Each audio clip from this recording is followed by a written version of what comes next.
Hey, what's happening, everybody? Welcome again to another live at the Men's Media Network. Got some things that I want to kind of get off my chest today. A few things that I want to talk about, and it's a couple of things that my came to my attention, and I want to talk to you today about the things that's been brought to my attention, and one of those things are roughly old people. Old people. And the older people are namely the baby boomers. Namely the baby boomers. You see, us millennials, we tend to have and been having a difficult time in life because of these baby boomers. Now, I'm sure that we've all had our run-ins. Our parents pretty much were baby boomers. Now, I'm not gonna complain, sit there and complain. Oh well, the baby boomers, they're responsible for all of my failures in life. No, that's not what this live is actually about. What this is about is how old people continue to inject themselves in the lives of others when they're absolutely wrong. Absolutely wrong. Now, here on the internet, they have this thing called the manosphere, obviously. And it brings your golden boy, Kevin Samuels, into play. And Kevin Samuels is supposed to be the guy who, you know, is kind of the front runner for the manosphere. And what he's most noted for is pointing some things out, but pretty much getting women to see, their faults. Okay. And to have some accountability. And that seems like, the thing that men like is, for women to be accountable. Right? Which is cool. But Kevin Samuels is a Gen Xer. I'm a millennial. Now, if you don't know quite what that means, right?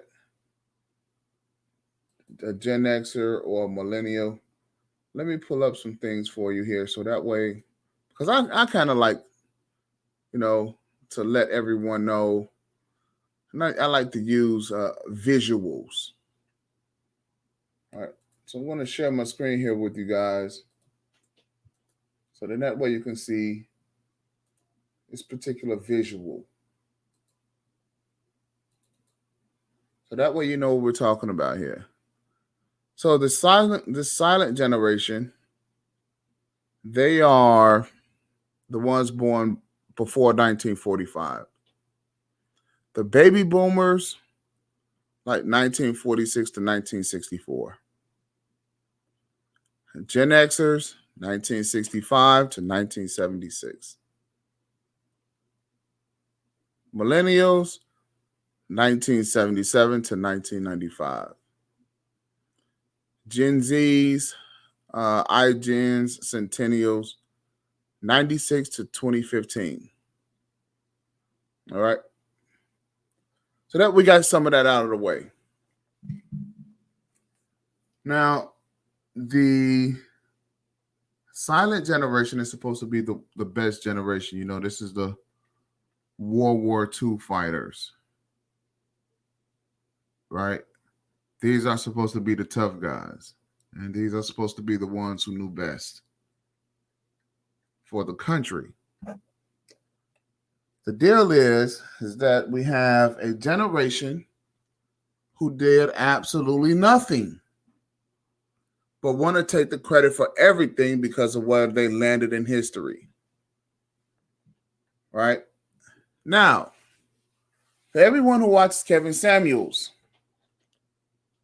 I'm going to let Kevin Samuels speak for himself. Now, one of the reasons why I brought this, why I'm bringing this up, is because I had a conversation with a guy. Well, not necessarily with him. I was on another YouTube channel by with this guy by the name of Officer Faulkner, Charles Faulkner, and I heard he was a pretty good guy. I think he's a police officer or something like that, former military or something. And I went on the show, have a conversation. Had the conversation, and while having a conversation, there was this old baby boomer that shows up by the name of BGS Idmore. If you guys have ever been on this channel or ever seen him or ever talked to him or something like that, he is supposed to be widely known. As a matter of fact, he's supposed to be a guy who supposedly helped Kevin Samuels get on. Right? Supposedly, I don't know. It's just what I hear. And what he does is that he starts really going in on millennials. And I'm understanding why now that they're going in on millennials. Everything that the millennials do, everything that's happening during our time, they're faulting us. Oh, you guys never had it so good. Look, you guys are accepting homosexuality. You guys are accepting this, and you guys are doing this, and you guys are doing that, and you guys are complaining too much, and this, that, and the third. Right? Well, let's take a look at some of this, shall we? Because it seems that there is a person by the name of Kevin Samuels who actually is telling the truth. So I'm going to let you guys hear this from Kevin Samuels' mouth.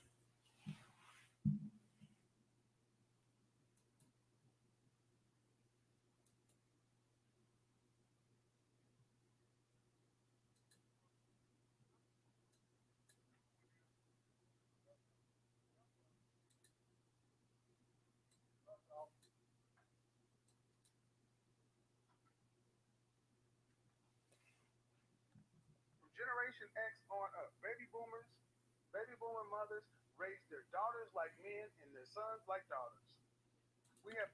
Oh, did you hear what he just said?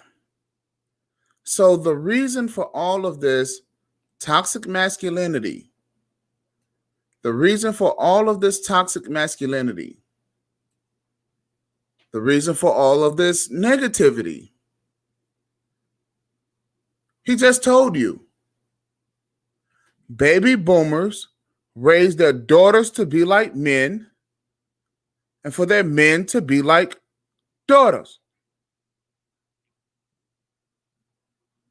This is coming out of your manosphere, your black manosphere. He just told you who caused the problem. Kevin Samuels just told you who caused the problems that we have today.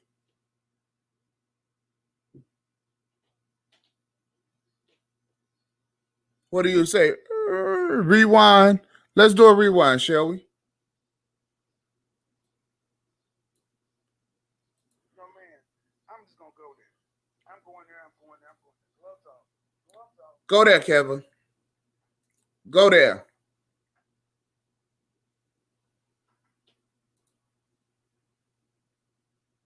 From Generation X on up. Baby boomer mothers raise their daughters like men and their sons like daughters. We have a generation softer softer men and harder women. What did he say? We have a generation of softer men and harder women. So when you hear the baby boomers saying, you guys are acting like girls, you guys are soft, it's how they raised us. Let's continue. That's where all this baby face, all these songs, all these simp songs came from, because the men were taught, take care of a woman, look what to do for a woman, because women were raising their sons to be like the men they say they wish they had, not the guy they actually chose to make a baby with. Whoa. So who started this crap? It's the baby boomers. So, fellas, millennials, you guys are going to court? That's right. Go to court, child support, all this other crap, the solo moms, all this other crap. Guess who started it? That's right. It's your baby boomers. They were the ones who wanted son husbands. Son husbands, everything. The baby boomers did it. See, a lot of people fault themselves for how their lives turned out. And what I want to tell you is, no, don't beat yourself up, not too hard. Fellas, do not beat yourselves up. You're having poor relationships, not your problem. It's not your fault. We have to deal with the sins of our parents. Because quite frankly, the baby boomer era, they were a spoiled bunch of children. And they still act like it. A lot of them. The majority of them. Here you go. They told their daughters to go out there and get a job so you don't need no man, because they didn't have no man. So daughters grew up fearing men, thinking men were either be used or feared. So wait a second. What did he say? So that the girls grew up either using the man or fearing the man. No wonder why we go through so much domestic violence. No wonder why you have girls out here 40 years old running out on dates and trying to use us for our money. It's the baby boomers. So when you get stiffed or anything like that, just turn your head to the right or turn your head to the left, and you will see where your problems are. It's your parents. It's your aunts. It's your uncles. They're the problem. Let's continue. that's where this low-level lack of respect and contempt come from men, because the black male image was virtually destroyed. And what left in its place? College and job. And it's going. Wait, who did that? Who destroyed the black male image? The baby boomers. What did they leave us? College and job. So if you're wondering why black men are not out here owning businesses as they should, if you're wondering why you can't get ahead and you've been taught to climb the corporate ladder, it was your baby boomer parents. It was them. Our girls out here with the public age syndrome. Who took the money? The baby boomers. It was them. Oh, wow, we can get free money for doing something that we've already done, that we're already doing. We're having babies. Okay, well, let's have more babies. And we'll have more babies because the government is giving us money. It's the baby boomers. Do you hear BGS, if you're listening to this, do you hear Kevin Samuels? Yeah, this just came on just last night.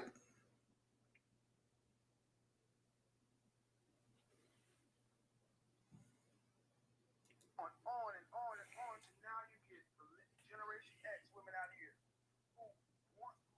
Generation X got worse because Generation X saw their mothers and their grandmothers. And if you're honest as a Generation X person, you know your grandmother's generation and your mother's generation were two different groups.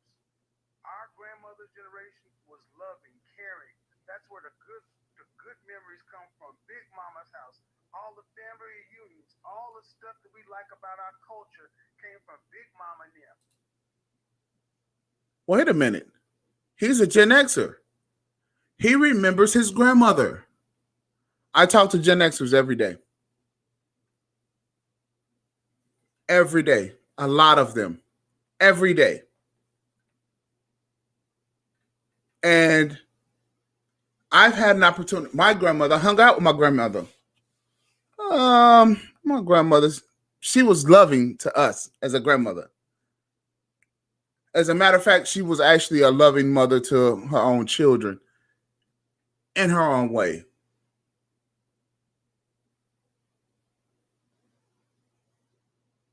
But what you don't get is you don't see the same things in your grandmother that you do in your parents.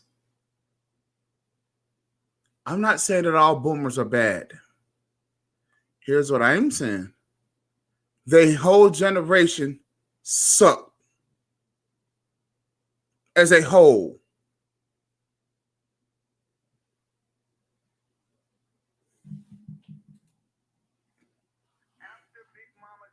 After 2005, when the last of the Big Mamas died, the black community has been on an express train. When the last of the Big Mamas died, who became Big Mamas? Baby boomers. And that's the Whoa. Who are now Big Mamas? Baby boomers.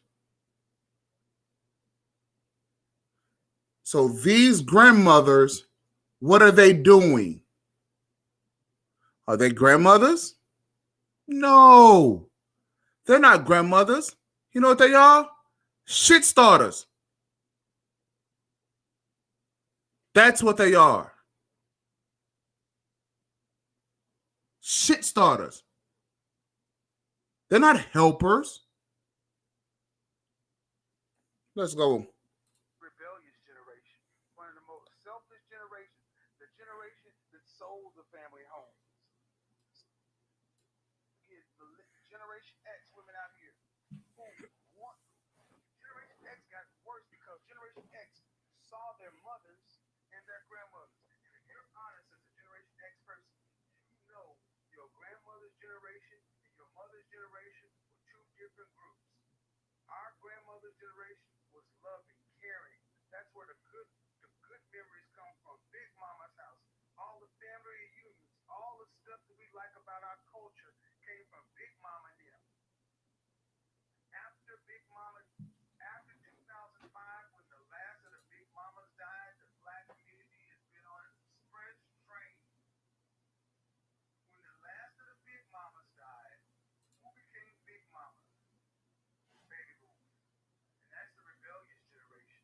One of the most selfish generations, the generation that sold the family homes, sold the family business, all that stuff. And they had no money to put you in college. They spent it all up. And Generation X, we had to fend for ourselves. Whoa. What happened? Keep this in mind now. And I want you guys to take notes. Shout out to Winston. What's happening? He says, while I have a lot of respect for BGS, I think he's wrong about this. You're absolutely right, Winston. You're absolutely 110% correct. Listen at what Kevin Samuels just said. They are the ones who took your family homes and sold it. So as millennials, we have zero inheritance. We're the ones who had to go out and get college debt. And because they paid zero money, they had zero money for us. And you know what these ragtag group of people would say? So what? It was our parents' money. They left it to us. It was our parents' home. They left it to us. This is what they will say. And then while you're stuck and you're like, well, what about us? Oh, well, you got to go fend for yourself. You want to know why they had this attitude? Because they took the money and they smoked it.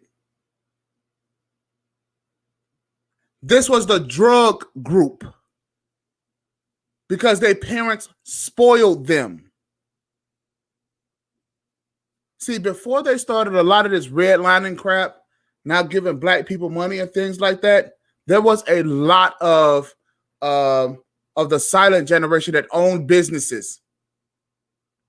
There were tons of them everywhere around the country. Now, instead of them taking the inheritance money and starting up their own business, because the white man started redlining, started denying them loans and things like that, instead of taking that money and investing that money, what did they do? Smoked it. That's what they did. A lot of them held on to the homes. A lot of them did to give them a little credit. Some of them held on to the homes. So when you see movies like Baby Boy,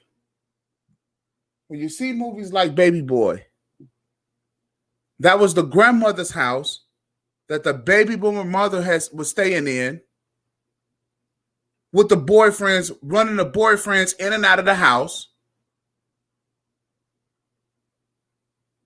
coming there beating up on the son instead of prioritizing the boy, making sure that he had his own little business. In fact, the boy had to start his own business in a movie by stealing dresses. That was his introduction into business. Whereas mama got to keep the house, and instead of prioritizing the boy, making sure that he had a good business to start, supporting him in his business, no. And this is typical. So all of these movies that we see that was being made, and you see the parents were the baby boomers.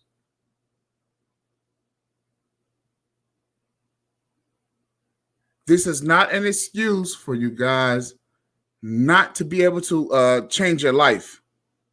But I'm letting you know that a lot of the reasons why your lives have not been set on the course that it needs to be on is because of the rebellious generation.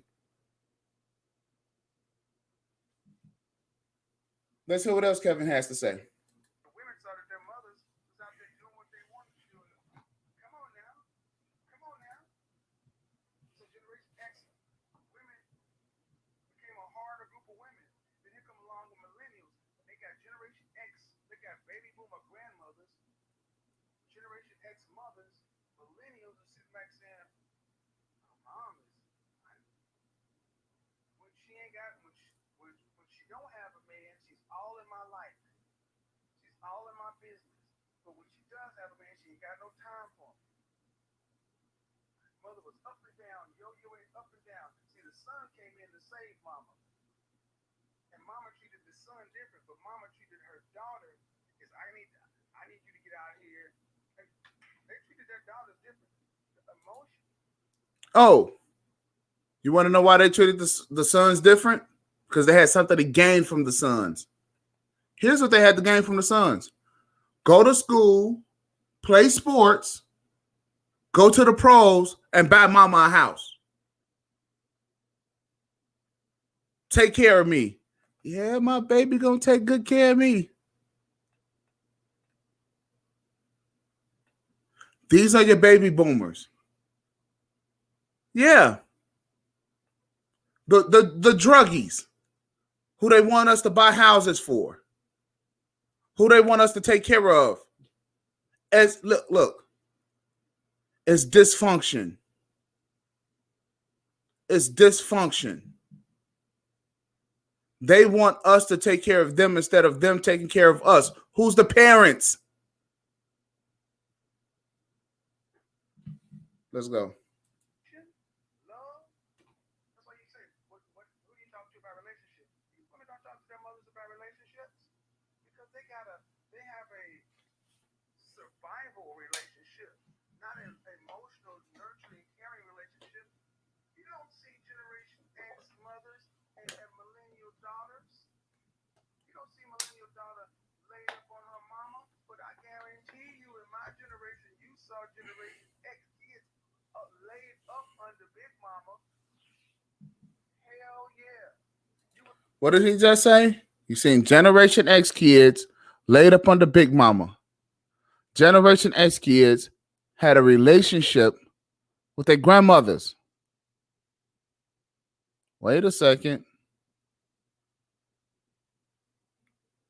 Is the silent generation the best generation because they had a clear idea of what their roles are according to age? Wow. Could that be? Could that be the baby boomer age? They're even denying the fact that when they have grandchildren, they're supposed to be grandmothers and grandfathers? Do they even know what that means? So if you find yourself ever in a space where there's a little bit of confusion, where you see people say, listen, you're the parent. You and your baby are not friends. And if you ever find yourself in that space where someone even is saying that about you or you're distributing that type of behavior, right? Then guess what? Chances are you learned that from your parents, the baby boomers, because they were even confused. They're confused about being parents. Now they're confused, even more confused about being grandparents. Some of these baby boomers actually think that your children should be their children. That's right. They want your money. They want your children.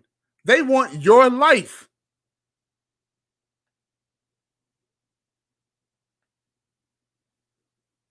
How piss poor can this get?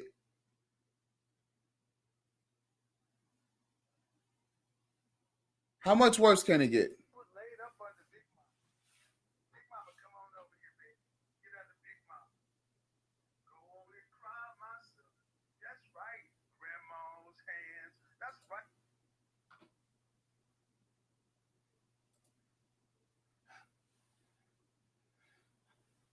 Say, Winston. Yeah, it's kind of a pity, but we've been over at Irv's channel, right? Irv and I had a little bit of creative differences because Irv didn't want to cover this today. So a lot of the things that I cover, I want to cover. Irv, he doesn't necessarily see it, but I'm working on. I'll work on getting the subscribers up. You know.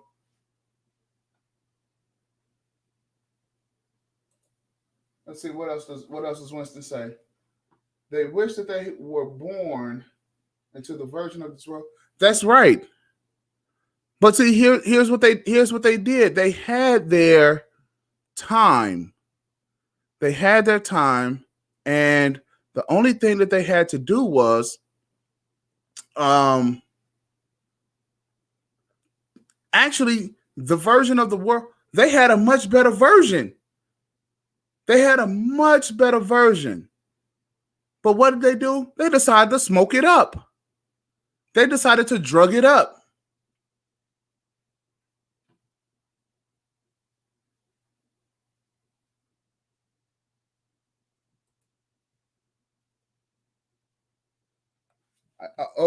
Toya brought you over here.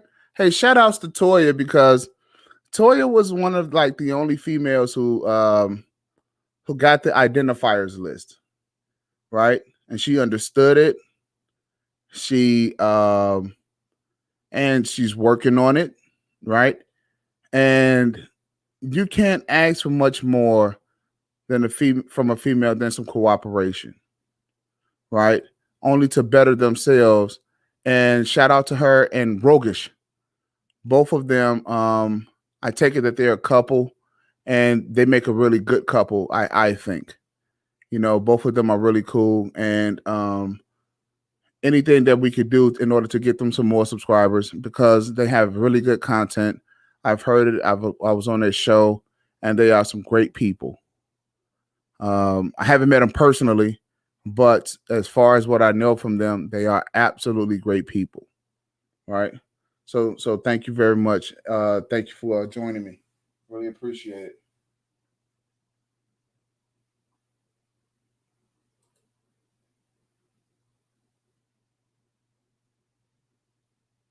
So he says the only issue that I have with the boomers is their collective need to crap on us millennials. This is the whole purpose for this show. Because as a collective, they do. It seems as if they only want to crap on us. Right? And I'm sitting back and I'm thinking to myself, well, where are you guys at when we need to turn to you in order to do the things that we need to do in order to live? But just sit back, because if you didn't catch this part of Kevin Samuels' show last night, I want you to listen. Right, goddammit.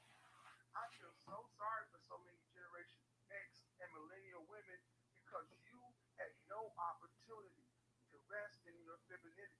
And regardless as to whether it was. Oh, did you hear what he just said?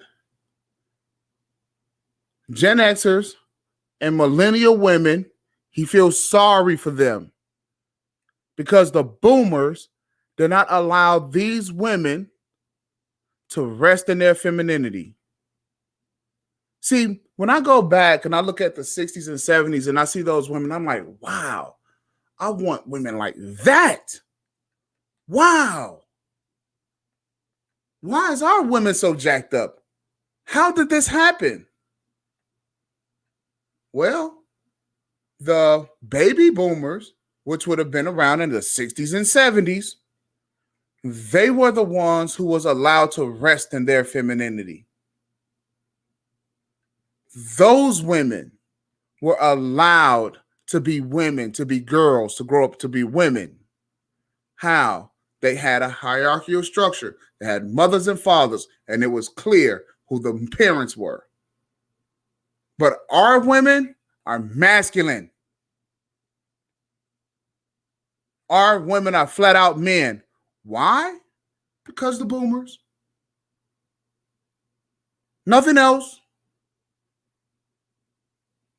So you find yourself thinking, maybe it's me that's doing something wrong with relationships. Maybe I'm the common denominator. It's not you. It's totally not you. Your parents made it like this. Some of you guys may have had good parents who take care of you, who took care of the house and grew you up right. But overall, just take a look if you have sisters, how the mothers treated the daughters. Done on purpose or not, it's there. Your femininity was taken and told to go get a conflict, survive for yourself, and then you're competing with these very women for what's left of men. Gentlemen, how many women do you know have a loving relationship with their mother? They have a respectful relationship with their mother. They respect their mother. There's no genuine love. Did you hear what he said? Gentlemen, how many women do you know have a loving relationship with a mother? Zero. None of the women that I've ever dated None of the women that I've ever actually seen have actually had a loving relationship with their mothers. Always respectful. Oh no, I can't say that. I can't disrespect my mother. What do you say? He said they complain that we haven't achieved much, but most of the time I've spent in my life thus far have been making up for debts. That's true. I was saddled with by poor decisions.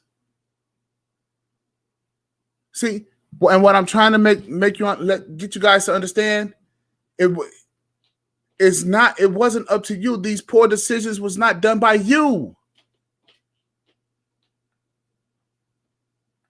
It was them that instilled these poor decisions. They were supposed to make it to where we had somewhat of a good life, where we wasn't so much saddled by debt. Our parents didn't, large in part, didn't even teach us about debt. So if you see like what the kids have today, they literally have their own. They could get financial information in the palm of their hands on their phones. We couldn't get that. We had to learn it from somewhere. I was fortunate enough to work at a bank. A lot of you guys didn't even have access to what credit was. But I'll tell you what, the boomers, they could have walked us down to some sort of Jew or something like that, or even at the bank, they could have walked us over to the bank and said, this is what banking is. This is what banking is. Let us teach you something. No, they didn't take us by the hand and say, this is what credit is. You know what a lot of the boomers did? Used our credit and messed up our credit. Yeah. Going over to Aaron's Furniture and all of this other crap.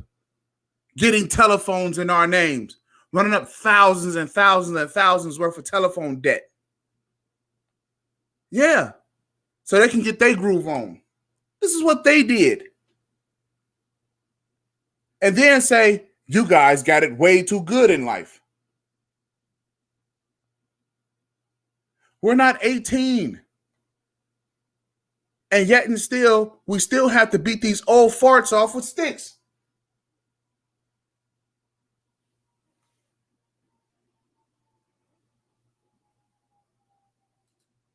Winston says, that's what I'm saying.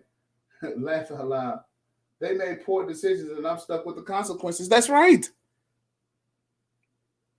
Why isn't it that other people want to talk about this? No one wants to tell these old geezers, hey, we're stuck with the shit that you did. It's crazy. I mean, I could forgive them too, but don't sit back and say, well, look at what you guys are not doing. Are you serious? We went to college in spite of you. We took out the student loan debt in spite of you. And we're still figuring out ways to make it. And instead of you being helpful in your old age and saying what's important to you, because I could tell you what's important to the majority of our us millennials, that we survive. And here's what survival means. We understand as millennials, we have a livelihood.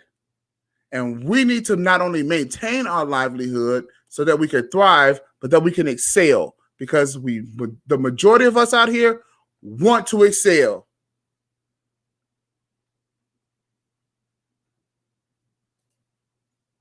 They say they like comparing us to more successful individuals, but don't talk about the considerable investments made to those successful individuals. That's correct. Now, we have ways as millennials where we can make a ton of money. The issue is when we are trying to talk and discuss things amongst ourselves, here come the old farts. So I'm going to play Kevin Samuels. Just let me play this out, and then I'm going to show you, because Officer Faulkner is my age, 40. He's my age. We're discussing amongst ourselves, and you're going to see BGS comes in.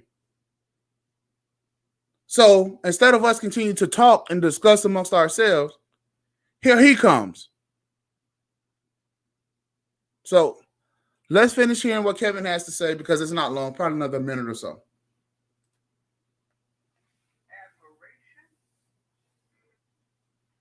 but true love, and then you wonder why women of Generation X, millennials, can't love, because the person that was supposed to show you love, like Big Mama showed us love, Mama was too worried about doing her thing.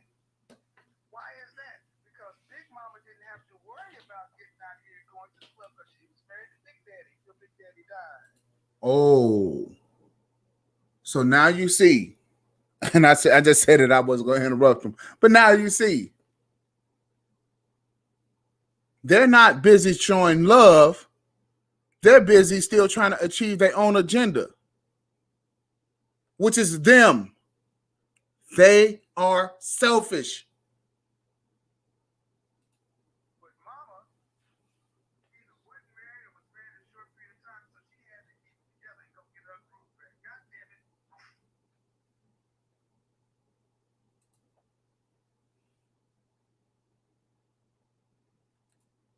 Okay, just real quick.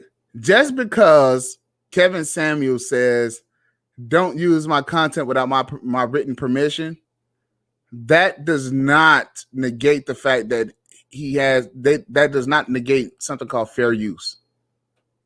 Okay? As long as it's a comment video that's going into your own video, it's fine. What happens is that they just make mock channels of Kevin Samuels' stuff without doing any commentary.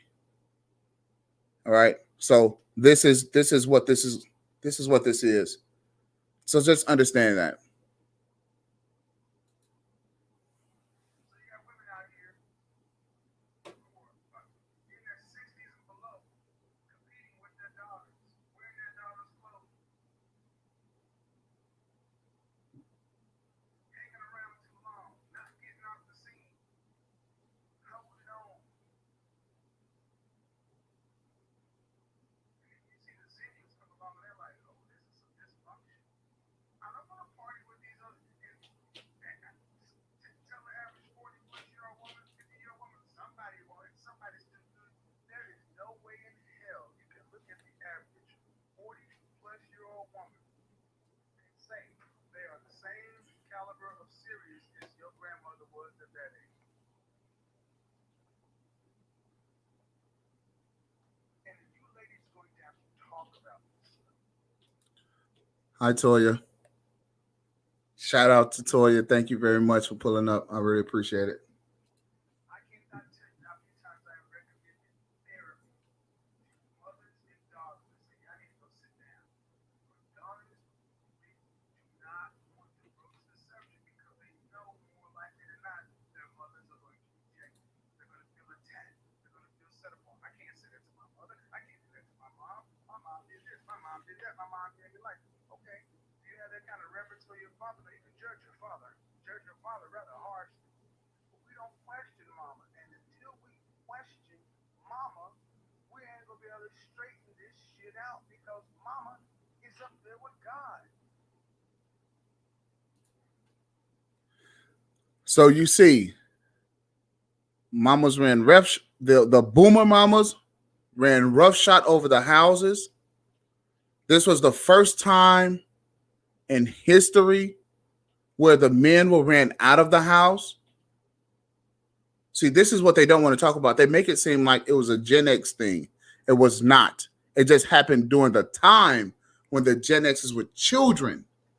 But it was the boomers who was running the men out of the houses. It was the boomers that was taking the government checks. It was the boomers that was having all of these children, no jobs. It was the boomers that were dropping out of high school. It was them. It was not the Gen Xers. It happened during that time. They were the adults that were starting during that time. Prior to that, they grew up seeing their parents together.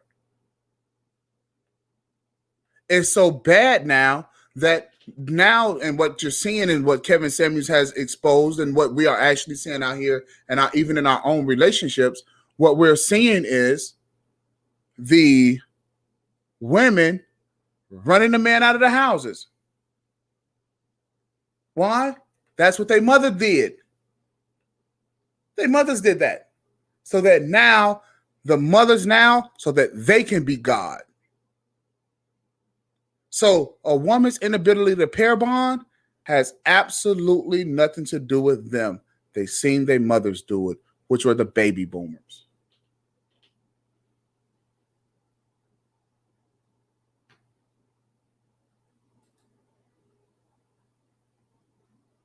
Hey, you don't have to. This is what I'm trying to tell you guys. We don't have to go after these old people. Just like you said earlier, they want our lives. We're not going to give it to them. You want to know why? Because they were the recipients of the silent generation. So they did absolutely nothing, and I can prove it. I can prove that it was not the boomers. They didn't do anything. They just happened to come along and land during the time of the Civil Rights Act. I'll show you.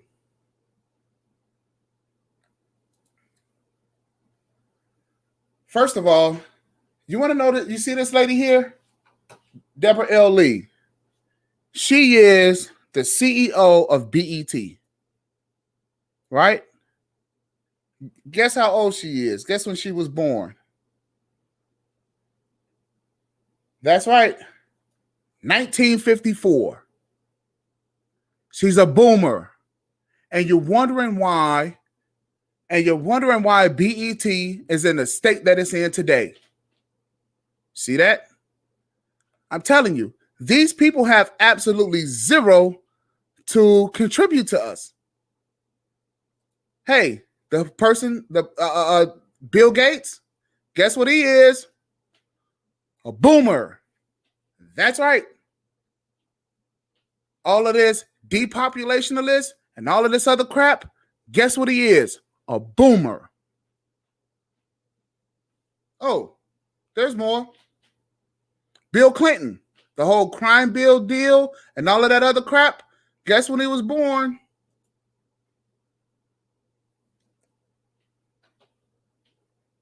Let's see.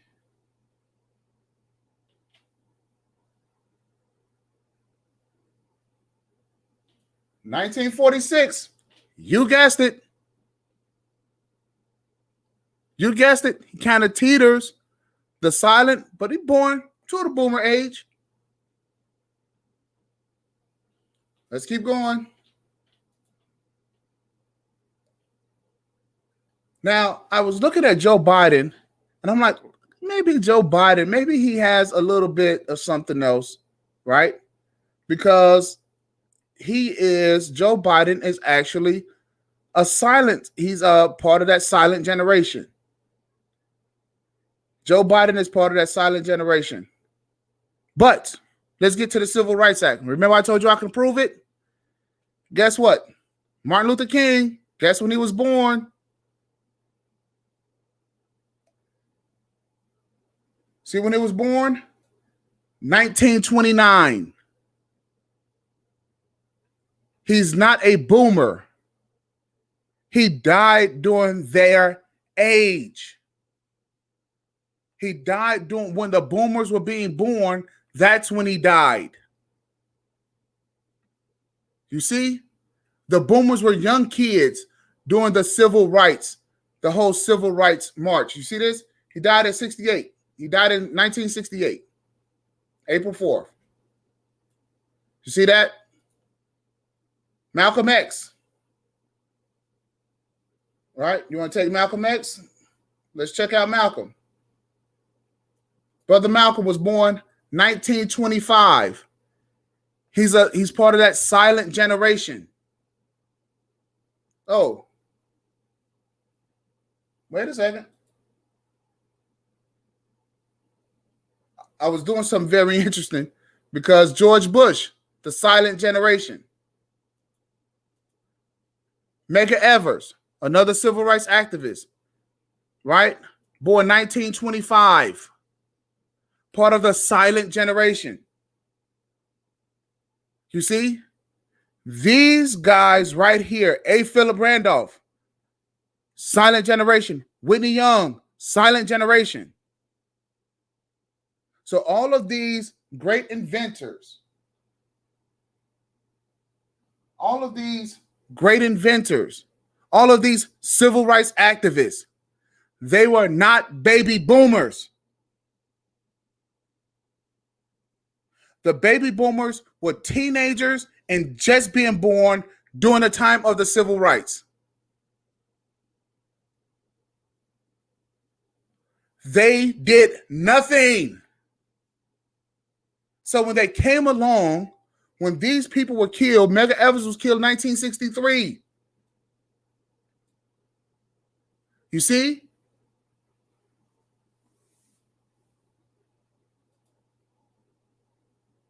So when you hear guys like BGS, when they get into these spaces, ask them really, what did your generation do?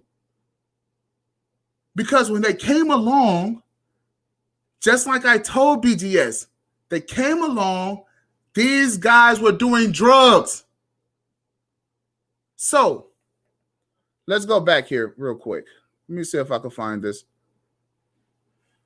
So you take 1946, right? That's the year that George Bush was born. So he's a baby boomer, right? You take 20 years, you tack 20 years onto that. That brings you to 1966. They're still children, maybe in college, maybe not. So in 1966, they're not even what I think probably they can get their hands on some alcohol or something like that, but they're still children. And so a lot of these people that about time 1970 comes along, they would be 24 years old. They went to the clubs just like I told BGS they did. They started snorting coke. They would have still been in college. BGS said he was born in 55 or 57 or something like that.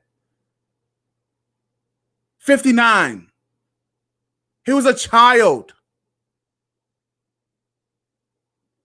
So that means about time the 1980s come, which is the crack epidemic.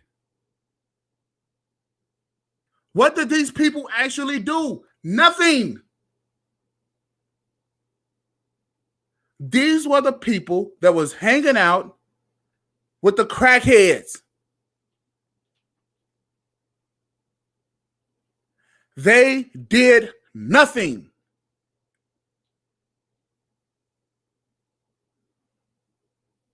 So at best, what they did was got a job. Other than that, they hung out. This is when you get the blue lights. What'd you say? Your father was born in 58. It's a boomer.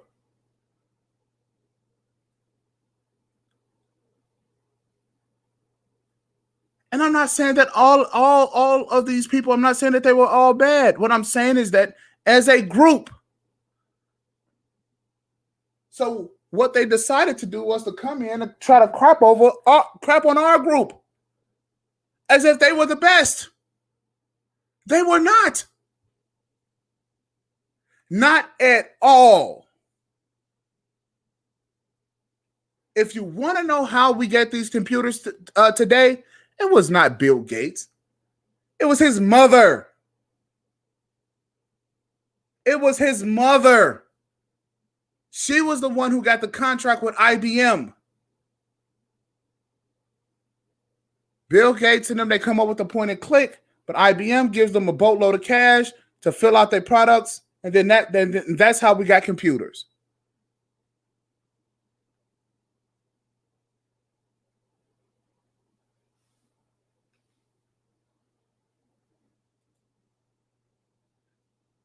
If it wasn't for my spiritual community, I wouldn't know a lot of boomers exist.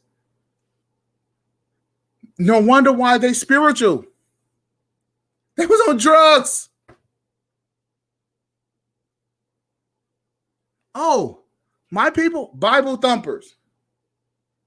That's right. We can talk about the Bible, we can talk about God, we can talk about spiritual, we can talk about all of that type of stuff because that's what they did. Live free or die, man. Hey, we're gonna be with the spirits. We're gonna get high off LSD or tack or window paint or something like that, and we're gonna smoke. We're gonna get high. And we're gonna trip. That's the whole deal. It was called the trip. So you'll still probably hear some of us say today, "Man, you tripping." Why? That means that you're high.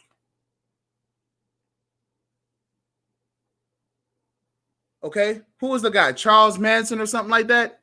He was the guy that got off into the whole, spiritual occultists. They did a lot of that cult stuff back then. A lot of it.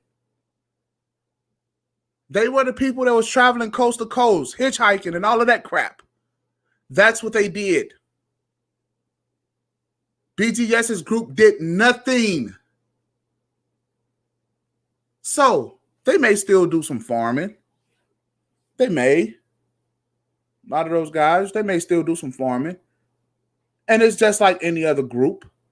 What they'll do is that they'll find their ways for what they're going to do in their older years.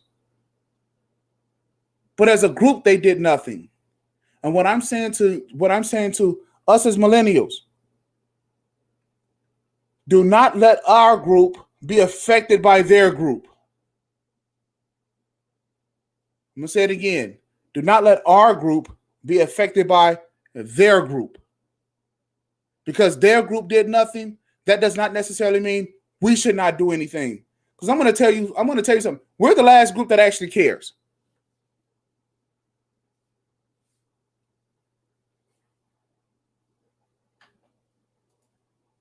Oh, okay. So you're talking about the ones that actually weren't. Okay.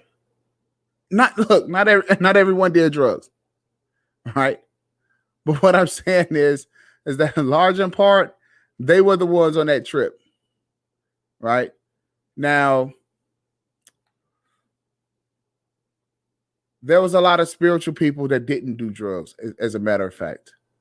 Right?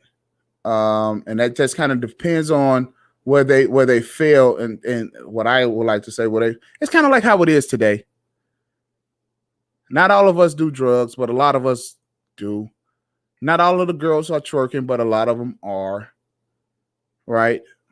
Kind of being irresponsible mothers. Right? So all of us are not like that. Right? But let me play this deal here with BGS for a second. Now,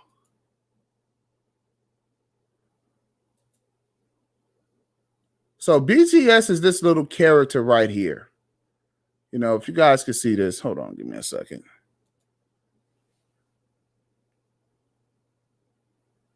Because when we did the after party with BGS, he was actually supposed to go to sleep. Actually, because this had to be about 12, maybe 1 o'clock in the morning. And he was supposed to go to sleep simply because, he's an old man, supposedly, and he's supposed to be in the bed.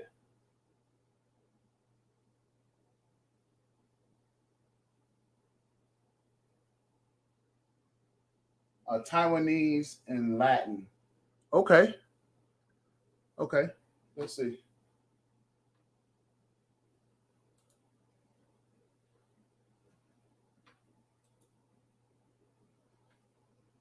All right.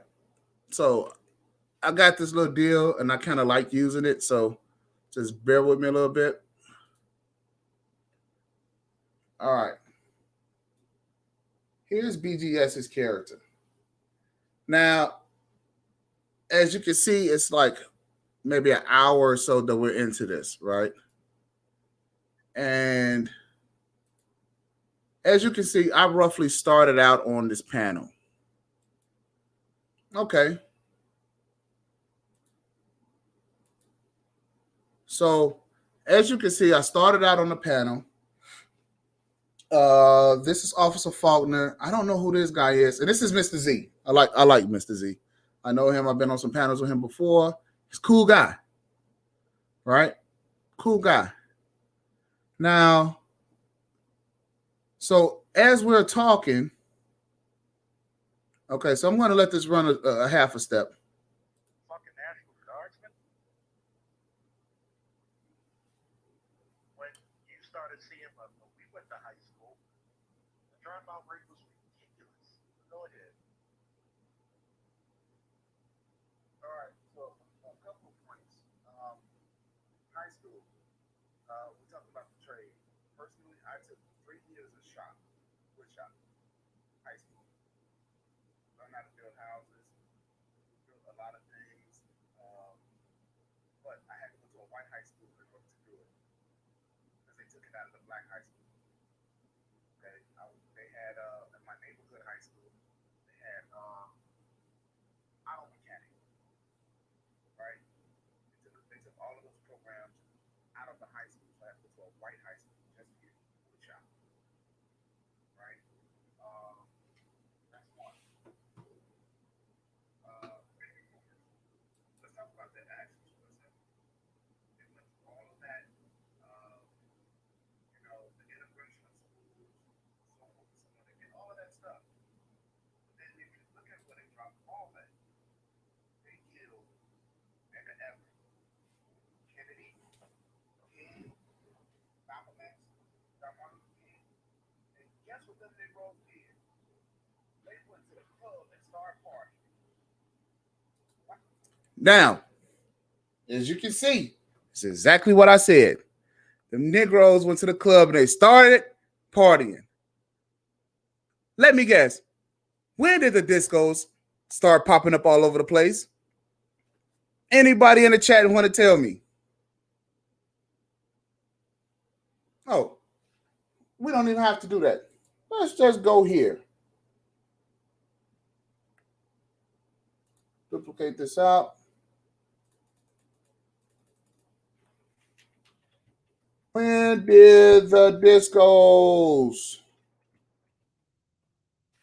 When did the disco era start? The 1970s. You see this? The boomers, if you're born in 46, 1966, that's 20 years. Add 4 more years to that, 1970, the disco era started.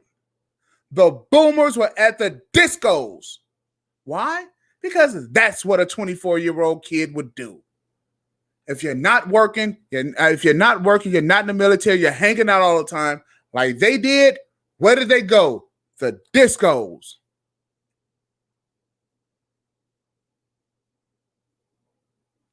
With the drugs, how do I know this? Because I have baby boomer uncles and aunts and cousins.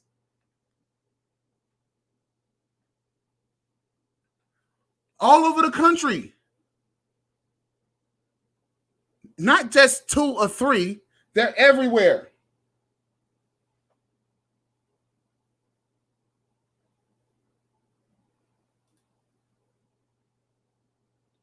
Winston, you see how BGS is actually wrong. It wasn't as if they were saying, well, we're going to say no to drugs, and we're going to keep our head in our books, and we're going to make sure all children have our inheritance. No, they did not. They were hanging out. These are, not only did they start with the drugs, This was the height and the start of the height of the gangs. The gangs in the community. Because Fred Hampton got killed, and the dismantling of the Black Panther Party, plummeted. And this is when the Crips and the Blood started. The 1970s, the Crips and the Bloods, the Gangster Disciples, the Black P Stones. This is when they started.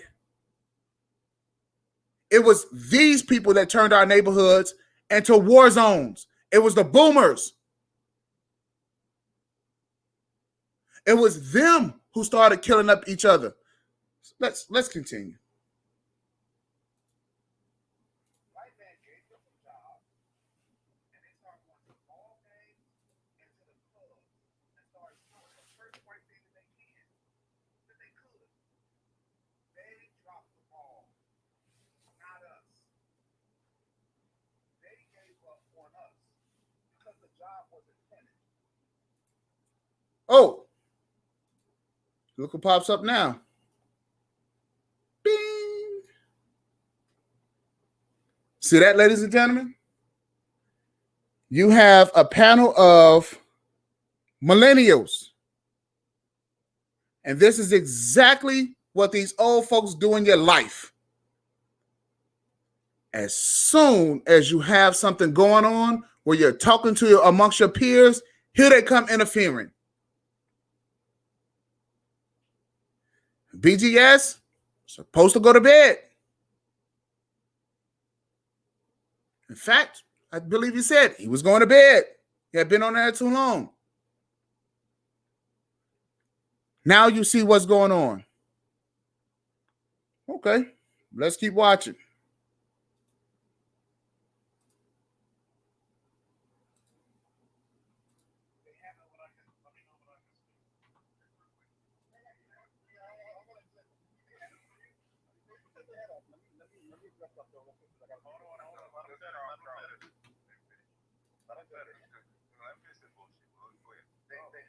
Wait a second. Now you hear what he said? Let him finish that bullshit. Hey, where's the bullshit? Where's the bullshit? You see that? Now watch a bunch of millennials. They are going to start siding with their so-called master teacher. This is what I'm talking about.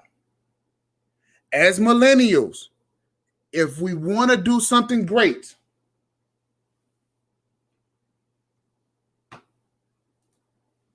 you know something? I was trying to do this on Irv's channel because apparently there's something wrong with the playback volume. There's something wrong with the playback volume. So if anyone knows how to fix this particular issue, let's see, maybe I can heighten that up some. I'm trying to get all volumes on all channels, man, up. As you can see, I'm up as loud as I possibly can.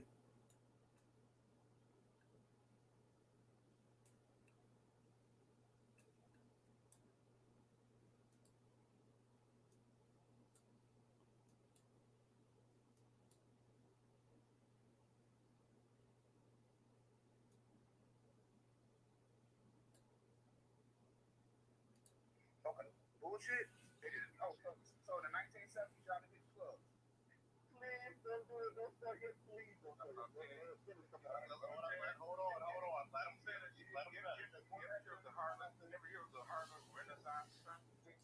Wait a second. You hear what I said? In the 1970s, you guys didn't hit the clubs. He said, have you ever heard of the Harlem Renaissance? This is what this Negro asked me. Have you ever heard of the Harlem Renaissance? Yeah, I know it's the YouTube volume. That's the tricky part. I have no idea why YouTube would come in crappy like this, but I think I have an idea.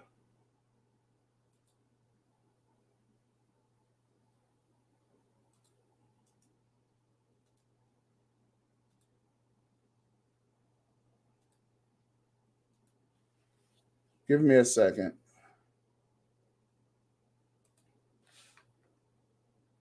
Yeah, this Negro, he comes in and immediately asks, have you heard about the Harlem Renaissance? Okay.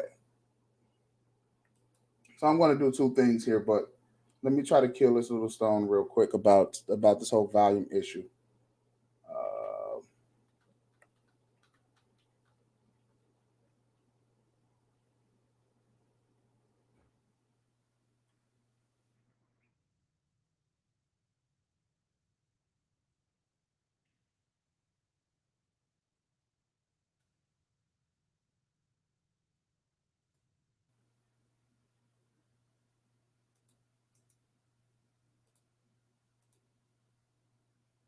Give me a second, you guys, because I really want you guys to hear like this level of crap that's going on here.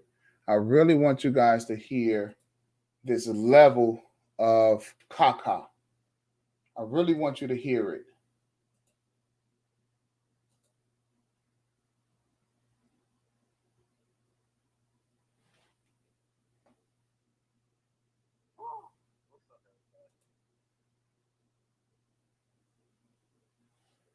I really, really, really want you guys to hear this.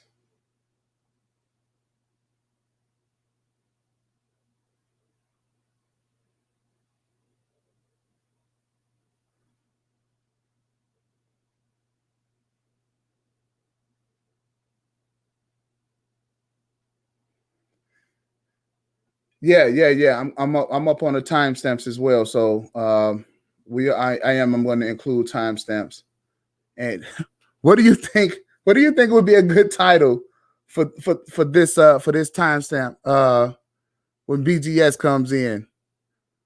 The old folks have awakened. Is that what we should call it? Something like that. Interruption by the geriatrics.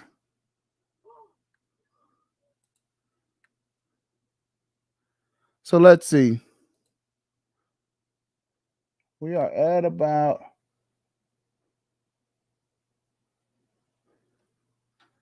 okay.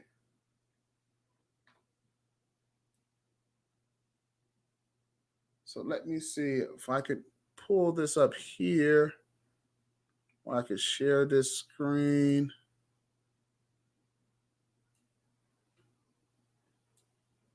Let me see what I can get for you. See if I can share this particular screen here. Give me a sec. And see if I could.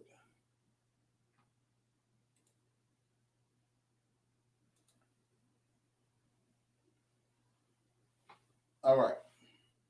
So let me know how this whole volume deal works. Let me see how this whole volume deal works. You say the facts have awakened, huh? Let's see if this is a little bit better. Hold on. Let him finish. You ever hear of the Harlem Renaissance, sir? Just one of the things. I did. Just one more thing. So they had a job to do. They set out on a task. They had accomplished something socially, which was a great feat. But then the next point was economics. Ever hear of the Kerner Commission, sir? Poor people's campaign. Ever hear of the Kerner Commission, sir? Yes. But with the affirmative action was the economic piece, sir. I'm going to say this real quick. Did you hear what he said? Affirmative action. Affirmative action was the economic piece. Really? That was supposed to solve the issues of slavery. See, this is what the whole civil rights deal was supposed to be about. Now, the Civil Rights Act was nothing new, right? But if you take someone like A. Philip Randolph, what they were trying, the attempt was in the 20s and 30s was to solve the problem slavery and everything that affected us from slavery. So the country runs on socioeconomics, social issues and economic issues, and the two affect each other. The deal is this. Socially, they did the Civil Rights Act. Dr. King, then his next play was to focus on the money. This is where the Poor People's Campaign come in at. This Negro here starts with the Harlem Renaissance of the 30s and 40s, as if these Negroes was even born at that time. But what he says, because we're talking about the boomers here, he's talking about the Harlem Renaissance. This Negro starts talking about music. You see why old people need to go to bed at a certain time? You see why they don't need to be in our business? You see why we need to stop listening to them? He said affirmative action. You want to know why he mentioned affirmative action? Let's take a little bit. Let's just Google affirmative action.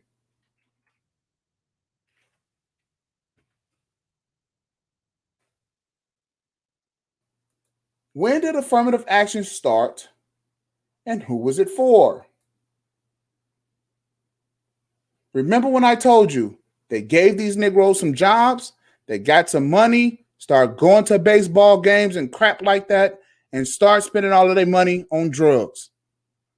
Right? Okay.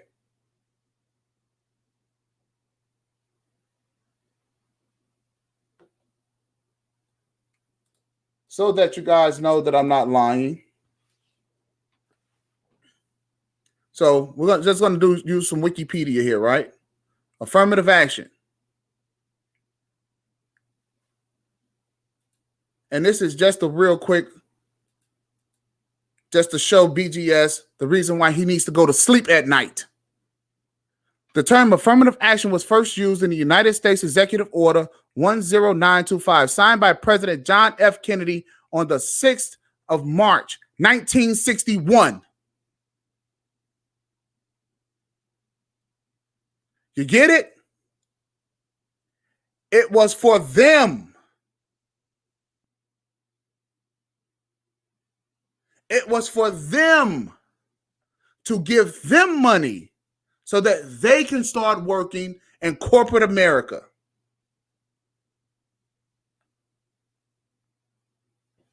So that to ensure that applicants are employed and that employees are treated during and how they're treated during employment without regard to their race, color, religion, sex, or national origin.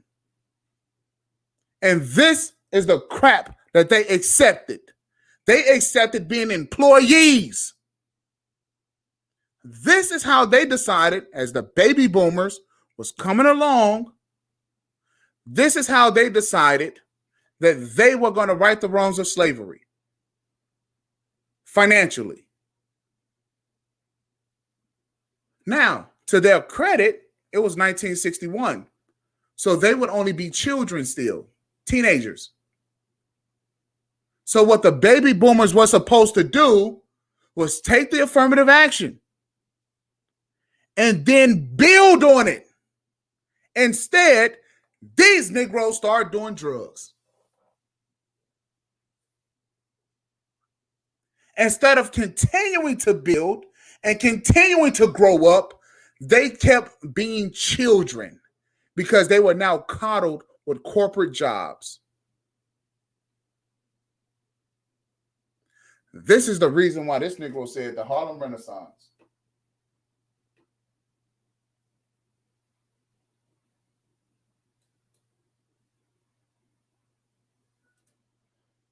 Yes, it is. That's mama's cooking. These Negroes were supposed to build off of this. Instead, they smoked it up. They spent it. So socially, when we moved into those white neighborhoods, as our grandparents did, moved into those white neighborhoods, took the things that they had, Socially, they went out and they did the civil rights deal. What they were supposed to do, the baby boomers, was to pick up the Poor People's Campaign. They had a job. They had a job and they failed.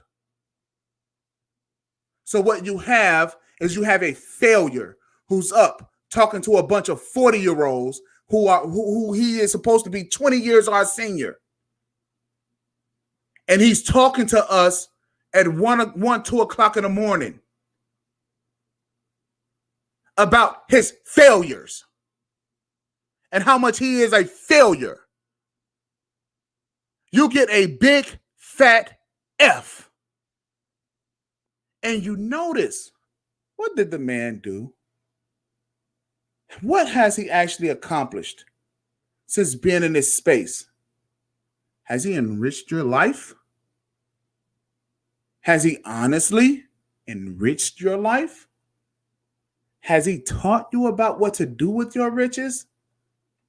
Has he taught you how to come together as a group in order to rise to the top? No. Here's the reason why he hasn't done it.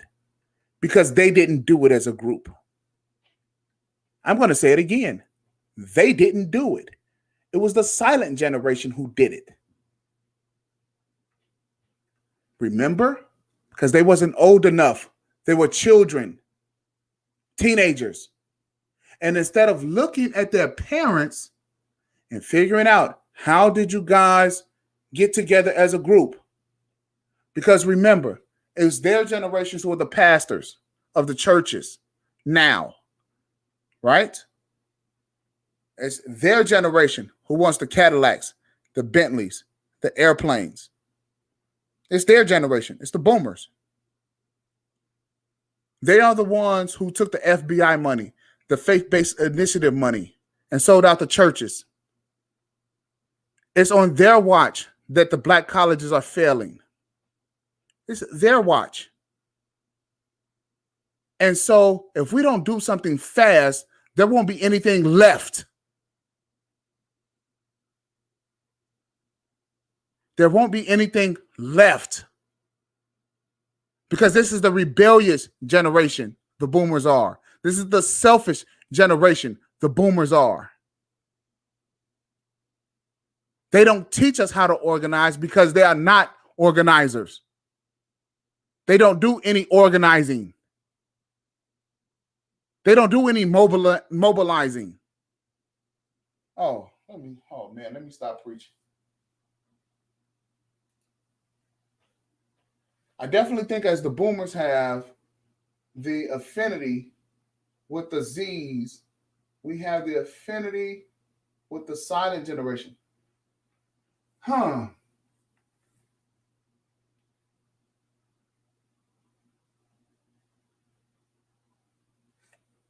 Okay, elaborate on that a little bit because I kind of see where you're going. Winston. Hey, and by the way, Winston, I do appreciate you hanging out with me, bro. All right. I know that I'm a absolutely small channel in a very large space. So I do appreciate you hanging out with me. All right. Now, I want you to hear some more stuff. Now, tell me, if you can hear if I play this through the VLC instead of just going straight through the internet. I want to know if you can hear what it is that they're actually saying. It's not a problem. Okay. I'm going to say this one. Because I remember just talking to my mother who's 62 and my father who's 64. My mother's the same age as BGS. My father's 2 years older. Number one, when King and Malcolm were killed, they were children. Black people, they were children. And you know what happened? Just like 9/11, they said we had to take our asses home quick. Black people burned that motherfucker down. They did. Black people took no shit. So you gotta understand something. Okay. So understand what he just said.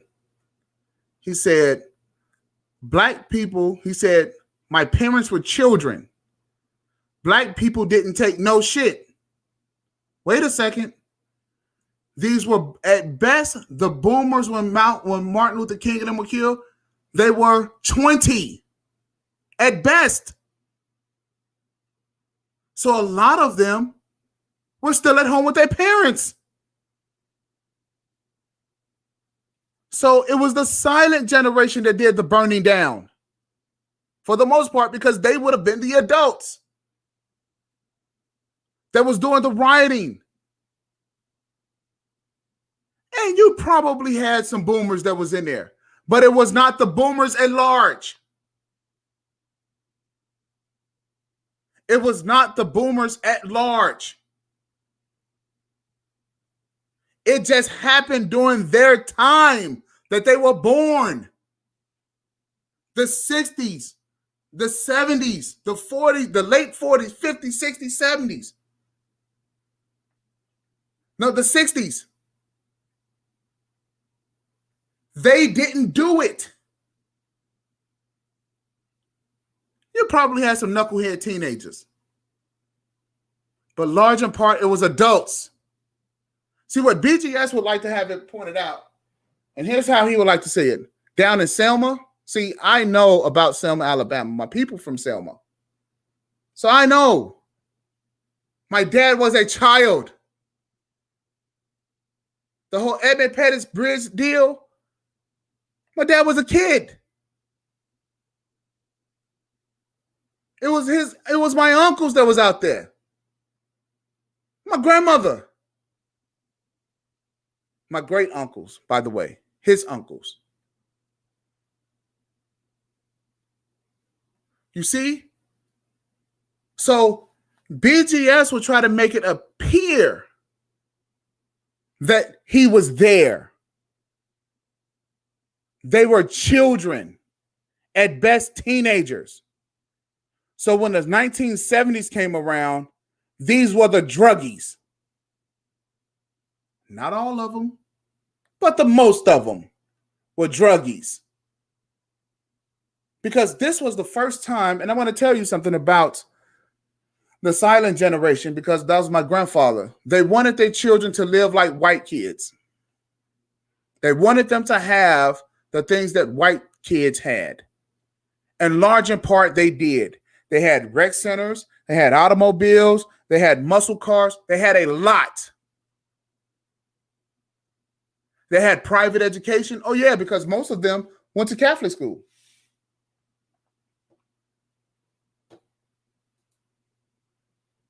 Maybe subconsciously, they resent us because our energy is more like that of our grandparents, even though we are their children.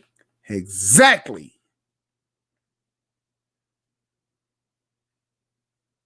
Exactly. Well said. Our energy is like our grandparents, and they don't like it. Because as you notice, you have millennials up early in the morning talking about what we're going to do with it. And here comes old ass BGS downstairs with his robe on and his cup of warm milk. What are you guys still doing up? What are y'all talking about down here? Like, shit, nothing, man. I wish you'd take your old ass to bed. I wish you'd go to sleep somewhere. We heard you out for the day. But let's continue. Some younger boomers. Oh, trust me. Y'all lucky I'm not at my computer or my phone, because I will show you pictures when motherfuckers went to black, when the Klan used to go to black fucking neighborhoods trying to do rallies and got their asses whipped. Now, we're going to go back to. Now, this is Officer Faulkner who's speaking. And Officer Faulkner, now what he's saying is the younger boomers went to Klan rallies. Excuse me?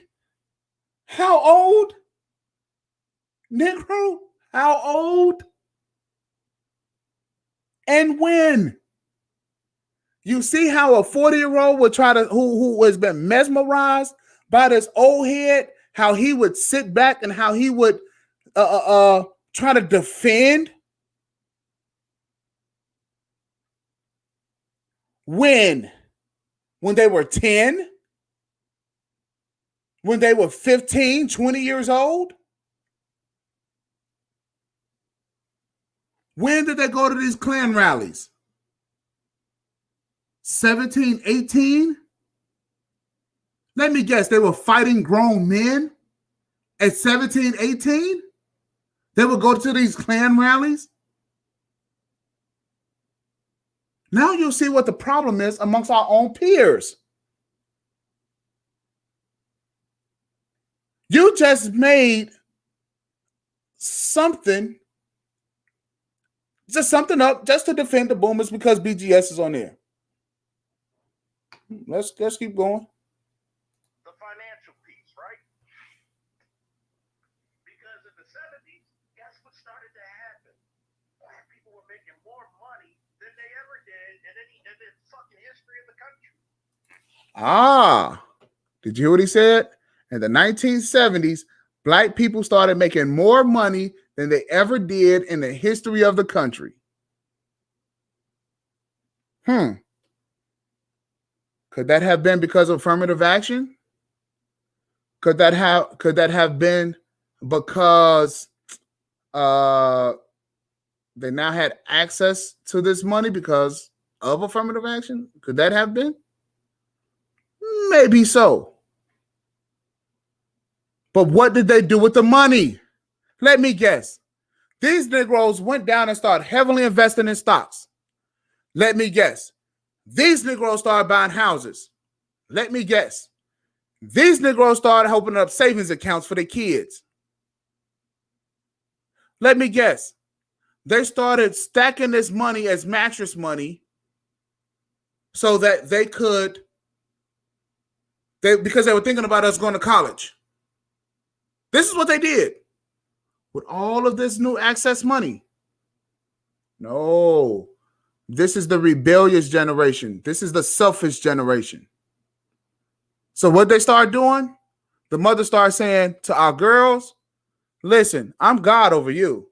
So bitch, you're going to listen to what I'm telling you and you're going to do what I say. Now you need to take your ass to college so that you can get an education because you is not staying here in my house taking my new boyfriend from me. This is what they told the girls. And for the boys, my baby can always stay at home, so you don't have to worry about graduating high school. You don't have to worry about none of this. Mama will take care of you, child. Mama will take care of you. Until the new boyfriend comes along. And then now, you ain't shit. You need to go get a job now. Now you see the game that's been playing with us. That's being played with us. You see it. And they continue to do that.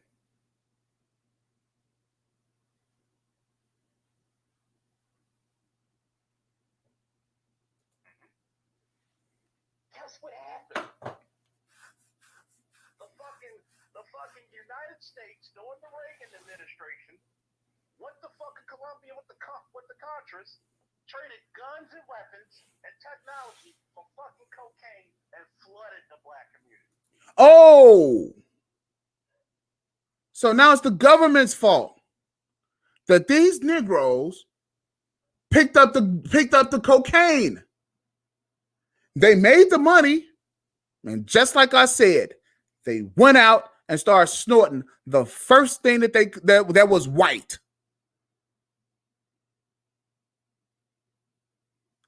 The government did it. The government turned them into junkies. The boomers. It was the government's fault. Wait a second. These people were already doing drugs long before the cocaine came. Listen, they had something called huffing. First of all, they were doing heroin. They had something else called huffing. And this huffing, what it was you put spray paint or something like that in the bag, and then you get high with that. LSD. See, what they're not telling you is when these Negroes was in college, when these Negroes was in college, they would be cooking up in the chemical labs and stuff like that. They would get with these white folks, and they would cook up in these chem labs, and they would make LSD, hallucinogens. They were drug heads long before the cocaine. They would shoot themselves with elephant tranquilizers. That's right. Doing drugs.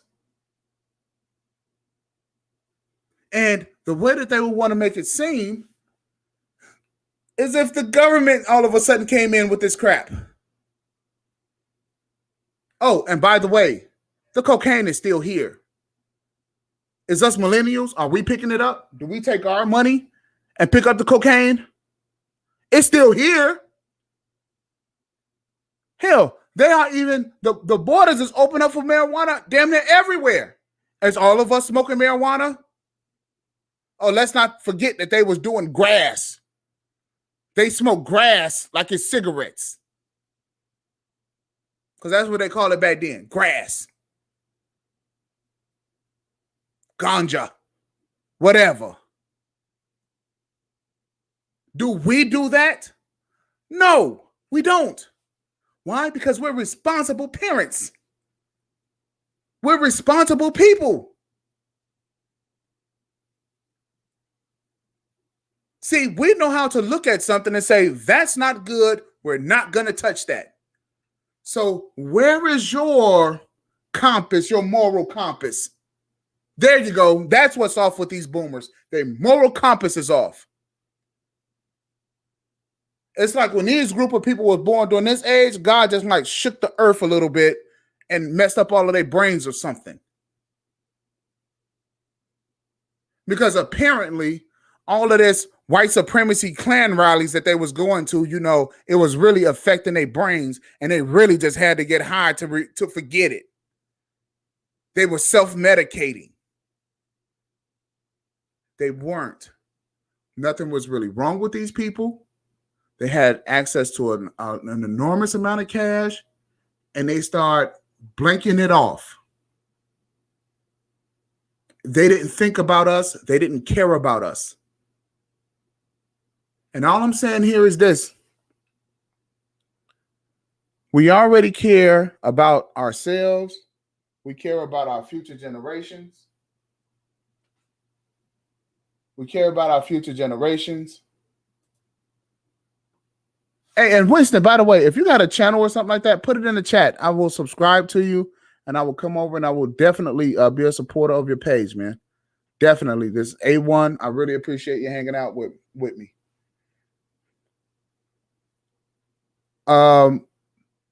Yeah. So we take care of our business. We take care of our family because we care. Here's what they actually hate about us.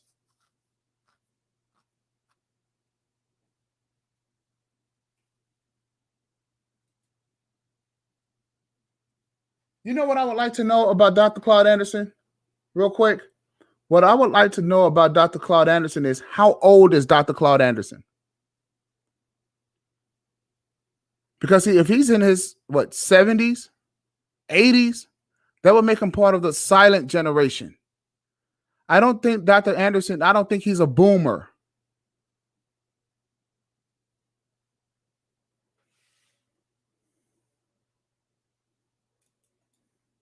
Guess what? Motherfuckers smoke weed just like now. You got a lot of functional drunks and alcoholics, and you would never know. So, there's no different in the white community that happens. Oh, but during our time of having an epidemic, it's a crime. Wait a second now. You see what happens with us. We all of a sudden, we want to start talking about, oh, well, it's white people. Focus. It's our business. It's our business. Remember what I said. The boomers were supposed to pick up where King left off. They accepted what Whitney Young did, what Dr. King did, and what A. Philip Randolph, what all of those guys did. They rolled their coattail and they did nothing but start getting high. So instead of picking up, they put down and went to the clubs, just like I said. So thank you very much, Officer Faulkner. Thank you very much for proving my point. Kevin Samuels has proven my point. Officer Faulkner has proven my point. BGS, either you help out or retire. Either you start helping mobilize or you go home because you are a bad, negative influence. As a matter of fact, I wouldn't even tell you go be a granddad. I don't really like talking about people's business, but go find something else to do. Go play golf. Go hang out at the senior citizens home. What do they play? Baccarat or something like that? Go pick up a new hobby. Go play something else. Go play games with old people. Stay out of our business and out of our lives.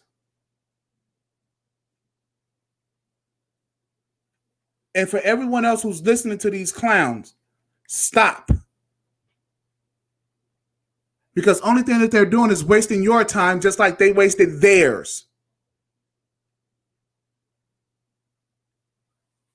Sir Anthony, what's good? Hey, baby, it's good that you popped up over here. Greetings. What'd you say? That's not going to happen? Who, him playing Baccarat? Ain't that what the old people play?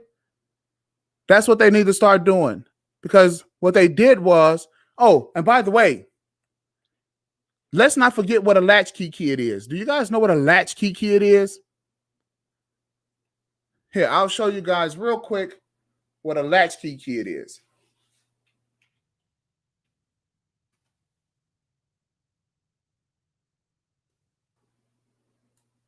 So that we're clear. Gen Xers. That's what a latchkey kid is. The Gen Xers. Whose children are these? The baby boomers.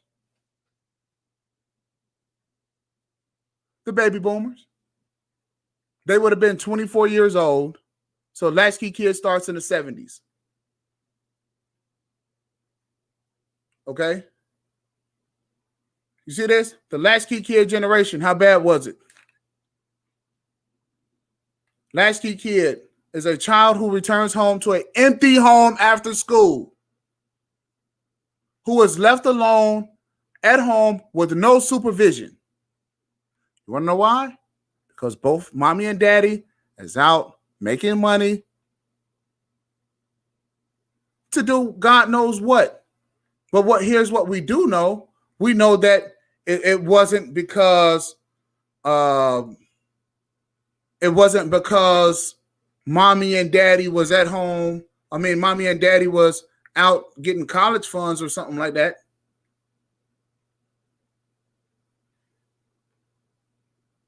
I just want to see. The term latchkey kid became a commonplace in the 1970s and the 1980s. You see? For that generation. So that you know that I'm not lying to you.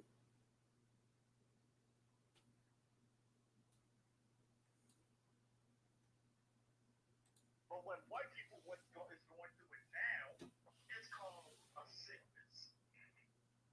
Then here's another thing, right? You had something out of the blue, like narcotic use. Then in the 90s, all of a sudden, instead of giving niggas a job, they gave you 3 strikes and you're out at a crime bill. Sir Anthony, hey, big ups to you. You don't have to be sorry. A lot of times I'm not the most approachable person because I've been used to running businesses for so long that, sometimes I'm just often misunderstood, right? So that's not an excuse. Anytime you want to pull up, man, and you want to join the panel, you are welcome, welcome, right? And I'm sure that me meeting you guys, after you guys get to know who I am, you guys will actually know what it is that I stand for, and it's all to the good. It's all for the betterment of your life. The issue here is that we have to weed out a lot of bad seeds, right? Because we're being attacked on all sides, right? And we're trying to stretch out, and we're trying to do the right thing for each other and by each other. And the deal is that we have all of these distractions. And so you'll see that we want to have upward mobility. We want to have better lives. When we want to make sure that those around us have better lives for the future. And we're not just talking about the next 10 years. We're talking about thousands of years, right? We want our people to be okay. And the deal is that we just can't do it because we're getting a lot of crap from all these different areas, right? So I'm trying to work with you guys, and I want to work with you guys. All right. I want to work with you guys. And I want you guys to work with me. And I want us to want to work with each other. Because see, this is what this internet can bring to us. This is a tool that's available to us. Now, I'm not saying that it's not cool to go to a guy like BGS for counsel. But you gotta stop wasting our time, because we honestly have work to do. And contrary to popular opinion, the majority of us work.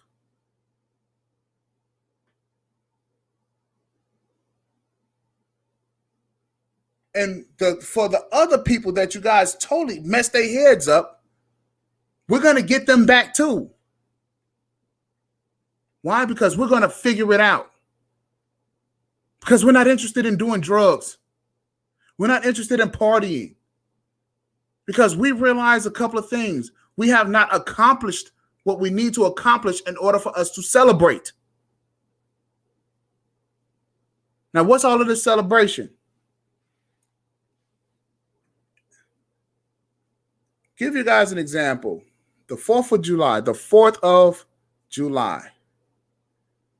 The 4th of July's independence from the War of Independence. So you celebrate that every year because America fought a war against the Brits. We won the war. They fought hard. They did what they had to do. So you celebrate. These baby boomers, these Negroes here, they killed your civil rights leaders, and you Negroes go to the club and celebrate. As if nothing never happened. Nothing.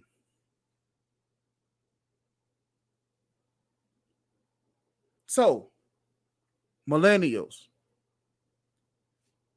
we have to look at this and say, you know something? White supremacy did all of this stuff to us. We're not going to celebrate. We're not going to go to the clubs. Not until we set out to accomplish what we want to accomplish. See the difference? Which in turn is now economics. It's economical what we need to accomplish. You and I and the rest of these guys on the panel, BGS is not interested and his generation is not interested. I know we can do it. I know we can do it, but we have to realize that happened back there. We're going forward. We're on this airplane and wheels is up in 5 minutes. We're ready for takeoff. But we can never take off because the boomers got the blocks still stuck in our wheels.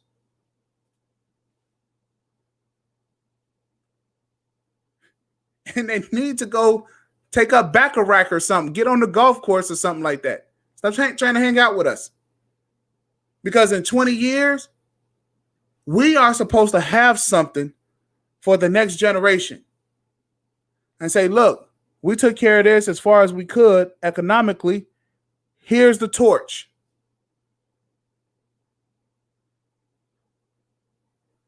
And no wonder why let's keep going. They gave you zero tolerance, right? Something we didn't put in there, did we? No. Go ahead. Go ahead. We'll answer that. No, I really want to do it. So your system isn't a copy of the style that I do. The other one is I'm just here to do things. I'm not here to copy over because I do okay. And I'm with you. They're not interested until we're successful. But see, we can't get successful because they're all always hanging around like these tag-alongs. What's wrong with you going to be grandparents? As Kevin Samuels was trying to tell you guys, they're not being grandparents. They're not being leaders. They're being tag-alongs. They're tagging along to us as if they're still 40. They're not 40.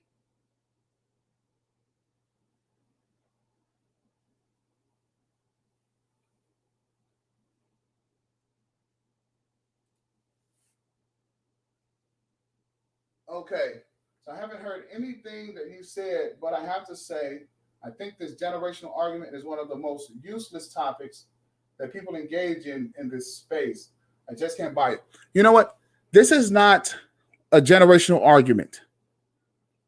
This is not a generational argument. What this is an argument for is getting away from these old heads. This is what this is an argument for. Because there's no clear distinction. There's no clear separation. And because, Sir Anthony, there's no clear separation, what's happening is that they're holding us back. There's no progression for us. You see, in order for them to do what they need to do for us, we have to start doing what we need to do for ourselves.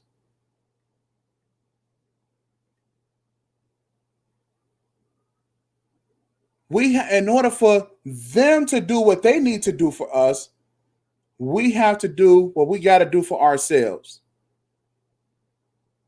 BTS cannot be the man that he needs to be, that we need for him to be, because he keeps trying to hang out with us. So instead of listening to this whole deal, here's what I want to kind of do. I really want to kind of maybe fast forward a little bit.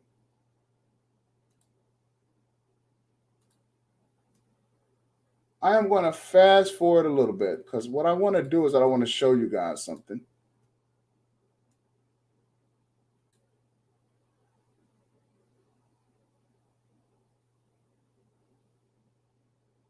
Because I don't want this to turn into some sort of generational argument. Because quite frankly, it's distracting. Quite frankly, it's distracting and it doesn't get us anywhere. It just really doesn't. It doesn't help us at all, right? We don't profit from this. But what I'm saying is that these type of guys, we have to weed out the distractions. And then we have to decide what it is that we really want. And what are we going to do about what it is that we really want? Because I'm going to tell you something. For those 40-year-olds who stayed out of prison, who didn't touch the drugs, who didn't do the murdering, the raping, the killing, and all of the bad stuff, it's like we're being penalized. with poor women, bad relationships, police brutality, the government is jacked up toward us, all of this other crap. And they continue to keep us in a powerless situation. So now I'm reaching out to all the millennials. Hey, listen, what are we going to do about this? How are we going to accomplish this? What are we going to do? What do we actually want? Now, I'm going to show you guys something because this is something that I did bring up on the show. And it's probably about here. Let me make sure. All right.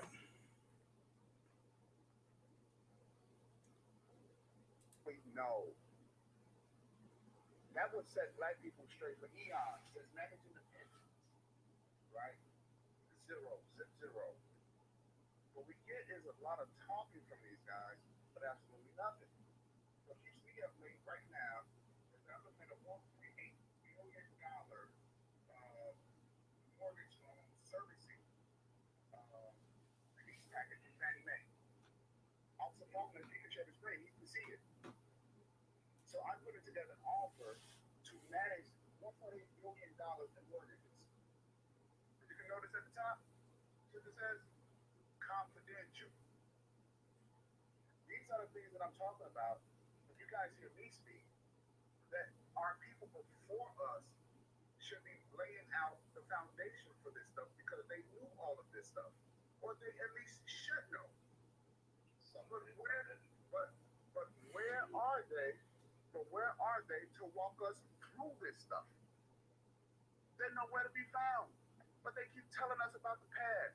They keep telling us about how much we don't know and how much we're not doing. We are out here doing things, but they're not here to walk us through this shit. That's what I'm talking about. Okay. All right, one. So, if you guys can see, and if you can't hear, I will tell you. They have billions and billions of dollars of things out here for us, for our livelihood, for us to take care of ourselves. BGS is not bringing this up. He's not there to walk us through it. The baby boomers are not here to walk us through it. I wonder why. The drugs, the gangs, the murdering, the prisons, the war zones that they created, all of these things, you heard Kevin Samuels tell them, they are the rebellious generation, the selfish generation. They're not here to do well by us. So no, they don't want us to go out here and to have billions of dollars. Because instead of them being proud of us to go out here to do this stuff, for some strange reason, they're like, we don't want you to. We want you guys to sit around the campfire and to listen to us. And don't worry about what you get. You got affirmative action, which their parents, your grandparents took care of that. So we're just supposed to rely on affirmative action for our retirement. That's what we're supposed to do. You're supposed to work these blue-collar jobs. Barely break 6 figures. You wonder why our women got problems with us not making more money. Because we are supposed to be making billions.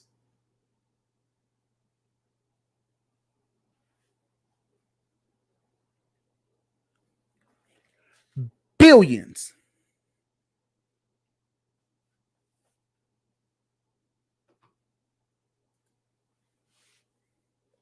Hear that, Winston? We're supposed to be making billions with a B. And these Negroes don't want us to make it.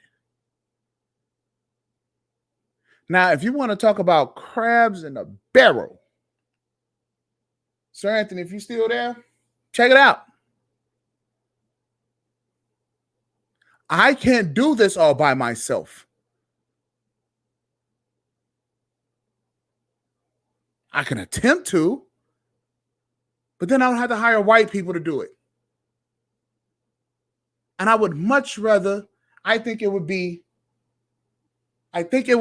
fun for me to work with you guys. I don't know you, Winston, Sir Anthony, but I tell you what, it will be an adventure. Toya, Rogish, Nino, everybody that I'm meeting in this space, it will be an adventure to work with you. It will be a pleasure. It will be a delight. Good, bad, or indifferent. I would love to work with you. To see what it is that we can do to accomplish a change and put our imprint on this world. The silent generation, they did. The boomers didn't. The Gen Xers, they was just good. Hey, I'm just gonna break dance and wear some clothes and sing some songs, and this is what they decided that they were going to do with their generation. What are we going to do for us? What are we going to do for us? What do you want to do? See, whatever it is that you want to do, I'm here with you.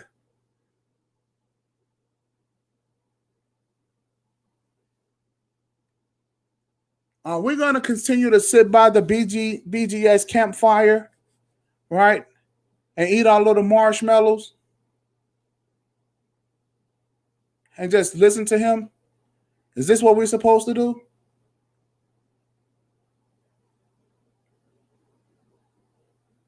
Progression, progression, progression, progression.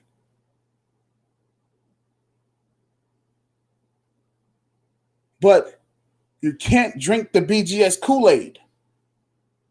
Quite frankly, I don't have anything against BGS except the fact that he wastes our time. And so when you have older guys sit around and talk to you like that, right, then we become those older guys and say the same thing. This is how you get Negroes living off of the past. What did Andre 3000 say? He said that a lady told him that if you focus on the past, your ass will be a has what?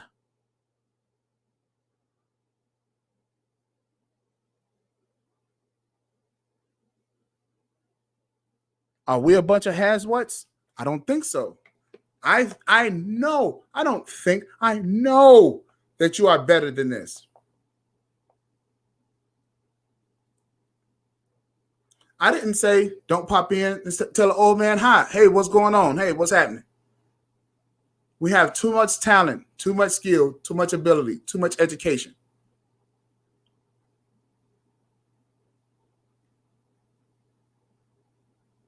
The only real reason why I'm bringing this up is because Kevin Samuels just said it last night.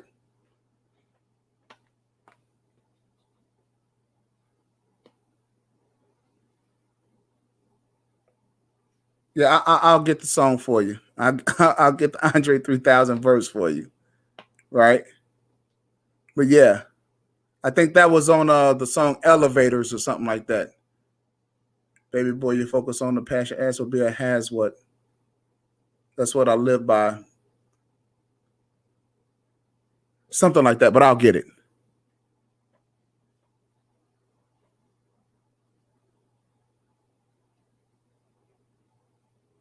Right, you will become depressed.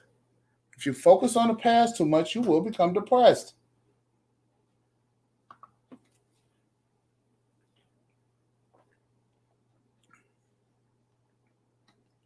So we don't know each other. Not outside of the internet. Let's get to know each other and let's have some fun. Because it's fun. Make $1 billion. Become a billionaire. That's fun. It's fun. Not just millionaires. Nah, we be billionaires. And we can do that. We can accomplish that.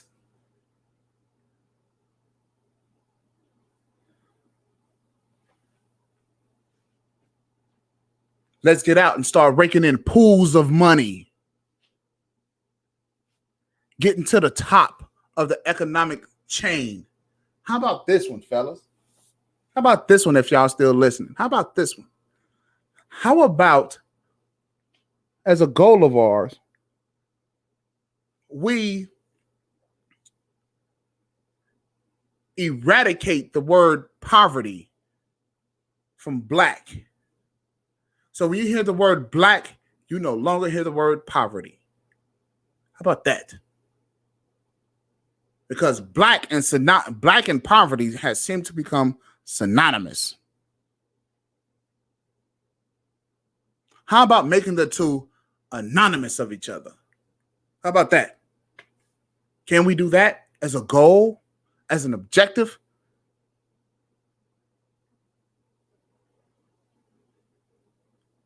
See, we could make progressive steps. Let's see what you got to say, bro.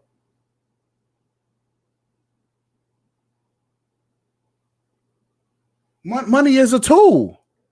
Money is a tool, right? But I'm saying the goal, let's make poverty and black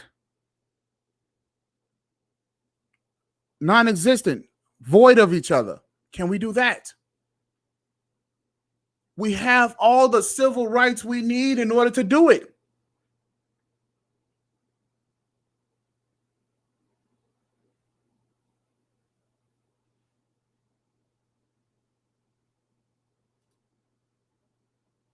Disassociate the two words. Can that be a goal? They took care of the civil rights for us. We can work together and we can have fun doing it. Let's shake up the world. Let's leave our mark here. The silent generation, they sure did. They did the Civil Rights Act. As you can see, Malcolm and Martin and those guys, they were born in the 20s. They wasn't born in the 60s. They wasn't born in the 40s. They weren't born in the 50s. Get it? They weren't born during that time. They were born before then.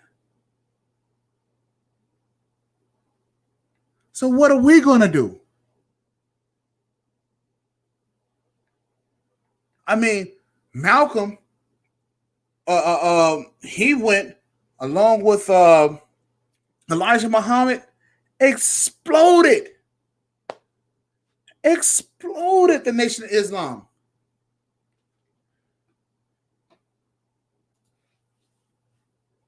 I'm going to give you guys another one.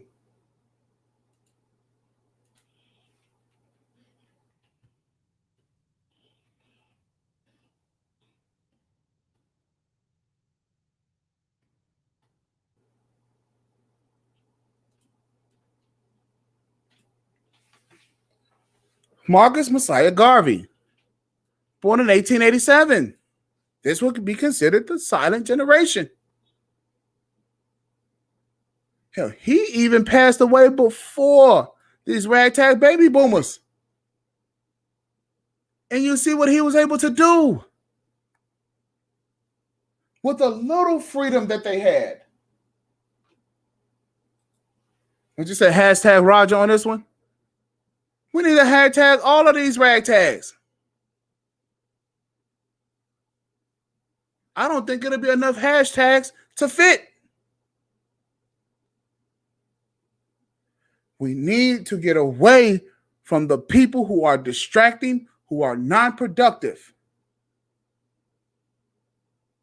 Because essentially what they have done was created an entire generation of non-productive women.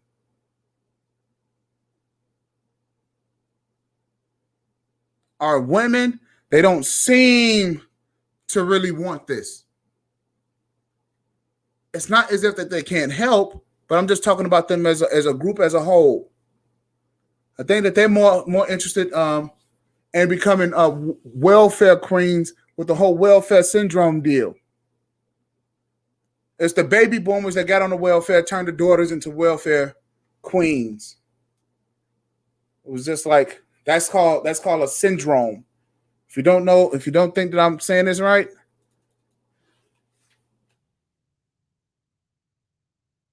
see that? Welfare queen. Right? Reported on welfare fraud during the early 1960s. The 1960s, here we go again. That's the boomers. Here.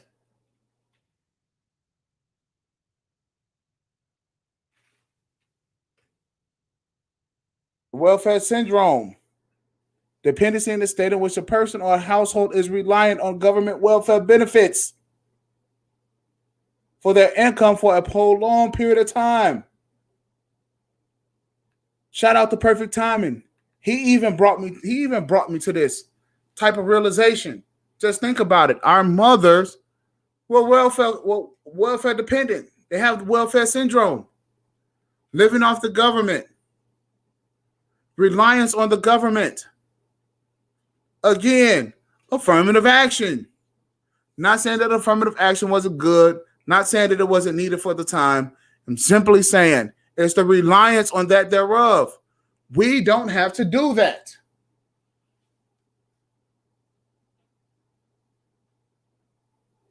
We don't have to. And because we don't have to, let's do something great. Let's do something together.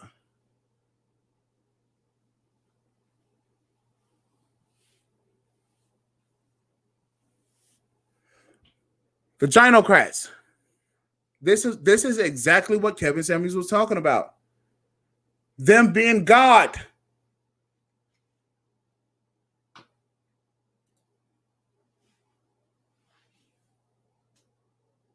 The black mother being God. See, they screwed us up so that they could have an avenue for us to work for them. Oh, and by the way, I don't know if BGS accepts Cash Apps. But wouldn't it be befitting, this whole entire conversation, that he's actually extracting money from the millennials to give to him? I've never seen him take any money, right? I don't hang out in this space long enough. But it would be safe to say somebody gives him money. So why not extract more money from the millennials through my own little brainwashing? See, these guys are manipulators. They're master manipulators. They know how to get you to give them stuff. I know. I grew up in Chicago. I seen them.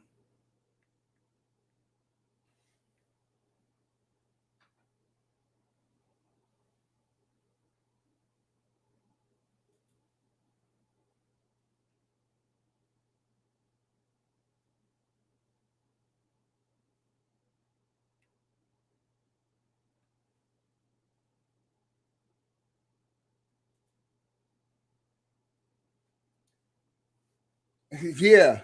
You know what? And I think so as well. I think that a millennial did give him that idea.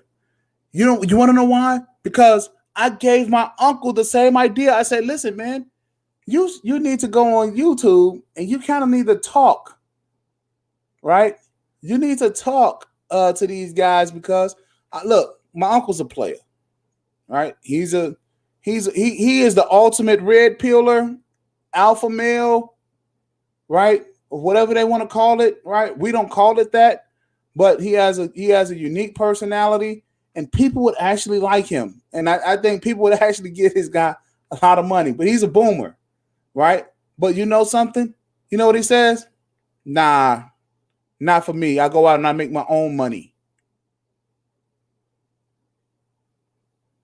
I don't just sit around, and I'm not going to sit around and take advantage of the youngsters. See, that's why I said not all of them are like that, but I've seen the likes of the BGSs before. Now I'm going to tell you something. Here, let me tell you something. If you want to know the type of guy BGS is, and you guys want to know, like, if you hear them like saying like these guys have feminine traits, let me tell you something. BGS has the most feminine traits I've ever seen. He acts like my mother. BGS acts exactly like my mother. This is the reason why I could stare BGS in the face, and I'll tell him, hey, listen, man, you need to pack it up. If that was my father, here, Dad, stay off the computer. Stay off the internet. Leave these people alone. Sit here and watch the ball game. In fact, what I would do is that I would make my dad feel comfortable, like he was back in 1968 or something like that. And I'll say, here, Dad, here's a 13-inch black and white TV, okay, with some banana ears, with some with a hanger, and give him some pliers. Don't you feel like you back in 1968, 1970? Don't you feel like you back in 1985 with your 13-inch black and white TV? That's the crap that they remember. That's where they are in life. Because I tell you what, BGS, he's actually supposed to be so busy, in fact.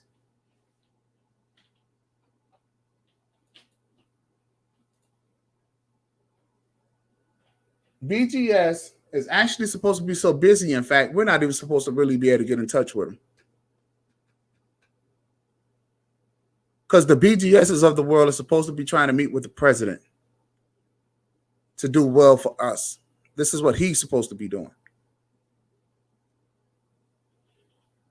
Byron Allen, I believe Byron Allen is a Gen Xer.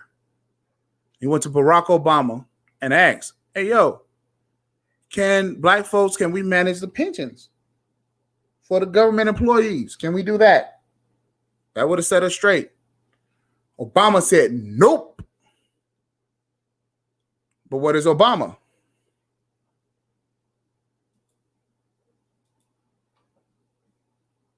What is Obama? What is President Obama? Let's see. Barack Obama. The 44th president. When was he born?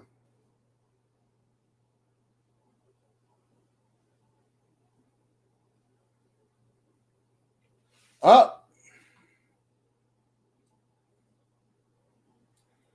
Everybody, you can't make this shit up, man. Date of birth. Boom. You cannot make this shit up. 1961. What would that make him?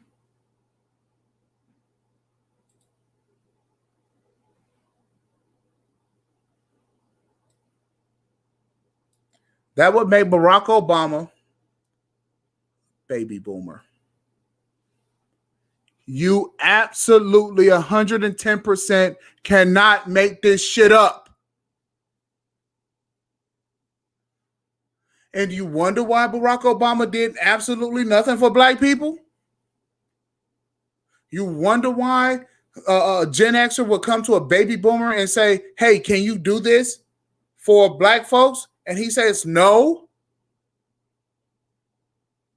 Do you wonder why this colored man, this first black president in history, would not have done anything? Because he's a baby boomer. They do nothing for us.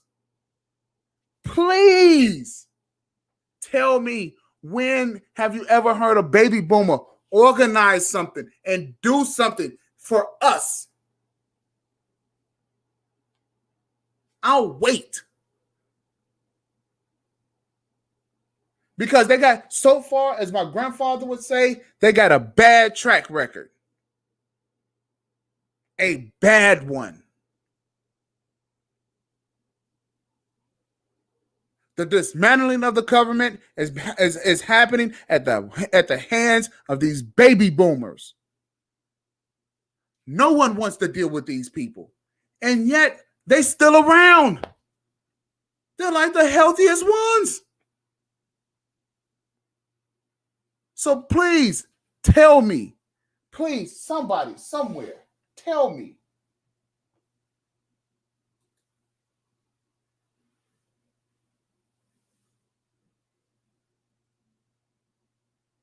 Yes, they are crapping on us for the problems that they created, but tell me where they're actually doing something. What are they doing? The LGBT community, the homosexuality. We didn't bring that stuff up. We didn't do that.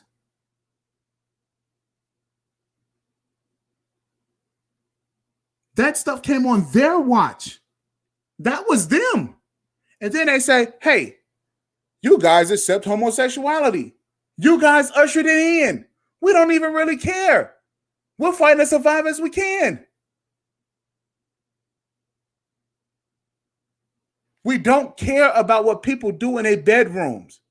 Here's what we care about. We care about being able to make enough money that if we have an issue, we can take our money and then make an influence on our necessary politicians to change things the way that we want it. We're interested in playing the game. We're not interested in, well, you guys accept it. It's you who brought it in. Which begs the reason. Was it you guys who was with this, all this homosexuality? Because we don't care. At least I don't.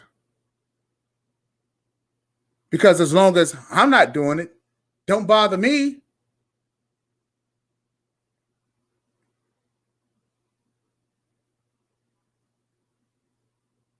In which, hold on a second. Wait a minute. All of those kidnappings is all of those kids.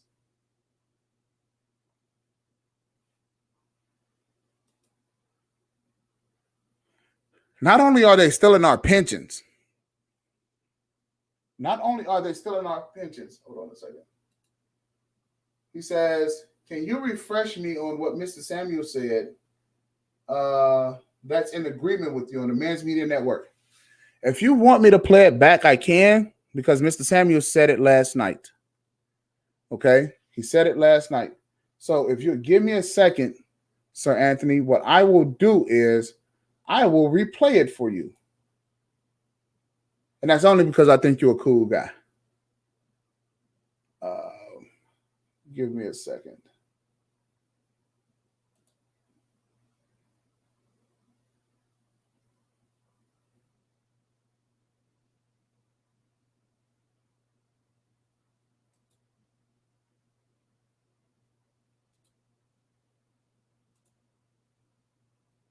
Okay, so give me a second. I'm going to grab it and I will replay it for you. So that way you will hear Mr. Samuels. You will hear him say it out of his own mouth. Because what I don't like to do, I don't like to make it seem as if I'm the one that's saying it. By saying, hey, yeah, well, maybe you should go back and you should watch this whole show. No, I'll replay it if you want me to.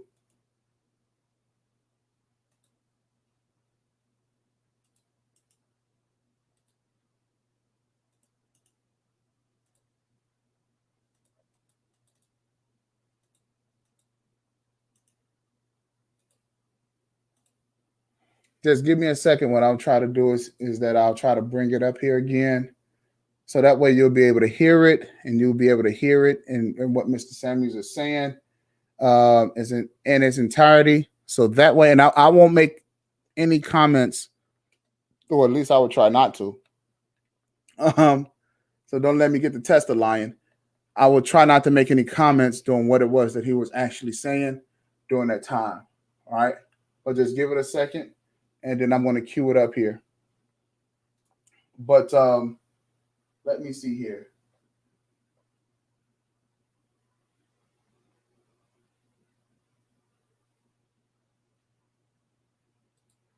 Okay. Well, if you want to go back and find it on your own, right? I will give it directly to you. It's under Our Modern Mothers Failing Their Daughters from last night. Okay.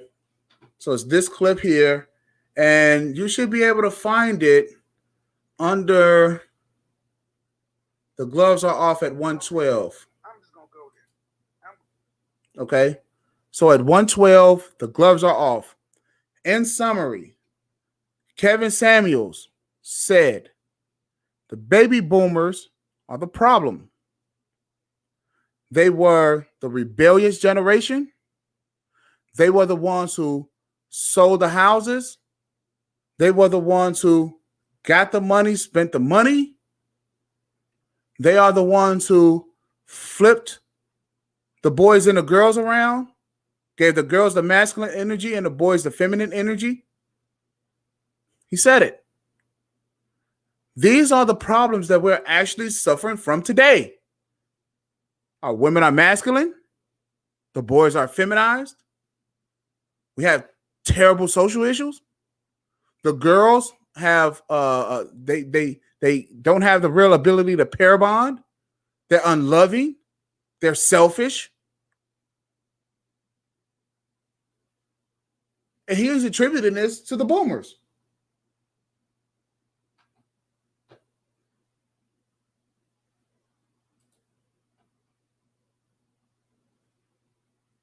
Yeah, this is the link. What I'll do is that I'll even put the link in the chat. Let me know if you guys get it.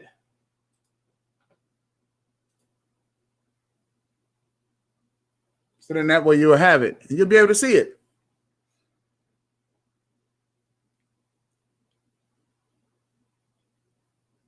They took the money, they went to the clubs, spent the money on drugs. Oh, and by the way, they were not self-medicating. They weren't self-medicating by not being able to use the bathrooms or other people back and white folks' bathrooms. They weren't self-medicating.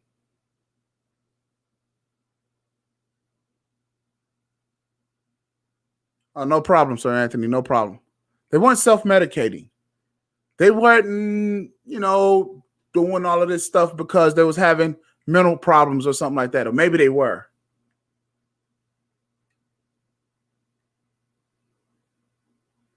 But these people,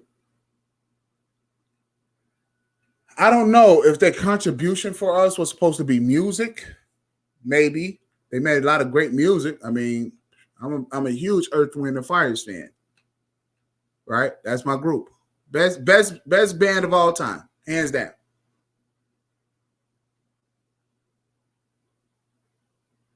Right? But outside of that, haven't really seen them banded together to do anything else. And then they try to blame us as if like, hey, I wasn't shit, but you're failing. You're failing. You're failing. Well, maybe if you'll stay out of my business and leave me alone, I can go out and succeed.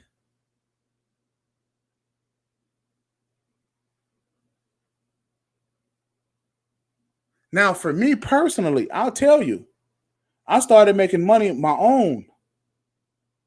I started working when I was 5. My grandmother gave me my grandfather's shovel and said, here, this is how you're going to make some money. And I can tell you this, the money that I would bring home, what would my mother do? She would take it and buy drugs with it, i.e. marijuana. My mother wasn't a hard drug user. at the time. She would buy alcohol and cigarettes. And when I work my jobs, I bring my money home to my mother. Because she convinced me at an early age, you need to buy soap and toilet paper and dishwashing liquid and soap powder for the house. You need to do that. You're hungry. You need to buy food. This is what she convinced me to do. In which I still do that type of stuff to this day. Right? So I don't have no problem doing it. I just do it like it's second nature. But I learned that when I was 5. So 35 years ago. The car needed brakes. Instead of, listen, check this out. Instead of going on my 8th grade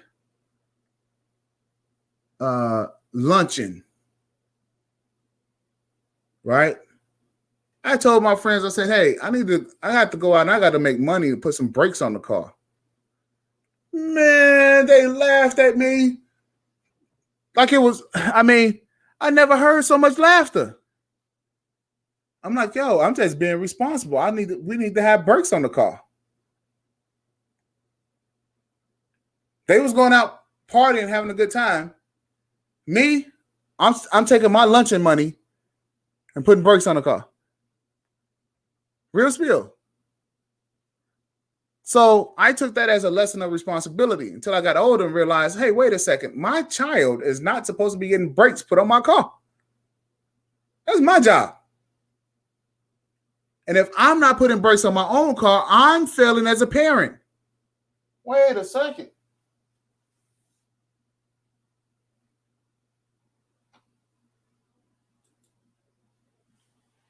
Wait a second. That's my job as a parent. Now, granted, my father passed away when I was going on 2 years old. But my mother had another guy who she was having kids by. Why couldn't that Negro put the brakes on the car? He was riding around in the car with her. They're adults. Oh, and by the way, we lived with my grandmother, who was part of the silent generation. She was born 1923, 1925. So we lived with her. And larger part, my mother didn't pay any rent. But I can tell you what my mother did do. She dropped out of high school. I can tell you what she did do. She went and hopped on that public aid. That's what she did. When there were jobs available, because they started out giving jobs to them. The 1970s. My mother was born in 57. The 1970s, she's been 23. Instead, she decided to become a welfare queen. How do I know? My aunt, who lived directly across the street, she retired from AT&T. My uncle went to work for AT&T as an electrician.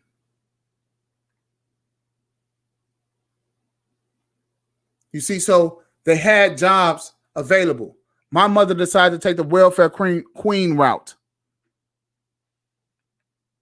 the druggie route.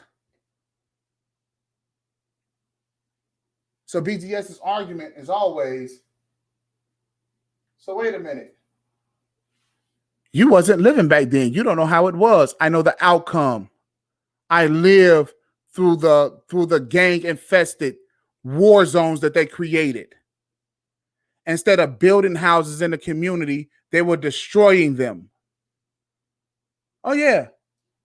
So all these houses that got knocked down, all of these vacant lots that got torn, the neighborhoods that got torn apart, because, see, they like to preach to us about Black Wall Street. Oh, yeah, we had Black Wall Street. We had this, we had that. You didn't have nothing, BGS. You guys did nothing. You know who had Black Wall Street? The silent generation. The Marcus Garveys of the world, that's who had that stuff. The people, everybody that came before you did that. You did nothing. So now it's up to us to do what it is that we have to do. Because gone are the days of allowing these boomers to make us feel like shit. Those days are gone. Gone are the days of them feeding us poisonous crap, like the poisonous food that they fed us. Oh, yeah, because I'm going to tell you something. Because I was talking to BGS about this deal that came along in the 1970s. Because I'm going to show you guys something that you don't know about. I don't think you guys know about, but what I want to do is that I want to impress upon you guys something real quick.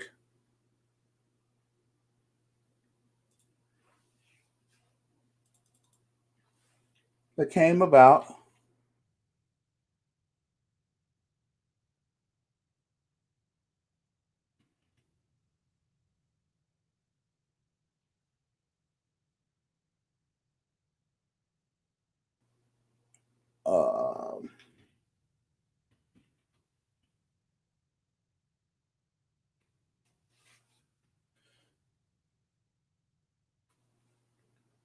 All right.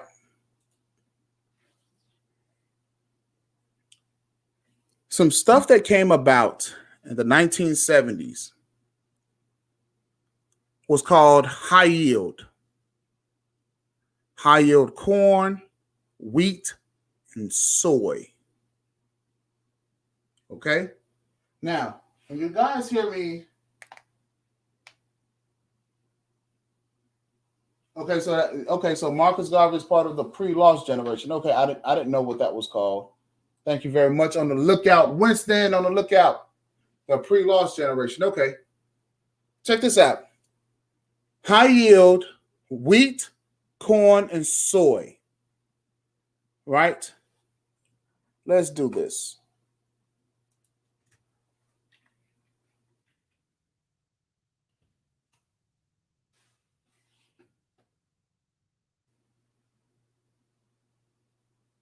So what happens is that you have crop production, right?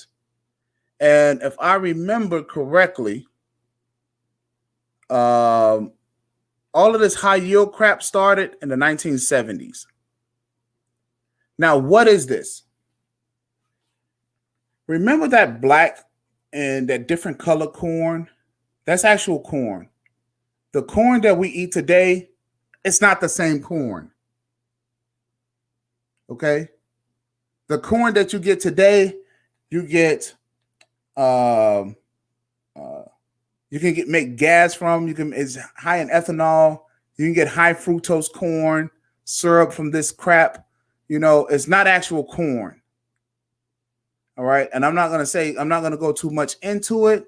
You know, you guys can possibly do your own research, but it's not the same type of corn. Right. So when you look at the corn, they had corn syrup. You have all of these corn products.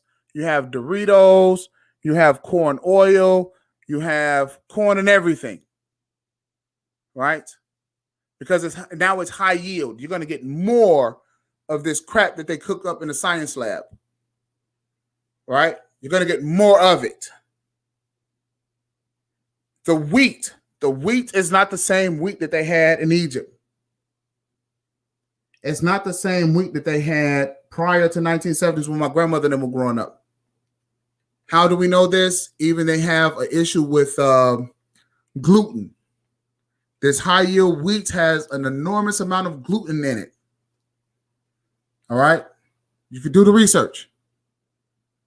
So my grandmother, even when she was getting older, she had to have a gluten-free diet. The boomers care absolutely nothing about this.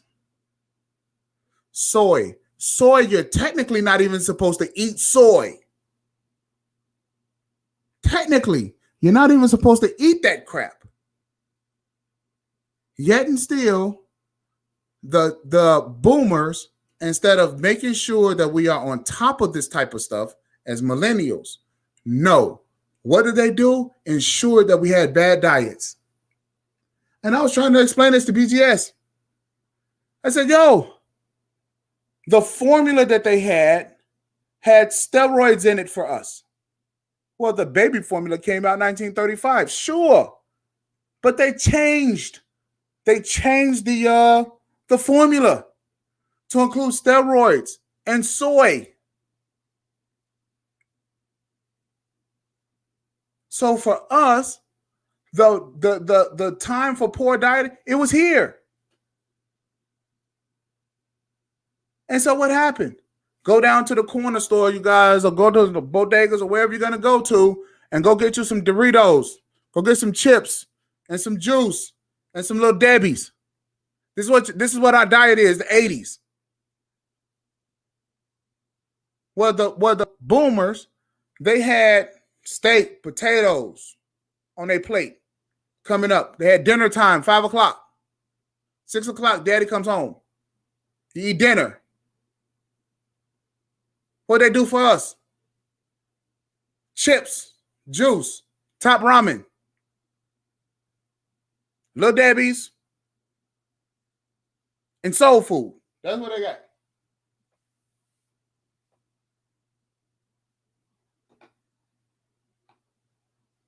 That's what they got. This is the diet. And it's all because of this high yield crap that when they came out with it, these Negroes is at the clubs while they are coming up with high yield.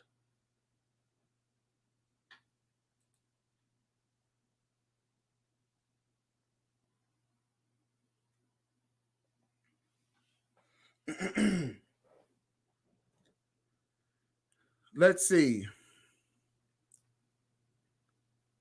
Because they have been tracking corn grain yields since the 1930s.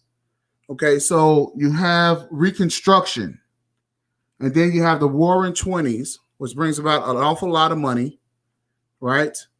And so here it is what they said. The second miracle is the improvements that began in the mid-1950s. In response to continued improvement in genetic yield potential and stress tolerance, plus the adoptions of fertilizer, chemical pesticides, agricultural mechanization, and overall improved soil and crop management practices. The annual rate of corn yield improved more than double to about 1.9 bushels per acre. They started in the 1950s.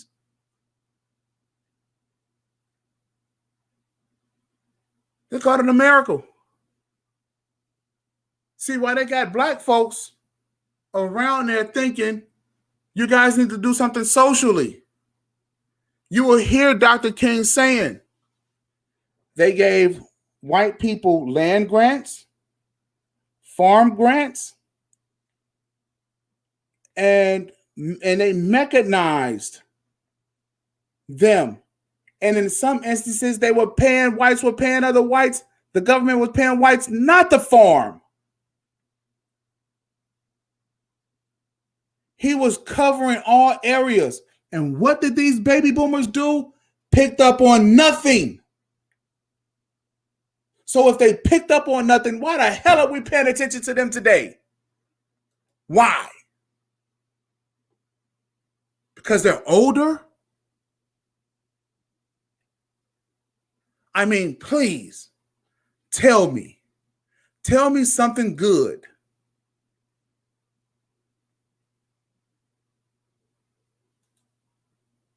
You see, I don't mess around with the crap that they're talking about the past.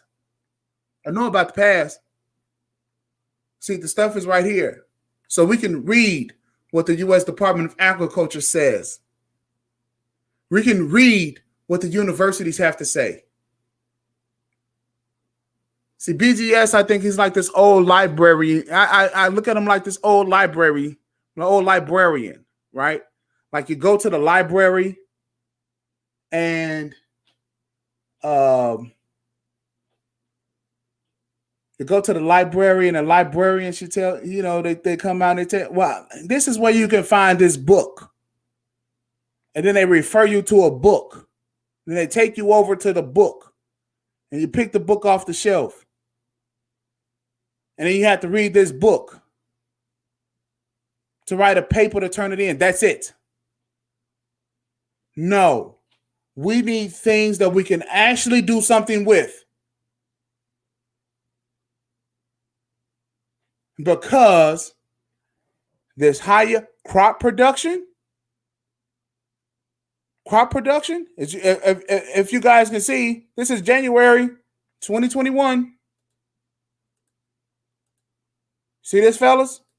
This is January. Corn stocks are down fractionally.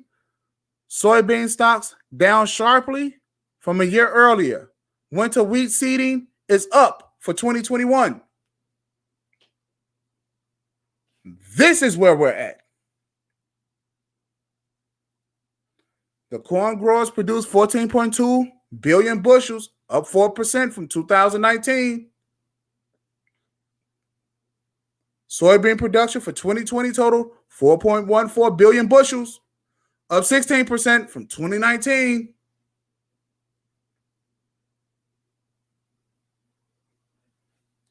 This is where we are.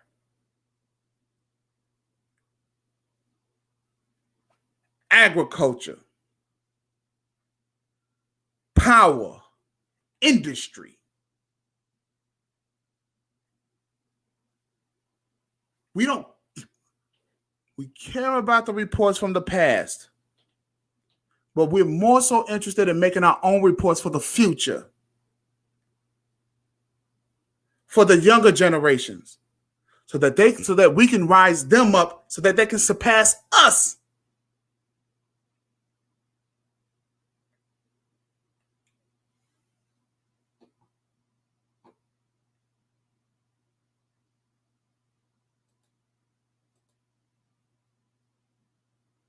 Thank you very much.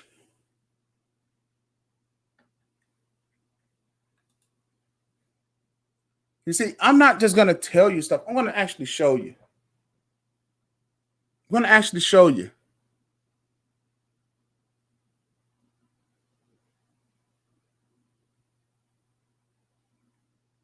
We got work to do.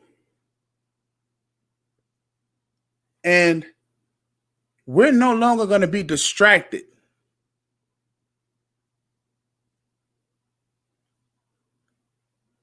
Because this is the crap that they're putting in our food. More so, we need to be concerned about the oil and how all of these plastics and everything that we're touching, how it's going to affect us 20 years from now. We're not going to be distracted by no old heads. That's right, Winston. Hey, man, you are on fire today. There's a huge difference between an old person and an elder. These Negroes here are just old. Old. Elders lead you into someplace that's beneficial.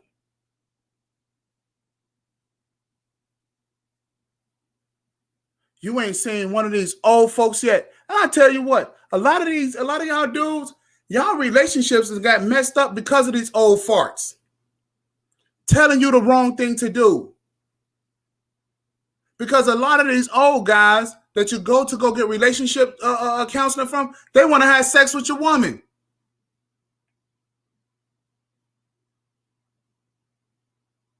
They want to have sex with your woman.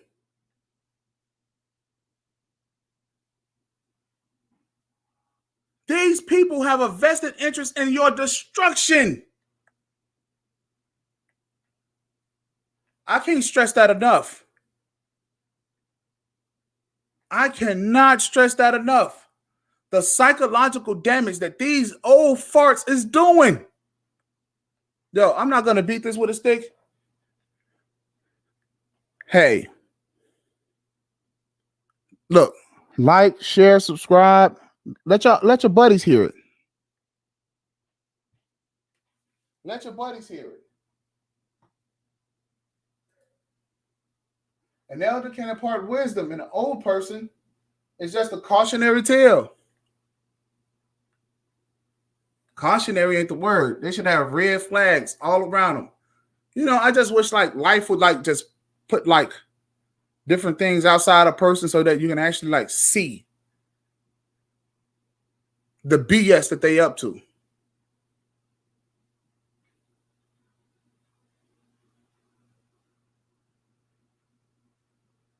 When they made this high yield corn crap, they kind of, oh, and by the way, this high yield corn stuff, the high yield corn, wheat, soy, if you notice, look at the diets of all these old folks. High blood pressure, diabetes, all this other crap. This because they didn't take care of this issue.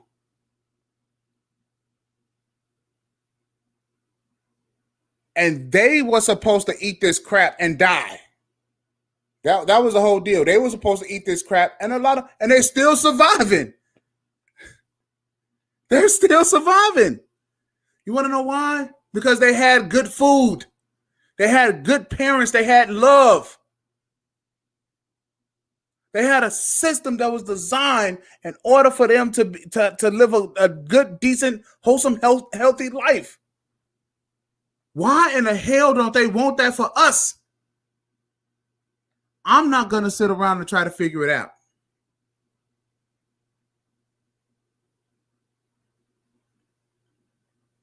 Officer Faulkner, all of you guys who have been hearing me in this space, get with me. Because we got work to do and we can do it together.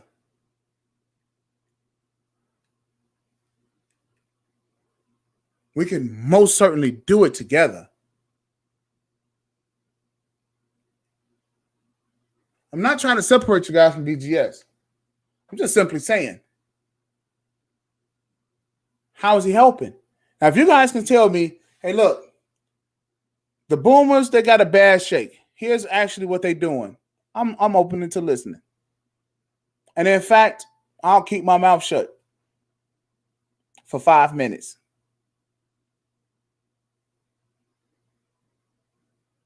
And I will actually listen to what it is they're actually doing. Because BGS came on a show where we could actually build. It was actually distracting. Because after he left, a lot of the guys had a lot of military background. As a matter of fact, today is 9/11.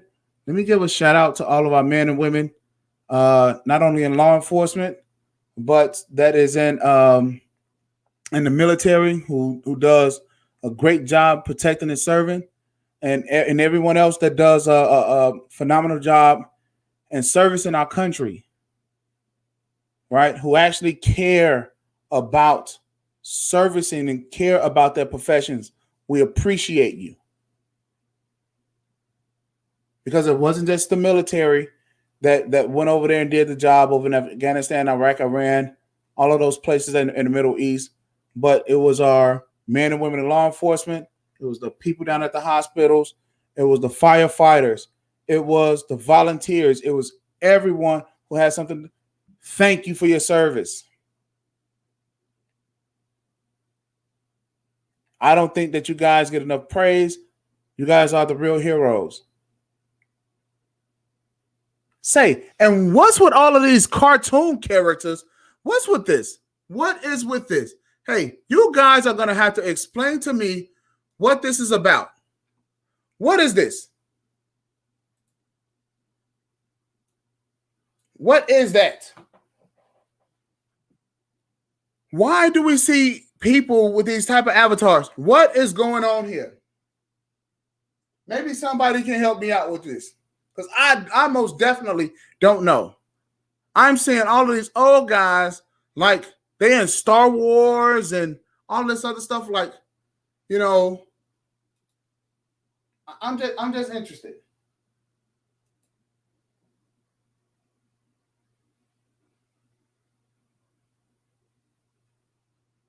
Okay, and Sir Anthony, by the way, what is his level of work?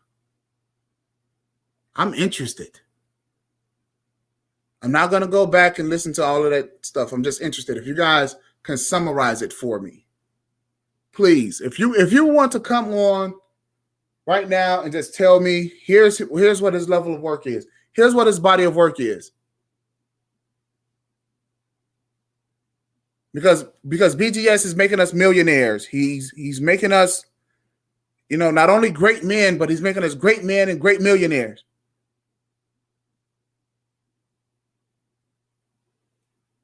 I mean, really. Because I want to tell you something. In India,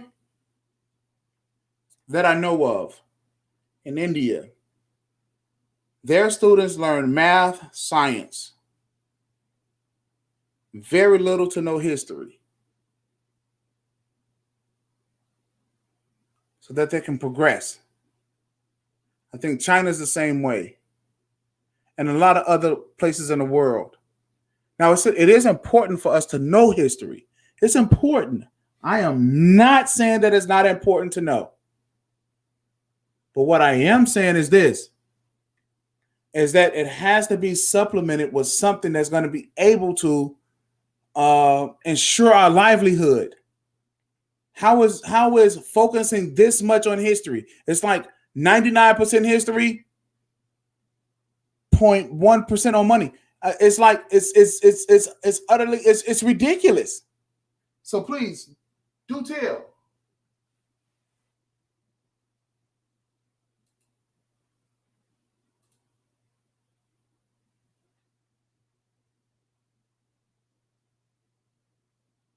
Yes, he's been a fixture, but for whom?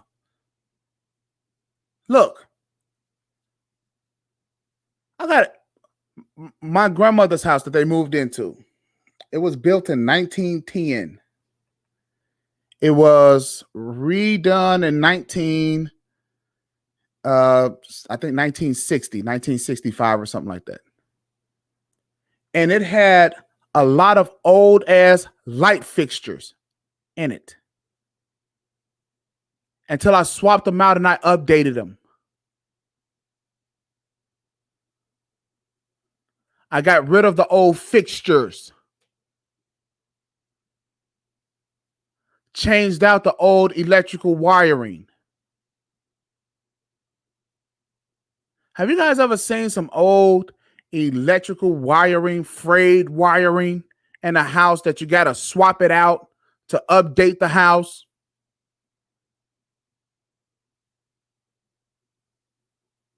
Some of these old fixtures need to be tossed out so that progression can happen. So please, what body of work? Here, Kevin Samuels is a golden boy. If he hadn't taught you about anything, he taught you about this one thing: outcomes. What outcomes?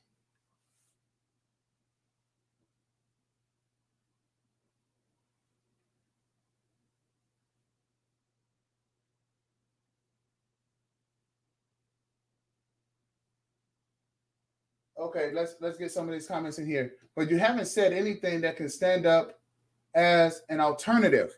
Yes, work together. Contact me. We can work together.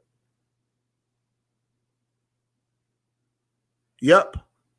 I need you guys, board of directors, so that you can direct things in this world. See that? Directors. Directing. All right, let's say this. They have cultivated reputations that people we know of. Okay. Awesome. Awesome. So if he served a purpose in that arena, let's go. Because you guys are popping up now. And I respected his peers. Okay. Talking about BGS or boomers is not a body of work. Not trying to have it be a body of work. Just not. Trying to get some work done here so that we can have our own body of work. See how that works? So that we can go and have our own body of work. Not just me. Us. All of us. See how that works? I can go have my own body of work. Us working together, having some fun. All right, let's go. I think Sir Anthony is saying that you need to demonstrate knowledge that qualifies you as a reputable expert in order to compete.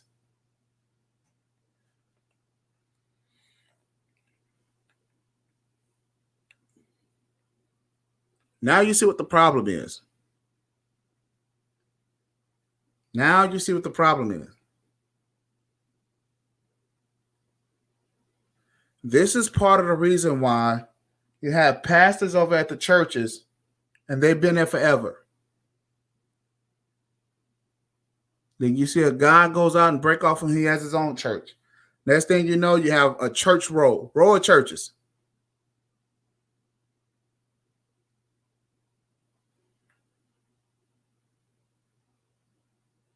You see that? How are you hanging around a guy who is telling you your generation ain't shit and you're still listening to him? You're still hanging around. My thought, my generation ain't shit. I'm going to make something of myself. I'm not going to sit around and listen to an old man. I don't know what type of avatar this is. Right? I'm just not going to do that. Let's see. From my vantage point, I think you just keep going, making content and grow your channel. I think you just need to. Okay, you see, here's the deal. I had a thought about making a channel, but it was never really my thought because I'm really a worker. I'm really a doer, right? Not a channel maker, not a YouTuber, right? I do other things besides that. Now, I have an idea for a media company. I believe would be awesome. Okay? That'll be awesome. So this is the only real reason why I got into the space. Irv kind of brought me into doing this because he thought it would be fun. He and I do a channel together, or I can come on his channel and stuff like that. That's kind of like what he thought.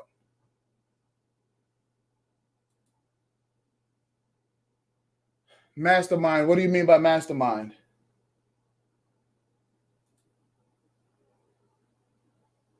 Yes, mastermind what? And tell me what you guys are talking about. Mastermind.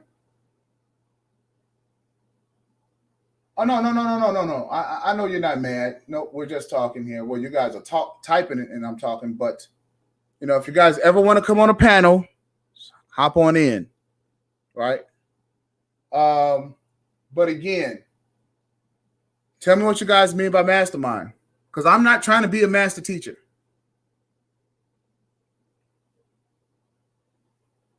I'm not trying to be a master teacher. I'm not trying to be a teacher about any of this stuff, right? What I'm saying is that you guys have skills and abilities. I have skills and abilities. Let's put our skills and abilities together and let's make some magic.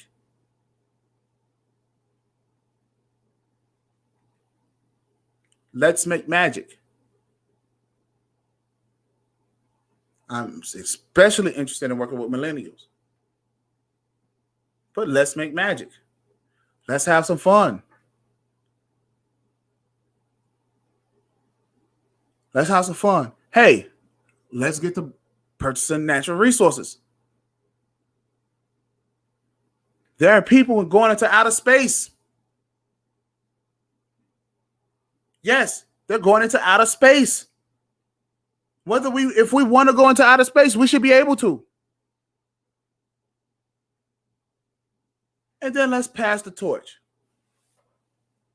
So if we're not, what are we supposed to do? Sit around for another 20 years and do what?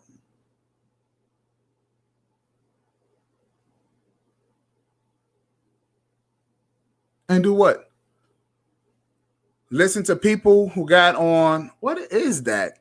This black thing here. What is this? Somebody please tell me what this is.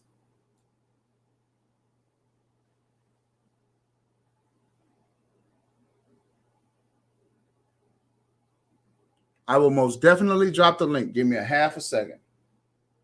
Let me get this going and I will drop the link, sir.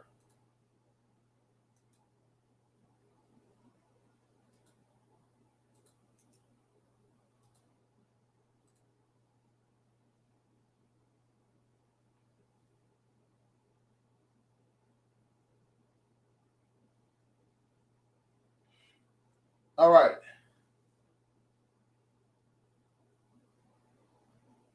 So I'm going to do this one. The idea of the mastermind is a group of people concentrating on the efforts to accomplish goals. Okay, perfect. Perfect. And here, what else are you saying? Part of being a mastermind is being realistic and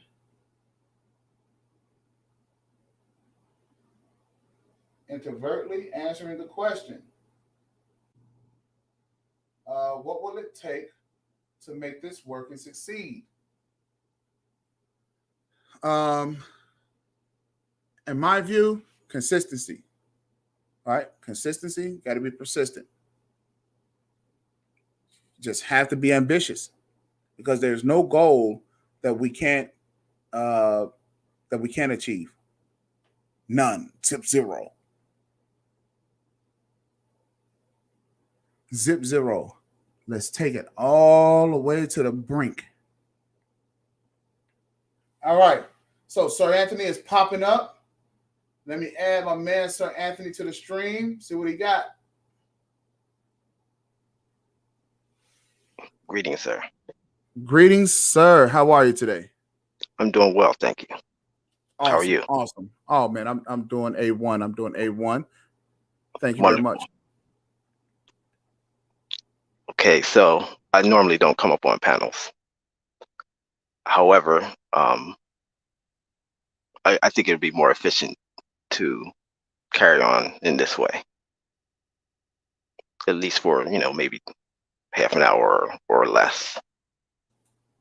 Yeah. In regards to BGS, like I said earlier in the chat, I came into the space through BGS. So in that regard, I guess you could call me a proselyte of BGS. At least I wouldn't use that terminology, but he's the one that read me into the space, so to speak.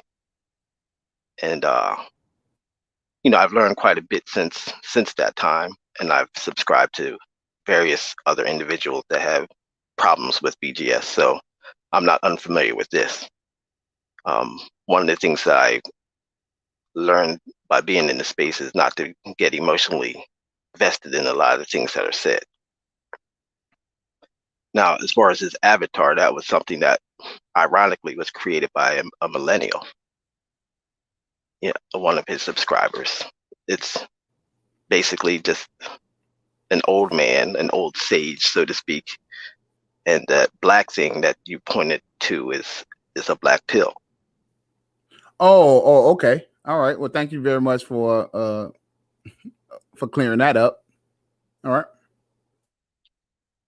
And now, also, like I said, also at the beginning, this generational discussion, I don't think I'll ever be sold on the utility of it. It's all very useless. And I try to say it there in the chat that while we're talking about millennials, and I mentioned Angry Man in the chat, just last night he went on a generational rant. But while that's taking place, you're not talking about something else. And it's just a useless waste.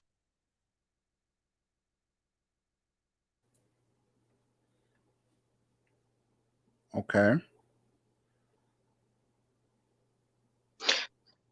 And in regards to millennials, I'm subscribed to several millennials. I myself, I'm a Gen Xer. So in many ways, it's like we're caught in the middle between boomers and millennials throwing stones at one another. And the way I see it, everyone has their own cross to bear. No one is free of any blame. So the whole discussion is, like I say, it's just useless. It can be likened to the complaints that people have to say about one, and I'm a manosphere guy, but people have criticized the discussion that we have about women. I'm all for the discussions, but at the end of the day, you have to be mindful that above all of this is white supremacy here in the United States. When we're talking about the male-female dynamic, or between Black men and women, over and above it all is the effects of white supremacy on our community. So while we're, taking jabs at one another, we can't lose sight of the fact that, white supremacy is there at play all the time. So I might, take a jab at a sister, the Black women say something mean, like a baby mama's ain't worth anything or anything like that. I have to be mindful at all times that there's something bigger at play. The same thing here with this generational dynamic. We're here in the belly of the beast, and we're going to blame particular generations for the problems that we've all had under the pressures of white supremacy and systemic racism. So while I don't mind talking about it, but we can't lose sight of the fact of the bigger things at play. And, you have to address those things through your body of work. Now, you said that you work and you have things that you have to do that are more important. We all understand that. But if you're going to be in this space, you've entered into the space. You started a channel, so you're obligated to yourself in that regard. Through your work, you're speaking for yourself, and people will buy in according to what you lay down as your body of work. Even if you don't agree with BGS, like I say, I'm subscribed to some guys that vehemently disagree and can't stand BGS. Like, I'll mention the name. I won't be much longer, but Man of Tomorrow. I don't know if you're familiar with him. No. He is, he has his own program, his own platform, and he does great work. He can't stand BGS, but he has way more things to talk about than just going at BGS, let's just say. But he has a solid program that he has established, and he speaks about on a weekly basis. That's the paradigm. You have to have your program, the man's program, and build on that. I'm most certainly understand, and if we can have a dialogue here for a little bit. Certainly. All right, I agree with you. The underlying issues is white supremacy, racism. Right. That's first and foremost, but that's something that we have to deal with. So, Dr. Claude Anderson, he defined white supremacy, racism as a competition amongst groups for wealth, resources, and power. Right. My attempt is to get Black men in the race. Okay. This is what my attempt is. Now, what's happening is that, yes, you have guys who's been in the space a lot longer than I have, and they do have a body of work in the space. It is not even my intention to really establish a body of work. My intention is for us to work. To work.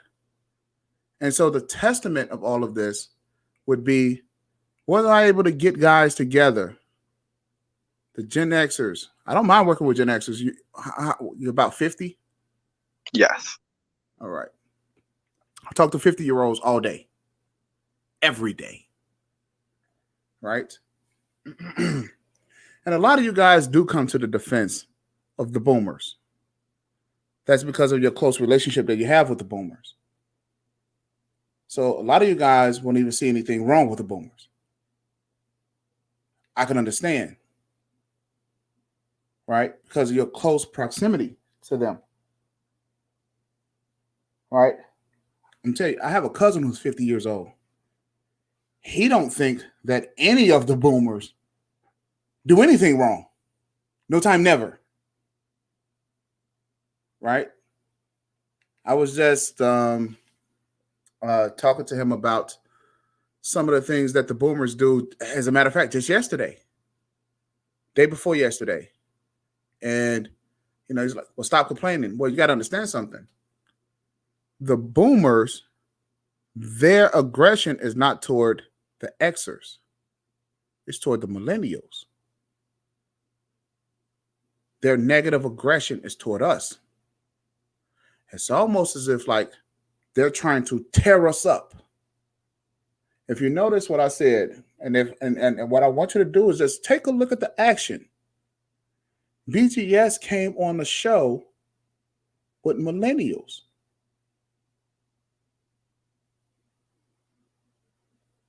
We were talking millennial talk, right? And here he comes, non-productive. So you're referring. I'm sorry. You're referring to the show that. You're referring to the show that's on your screen right now. Yes. The show in question. Okay. Yes. And after he left, we got back to productivity. You see, we start talking about things and discussing things that we could, so that we can elevate ourselves, so that we can group ourselves together. See, I'm not here to talk about BGS. I don't know him. I just know what he do.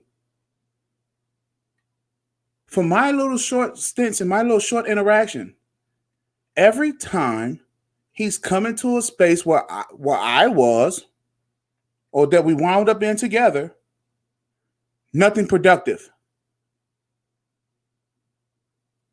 So if his BGS's body of work to me, because we are battling white supremacy, racism, right?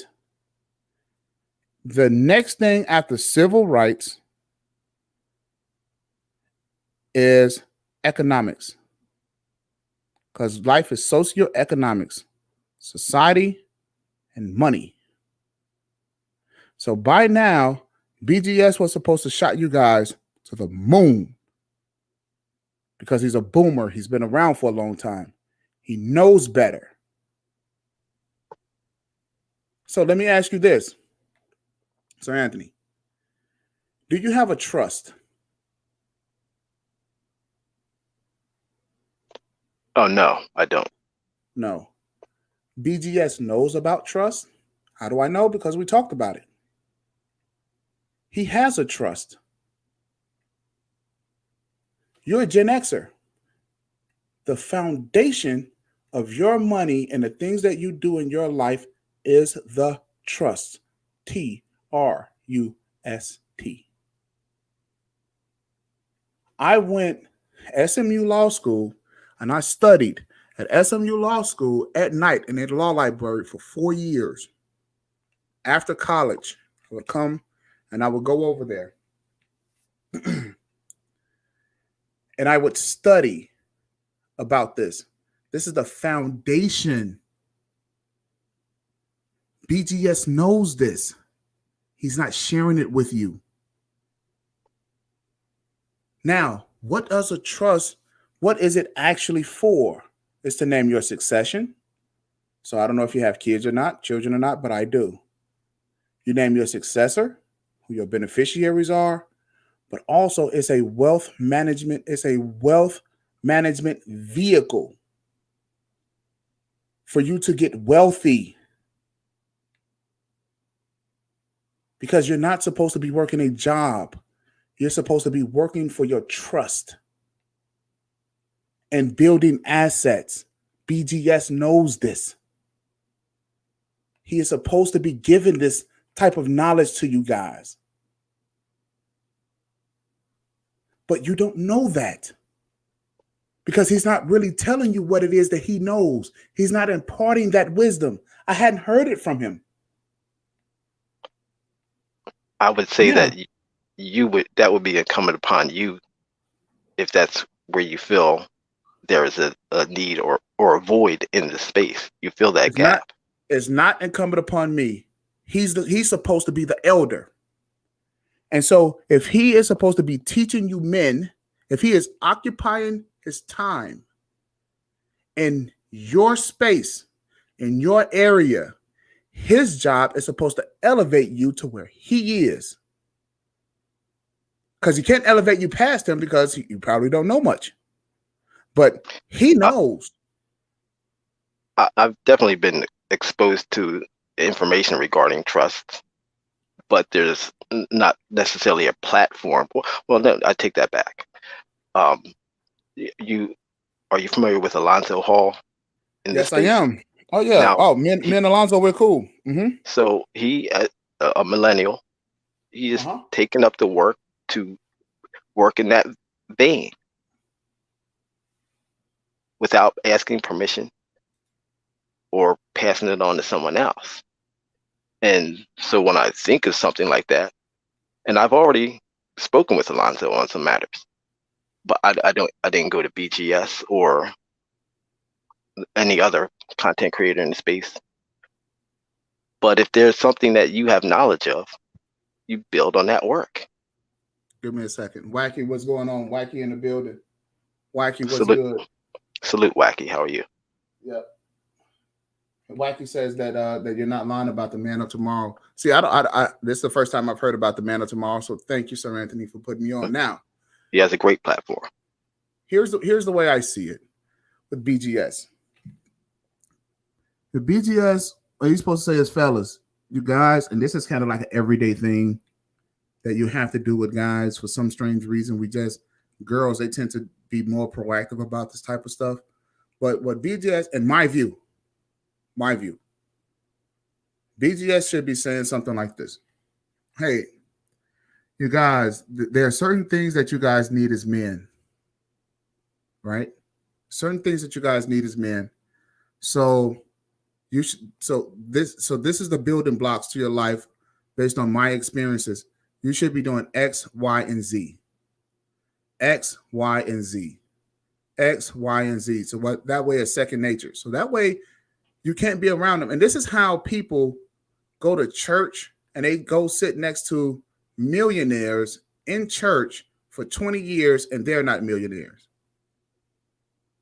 You know why? Because X, Y, and Z. X, Y, and Z. This is the basics. This is what you need. This is what you should be doing. This is what you should be doing. So much so, it's implanted not into your conscious, into your subconscious, to where it becomes a conscious action. And I'm sure that BGS may have told you something over the period of years, maybe, that you probably have been talking with him, right? Because you said he brought you in. Yeah. Over years, he should have been saying to you X, Y, and Z, to the point where, you know, if he's kind of like a prophet or something, right? See, he should be elevating. See, but that's just it. I came in through BGS, but then I found other avenues. Mm-hmm. You know, that was my entry point. And I found numerous other content creators. And you find your way, you know, accordingly. Some guys have some things to say that I have no need of. And then there's other guys that, you know, you have to find your way. And it's not the same for every guy. But if you're saying something that BGS as a baby boomer be leading the way. I don't subscribe to that. So Well, I well, know. they call him a master teacher. I'm trying to figure out, like, what is he master teaching? To me, that's irrelevant. I mean, No, I'm just asking it's like I say, what. I could call Alonzo a master teacher in his profession in this space. So Okay, so in that, then do me a favor, because maybe I'm missing it, right? What is BGS teaching? What is his purpose? What is he doing? I'm just asking. I'm not trying to be combative. I just don't know. see, that can be that to me can be very trivial, and I'm going to try my. That's a difficult question, but I'll try my best to answer it. Okay, well, here's the reason why I don't want you to find it trivial, because so far, only thing that I've found him as being is interruptive and disruptive and a time waster. So maybe Uh, you can help me see something else.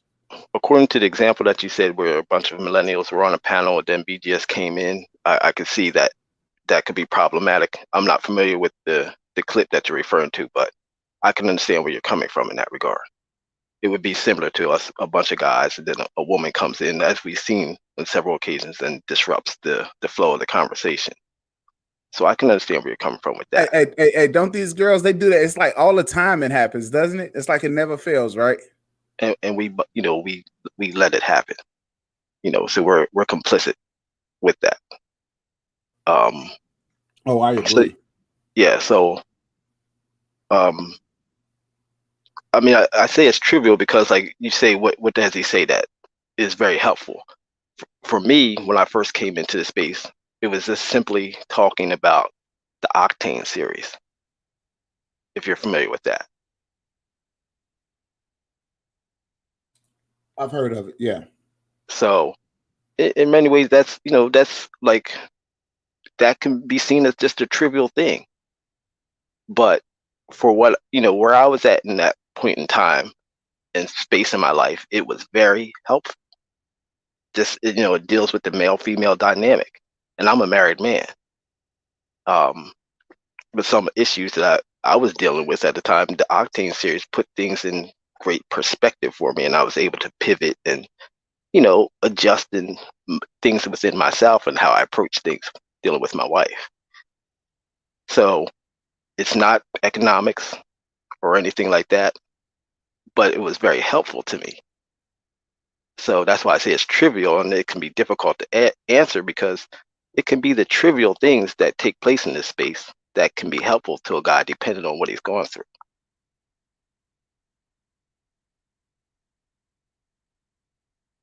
So that's why I say it's not, it doesn't always have to be rocket science. But if it Okay. meets, but what you speak of as far as trust, my wife and I, we don't have children. We're unable to. So that has never been something that I've really taken seriously as far as a consideration. But if you're speaking about it, you might even be able to change my mind, because I haven't given it enough attention. I've heard about people, Suze Orman and others, talking about trusts. But if you were to expound on that, maybe I could be turned or something to say, hey, I've had it wrong all this time. It's not in BGS's lap to do that. But if you feel the need, that's why I say it's incumbent upon you, because you could actually turn the tide in my thought process or someone else's. And you know something? This is classic for you Xers. This is classic, right? This is classic. Now, I have a buddy. I have a partner, right? I've been friends with him for 16 years, 15 years, 16 Okay. years. My cousin, these are two of the main guys that I talk to, right? I tell them, yo, you need to trust, right? And I talk to him all the time about the boomers, because the boomers, they had ways for you to make money by making sure that you had a trade, right? Like one of my biggest influences, my uncle, he made sure I had a trade. He seen that I wanted to learn how to fix on houses. That's what he did, right? And then he made sure that I was put into the space. But then I took that from fixing on houses to learning how to build houses, to actually progressing to owning real estate, right? Okay, great. And so it's a progression, right? But the progression happened as he's seen, okay, he's sticking with this, he's sticking with this, he's sticking with this. So then my uncle started introducing me to more people. This is what boomers know to do, right? They know to introduce you to friends and to their friends to get you into a network.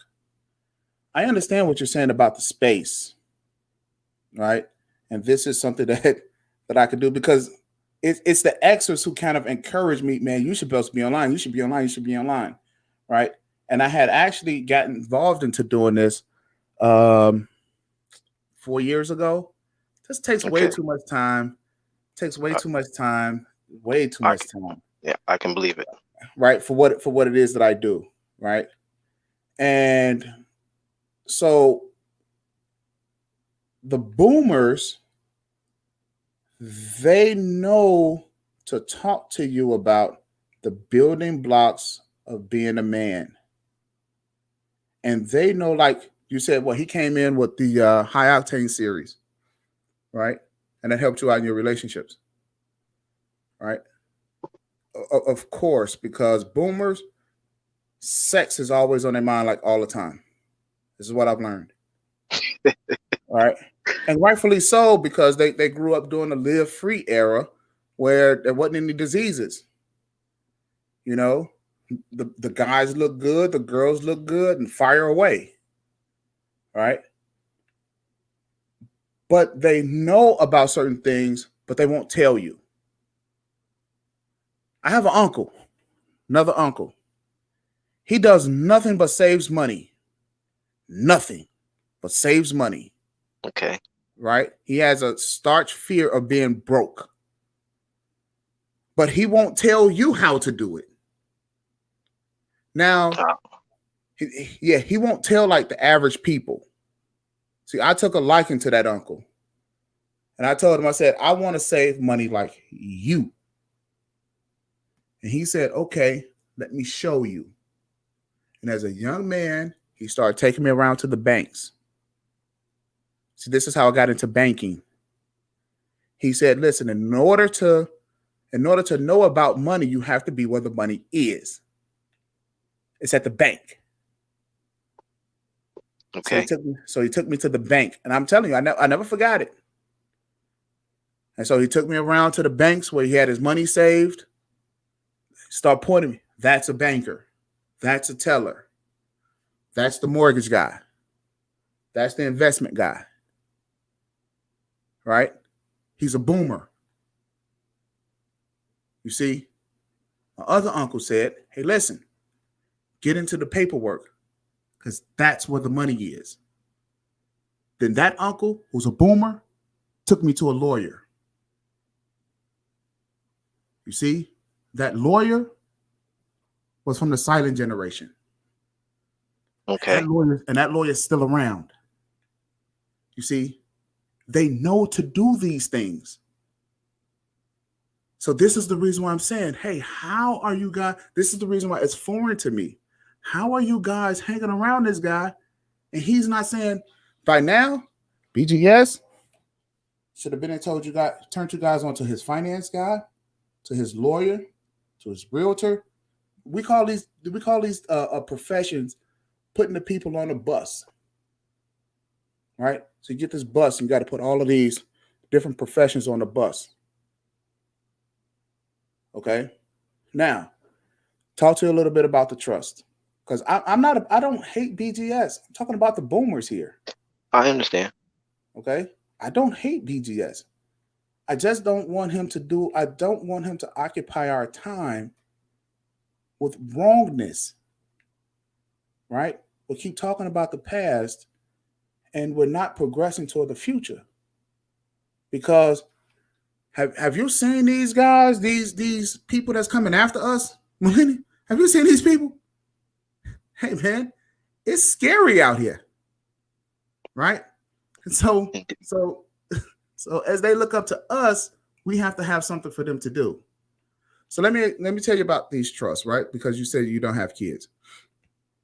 For anyone who has, if you make money, right? If you have any money, you are supposed to have a trust. Real estate, anything, you are supposed to have a trust. If not for your children, for asset protection. And also where you want your money to go in case you pass away. What you want to have done for you as a person if you ever become incapacitated, right? See, none of us want to think toward the future, think in the future about what happens to us, right? All of these things you outline in your trust. All right. So just as you're living, your trust is your living, speaking document when you're no longer living and speaking or can. Okay. Right. So if something was to happen to you, I don't know the relationship that you have with your wife, right? But some guys wouldn't want to turn that over to their wife. Wife would be like, "Hey, pull a plug. I'm getting everything, right?" So you would want to have this stuff written down.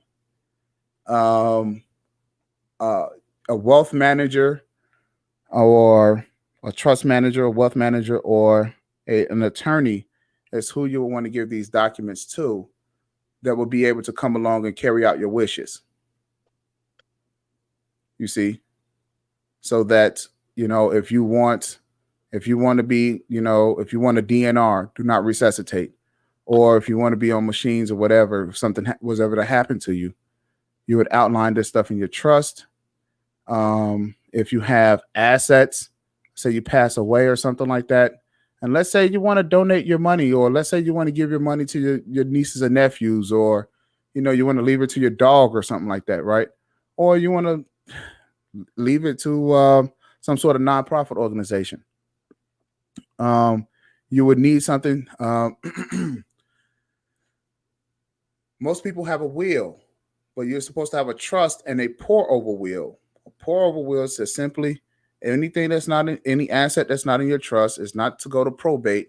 It is to be poured back over into your trust via this will, and any monies or jewelry or whatever assets that you would have would go back into your trust to avoid probate.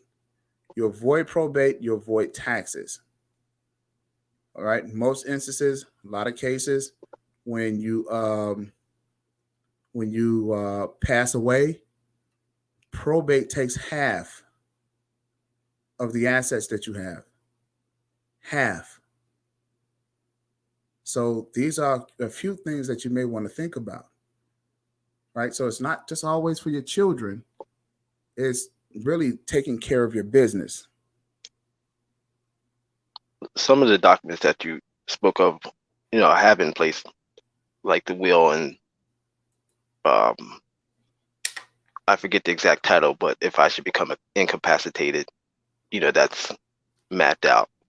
Okay, My so wife you and I have both have those documents. so you have those in terms of power of attorney. Yes, but Okay. so do those comprise a trust, So or is a trust something separate? I understood it to be something separate. so it is something separate. All of these documents kind of run together, right? All of it Okay. kind of runs together. So the trust is your succession financial, right? If you have like a power of attorney, a lot of this stuff is like a you can have a durable power of attorney, right? Yes. All of that stuff you can still outline in your trust. You see, so this is kind of like the government's way of sidetracking you from having a trust because of what a trust actually is. The reason why you get hooked up with a trust is because your job is to manage the wealth of the trust and to build the trust, to build it, build it, build it, build it, build it, build it, build it, and to add money. Your job is to grow the trust for the beneficiaries of the trust. See, so it takes you out of a selfish position and puts you in a selfless position. Your job is to work the trust. It's about wealth. See, they have you so busy working a job, right? Instead of growing the trust. So Alonzo Hall would teach you, here's how you can grow exponentially. I'm not even going to mess up the word. Here's how you can grow it a lot by using what is it that he does? Life insurance. Yes. Right. Here's how you can grow. So what you would do is you would put your life insurance in the name of the trust. Okay. So it's all about how everything is managed. And then you're supposed to take life insurance and then maximize it. And so all these little nuances that this man has learned, he's going to tell you this is how you maximize it and your trust grows. Okay. So instead of working the job, you're supposed to work the trust. Okay. All right. So like I have positions, I have a ton of companies that can get you guys paid, put you on a board of directors, pay you, and then grow your trust. So this way you're not working the job. This way you're not getting up at the 9 to 5. Right? That's the reason why I showed you guys what it was actually confidential. I really wasn't supposed to show you that. I hope I don't get in any trouble. About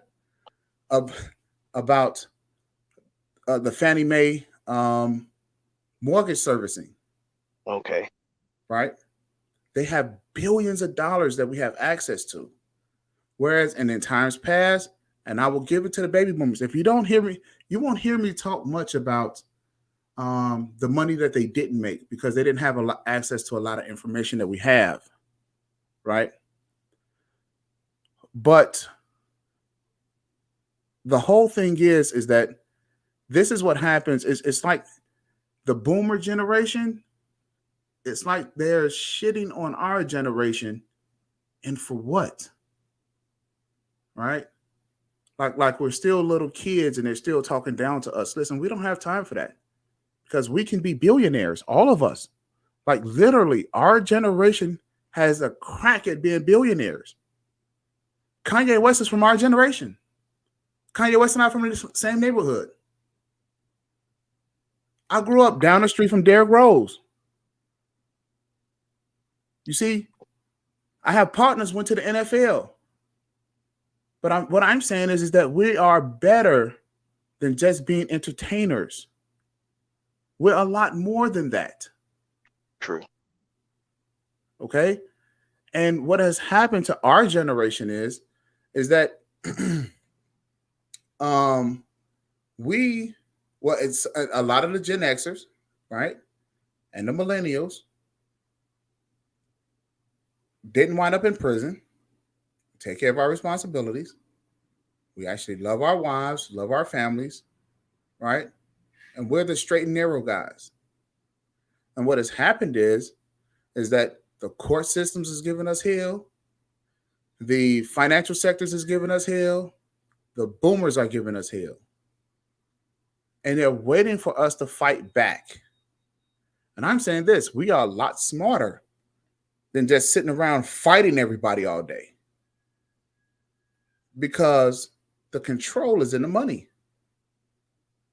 And then any issue that we have, we just rain a Brinks truck down on it. That's how we solve our problems, with money. Because we grew up and they taught us the Bible, right? Taught us the Bible. Bible says food and wine is meant for Mary, but money answereth all things. Yeah. And when we show up to these spaces, let's show up with money. Thank BGS for, hey man, hey, we appreciate what you did, the High Octane series, and thank you for letting us hang around and imparting your wisdom. Right? But we got work to do. I agree. Okay. And we can get to work. But when it's like when he shows up, and I showed you clear as day, Officer Fulton, he just spent it right back around like it was our fault. And then made an excuse about why they picked up the drugs. Come on, man. We didn't pick up the drugs. We didn't do the drugs. The drugs are still here. We have money. We can go do crack. We can smoke all the weed. We can smoke all of our money up. But we're responsible. We're accountable. That's what we are. Quite frankly, the boomers are spoiled. I want to tell they're spoiled. They're spoiled fucking brats. Man. The people are selfish, man. Look. They had tailor-made clothes, right? They had clothes made from scratch, right? Because the larger part of women were seamstress, right? They had clothes made from scratch. They had Catholic school educations. They had they pretty much had everything. They had skating rinks, you know what I'm saying? Bowling alleys. They had everything, right? I mean, they like the epitome of selfish, spoiled brats. And now they're hanging around us like, you guys shouldn't have cell phones. You guys shouldn't have flat screen TVs. You guys shouldn't. Are you serious, man? And that if we have this stuff, we're supposed to come to them and rent it from them. Like, yo, that 65-inch you got on your wall, that 70-inch you got on your wall, you need to rent that from me every day. You're like, yo, but this is my house. Like, what is wrong with you? Oh, yeah, you should be paying me rent. You know why? Because I'm your mother. I'm your father. Are you serious? So I got to pay a mortgage and pay you rent too. Yeah, that's how it works. Oh, okay. Well, I'm not going to disrespect you. I'll just pay you the rent. Really? This is how they expected for us to respond. No. No. All right. We love them. Right? We want to reverence them. Right? But if they're not going to lead the way, just say, hey, listen, young people, y'all got to get back to work because y'all got work to do because you don't want to be an old man like me, right? And have to get Social Security. Yeah, like I say, I think the mantle or the baton is in our hands, and we got to run with it accordingly. You have knowledge. Others have knowledge. You know, I don't have a channel, but if I had a channel, I would be talking about what it is that I, am knowledgeable about. That's the way. Yeah, and as a sidebar, you can you can throw the boomers under the bus because some of this stuff is funny. We can have some laughs, but the things that you know about, that you're knowledgeable of, that you got to package that up, and then people will gravitate to solid work. So check this out, right? The things that I know, I really can't tell you guys over the air. And I'm skirting a lot of things because I will disappear quick. Well, see, we as a people can be very creative. Even the enslaved, would break tools, sing songs with double entendres, and put the message out. We can be very creative. Now, that's up to you on how to be creative. I'm sure that you can do that. I wouldn't want you to do anything that's going to get you in any trouble, but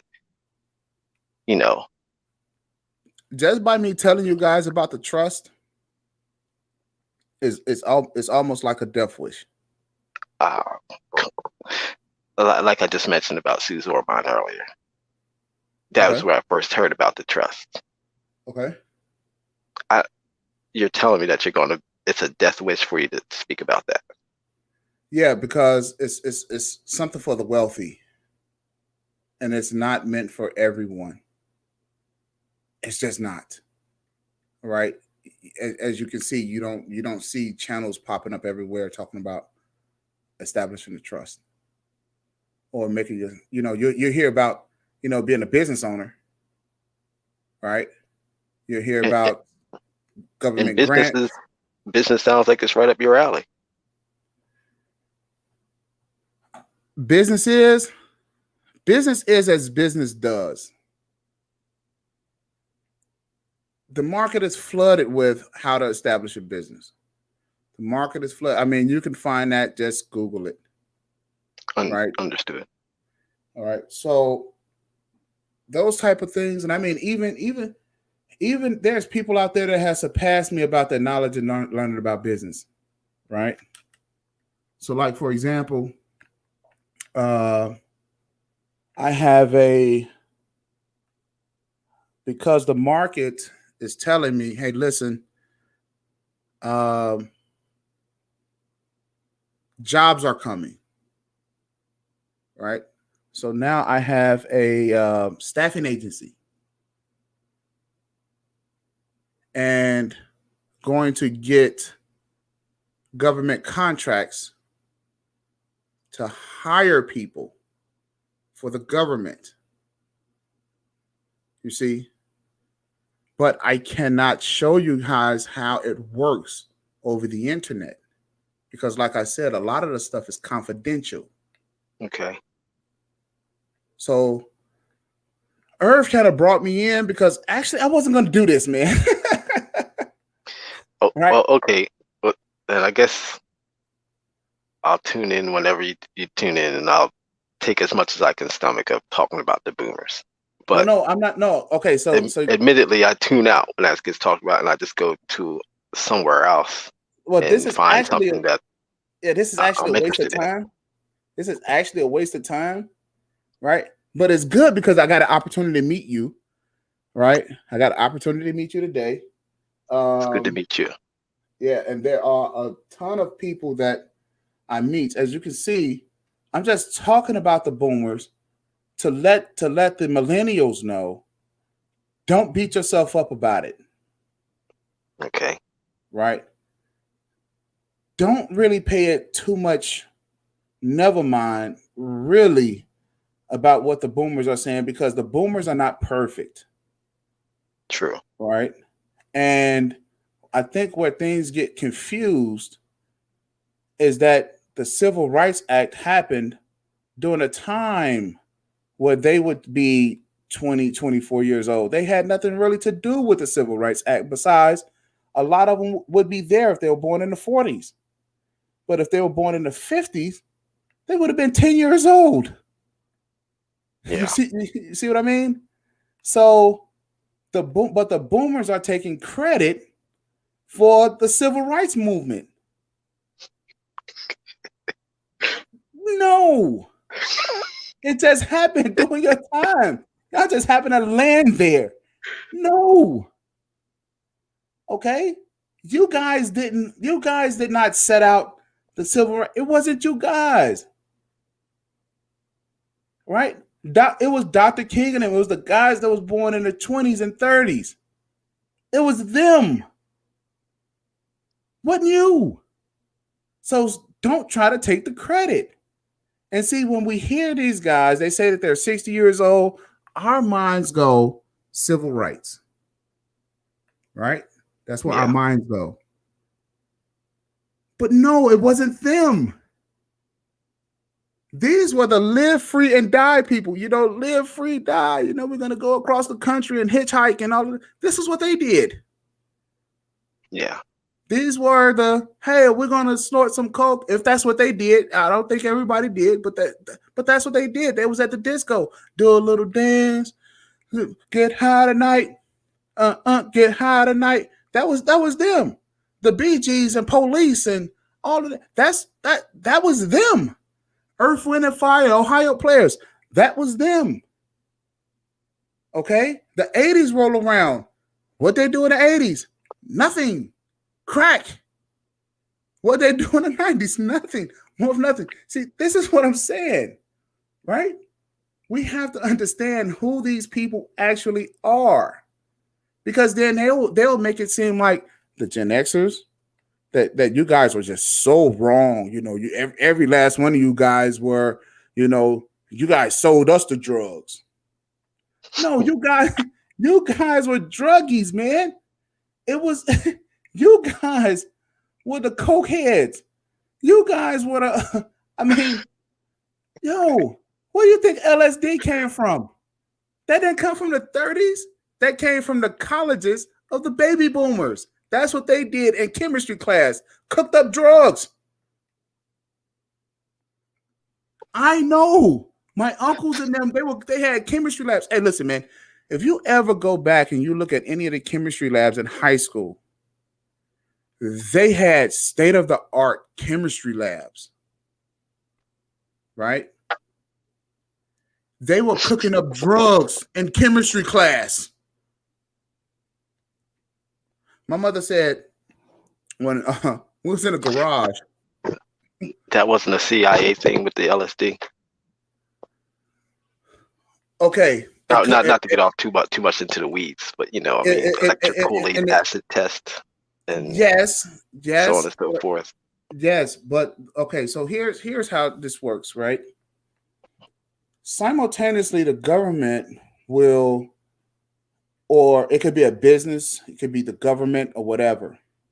They would do things to have colleges run tests, right, for businesses. How would certain things, how would certain chemicals act inside of the body, right? So it could have been a CIA. It could have been just the kids tripping off of what it was that they were supposed to experiment on, right? So you take stuff like Agent Orange, pesticides, all of this stuff. We will never actually learn the truth. Never actually. I didn't mean to take you off track. Let's get back to throwing the stones at these boomers. They, you know, let's give them that heat.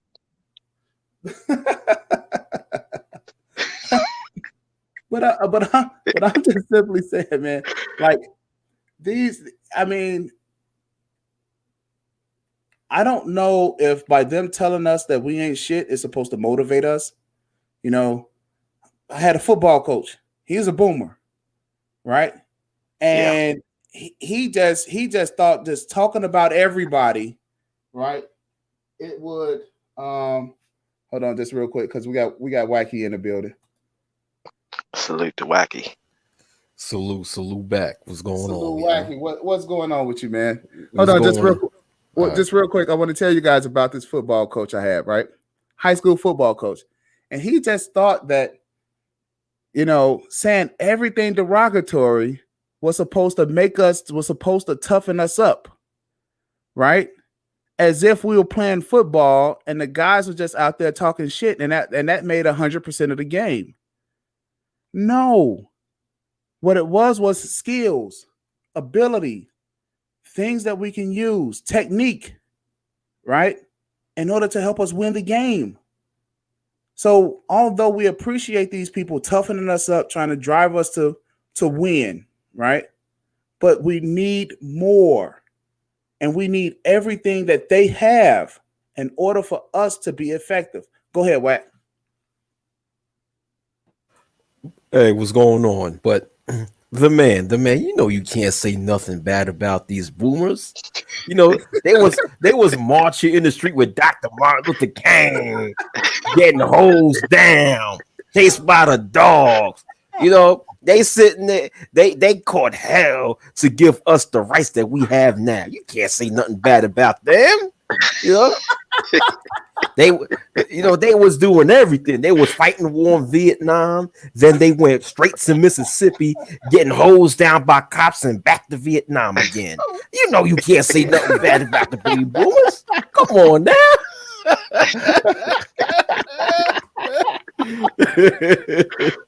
Oh yeah. man. Yeah, like I have baby boomer parents, right? Okay. My parents are My parents are like late baby boomers, and you know, one thing with the baby boomers is that they're very naive when it comes to what Gen Xers and millennials have to face growing up during like maybe the 80s and 90s and onwards. And a lot of times it's like the boomers so much bought into integrationalism, for lack of a better word, and taught us the younger generation, which are, the Gen Xers and the millennials, about being able to adjust and conform to the integration. Now, I'm not trying here to say anything bad about integration, but it's the fact that teaching that the boomers put on the following generation did not prepare Gen Xer, millennial, black males to become owners, producers, and entrepreneurs. Correct. And it's sort of stagnated us as black males. It stagnated us because while you have other groups of people in America who are producers and who are basically conditioned and groomed to become producers, we have been groomed to become just employees and given this image that as long as we go to college, get our degrees, and just have this good job and become great employees, we'll have the American dream. But yet we have zero ownership of the American pie. Right. To me, that makes no sense. So, and it's just that the boomers, not all of them, but a large percentage of them don't see that. What y'all got to say about that? Go ahead. Well, they don't, and the reason why I believe that they don't is because they don't want us. They want to kind of keep us in a codependent state. I don't think that they realize that we don't want to be dependent on people. We don't want to be dependent on you as our parents, right? But at the same time, we don't want to have to take care of you either. I was mentioning to a guy today. I said, "Hey, listen, people don't understand the boomers, right? Just think about that era. There were no cell phones. Let's just take cell phones, for example, right? That means that when they went out to work or when they went out to do whatever it was that they were doing, they were able to drive in a car with a peace of mind. On their way to work, a peace of mind. If it wasn't an emergency, you didn't call them at work. They were able to focus on what it was that they needed to do. All right, large in part, but there were no phones. Just think about now, everyone has direct access to us while we're at work, on our way to work, at coming home, 24 hours a day. With whatever comes on their mind, they have access to us. See, that's a totally different ball game. That's just the phones. We're not talking about everything else. So the world is moving for us much faster than it moved for them. Go ahead. Yes. No, I'm agreeing. Well, I'm listening because like I say, I've never really bought into this very much into this discussion, so I find it very fascinating. You guys are enlightening me, so thank you. Now, I never really brought it to the discussion either, right? Because I never really heard boomers like shit on millennials, right? I just never did. Because I hung around boomers to learn what they learned. And then they taught me. I never heard boomers say anything bad about millennials. Right? I just didn't. Now maybe the Gen Xers, because they don't quite like the women. But then if you heard Kevin Samuels, what Kevin Samuels was saying about the boomers and the women, and how they switched the roles. It was the boomers that did that. We didn't do that. So, but now we have to work on fixing it. But it was their generation. Their generation was the welfare queens. Their generations was the absentee fathers. Because before that, it was fathers in the home. And so now, as we're battling to be, now we have to battle like this whole war. And now we got to listen to y'all, with more shit talk. It was the boomers that left home. It was the boomers that was the first baby daddies outside of slavery. It was the boomers. Yeah. And you know what, the man?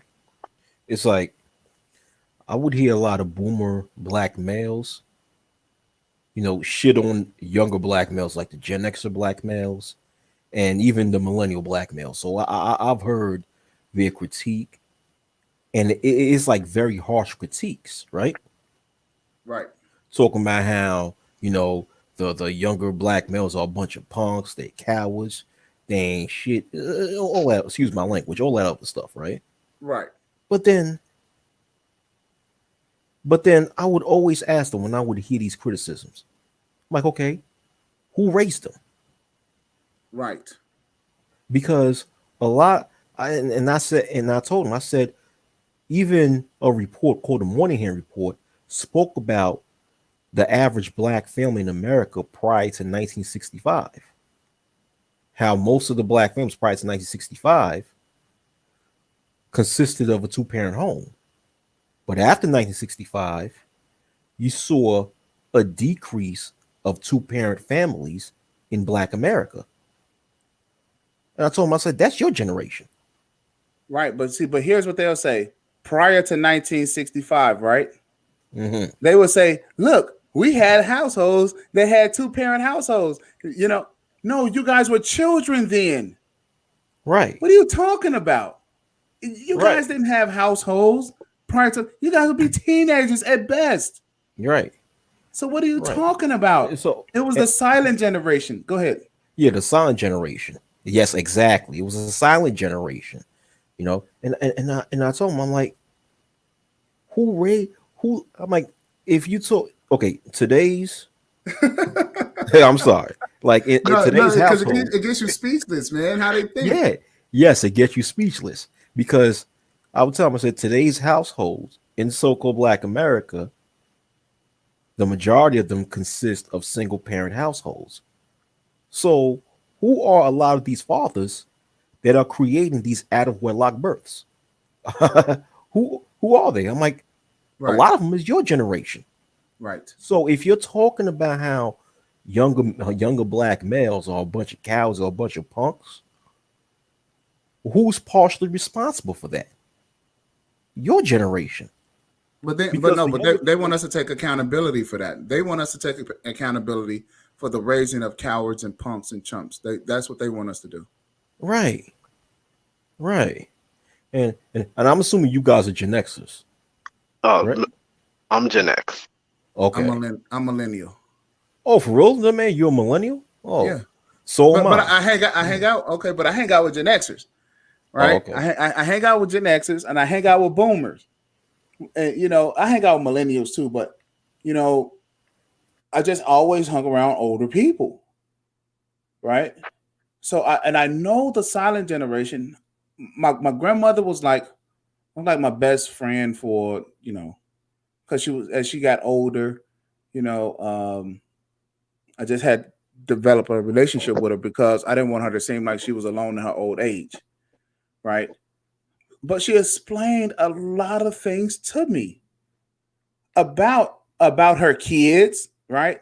About their generation, okay, and how they think and how they work.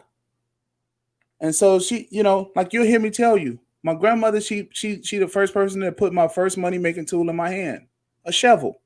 It's my grandfather's shovel. It's his work shovel when he worked for the city of Chicago, right?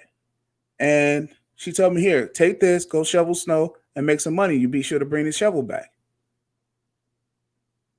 Wow. Okay. Wow. Now, guess what my boomer mother did? She took the money and brought weed with it. Oh boy. Right? This is I mean, but this is, remember I tell you guys, my mother red pilled me. She let me know a long time ago the ins and outs of what women will do and the viciousness of women. But listening to Kevin Samuels last night, and the reason why I brought up Kevin Samuels is not to clout chase, it's just that he is the one who's in the manosphere saying the same thing. Right.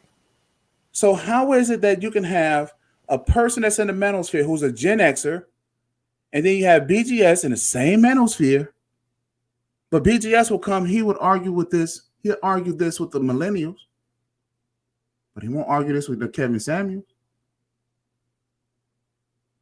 Why is that? Mm. And I know why. Because the millennials have been taught you don't talk back. Your mother's God. You do what we tell you to do. And they screwed us up. They played this like this little mind trick to reverse the roles. So now the boys are not men and the women are not feminine. And Kevin Samuels talked about this last night. This is the only reason why I kind of brought this up here. I'm like, oh, you know, I was cutting my hair, listening to Kevin Samuels, and this is what came out of his mouth. I'm definitely gonna have to, watch that clip. Oh yeah, you have to. I'll watch the whole show. Because Kevin he's telling you, he's like, yo, the girls, you should see how the mothers treated the girls. You should see how the mothers treated the girls. It's utterly amazing. And you're wondering why in the 90s you see a rise in athletes. Because the boomers, this is what they taught us. Now you go play sports and you go buy your mama a house. Huh? Yeah, you buy. Yep. You buy your mama a house. Wait a minute. Who's the adult here? Exactly. It's not as if they couldn't have purchased their own home. They had money. You heard Faulkner say they had an explosive amount of money in the 70s. More money than black people ever had before. Affirmative action gave them access to corporations. These people I have 3 boomers in my family that had jobs with pensions. 3. Okay. Hospital, school, private company, AT&T. All of the boomers in our area in Chicago look, this how dope the job was. You didn't need a high school diploma. You didn't need, only thing you had to do was go down there and fill out the application. You got the job. Nothing else. You got the job. You didn't need a resume. Not only that, my grandfather, we had this thing in Chicago in the 1980s called Chicago Works. My grandfather worked for the city of Chicago, driving trucks. Only thing you had to do is go down there, fill out the application. You didn't have to name drop. Just fill out the application. You got the job. Wow. And they said we got it easy. They didn't even have to interview. You just got the job. You just needed a name, address, phone number. Yeah, that's incredible. Now, if you think I'm lying, I can get my uncle on the call and he will tell you. No, I believe it. I mean, as a Gen X, I think I saw a lot of that, the tail end of it. Just as a youth, getting started with certain jobs, you didn't really need much. I didn't really deal with resumes until after college. Check this out. My aunts and uncles, right, was telling me, by the way, my family comes from Haiti, right? Okay. Family of immigrants. So I'm not ADOS. I'm a non-ADOS so-called black person, right? I'm American born, but my parents come from Haiti. Okay. Now my parents and my aunts and uncles, especially from my mother's side, migrated to the States during the 1970s. Okay. And I remember two of my aunts telling me that during the 1970s, when they migrated here, uh, after spending only days in America, they already got a job at a factory. At that time, especially in New York, there was just tons of factory jobs just available, right? Right. And two of my aunts stated that after their third paycheck, they was able to put money down and get a house. Oh wow. You see Now, that? now, mind you, they wasn't even fully literate in speaking English. Okay, they didn't at that time. They didn't fully speak, read, and write English, but they were able to get a job and after their third paycheck, put money down on the house. Yeah, Yeah, that's crazy. that. Ironically, I'm sorry. Let me know when you're finished. I have a similar story. Oh no, go ahead, bro. Go ahead. You good? It's funny that you mentioned that because I was just talking to my mother just earlier in the week about how they got my childhood home, because back then they didn't really deal with the credit score and everything. So she just went through a guy that had a bunch of houses, and she was actually stronger than my father financially. So um, they got a guy that had a bunch of houses they were renting from, and then he said that he has houses to sell, and they just bought directly from him, with a modest down payment, and then a signing of a contract, and then taking over from there. Right. Now, that practice is still available to us today, but we don't know about that practice large in part because we've been conditioned to do things traditionally. Credit score, banks, and all this other stuff, right? Now, I worked as a mortgage underwriter for years for GE Consumer Finance. So I've learned a lot. I worked on the whole subprime debacle. And I learned an awful lot about mortgages, how they work, right? And mortgage-backed securities and so forth and so on. Mortgages or homes as mortgage-backed securities. And the deal is that our generation has been forced into traditionalism because just like what was said earlier, we are being taught by baby boomers to buy into integration. Now, I don't know if a large part, I haven't really done the research on this, but I don't know if a large part of our generation wants integration, segregation, right?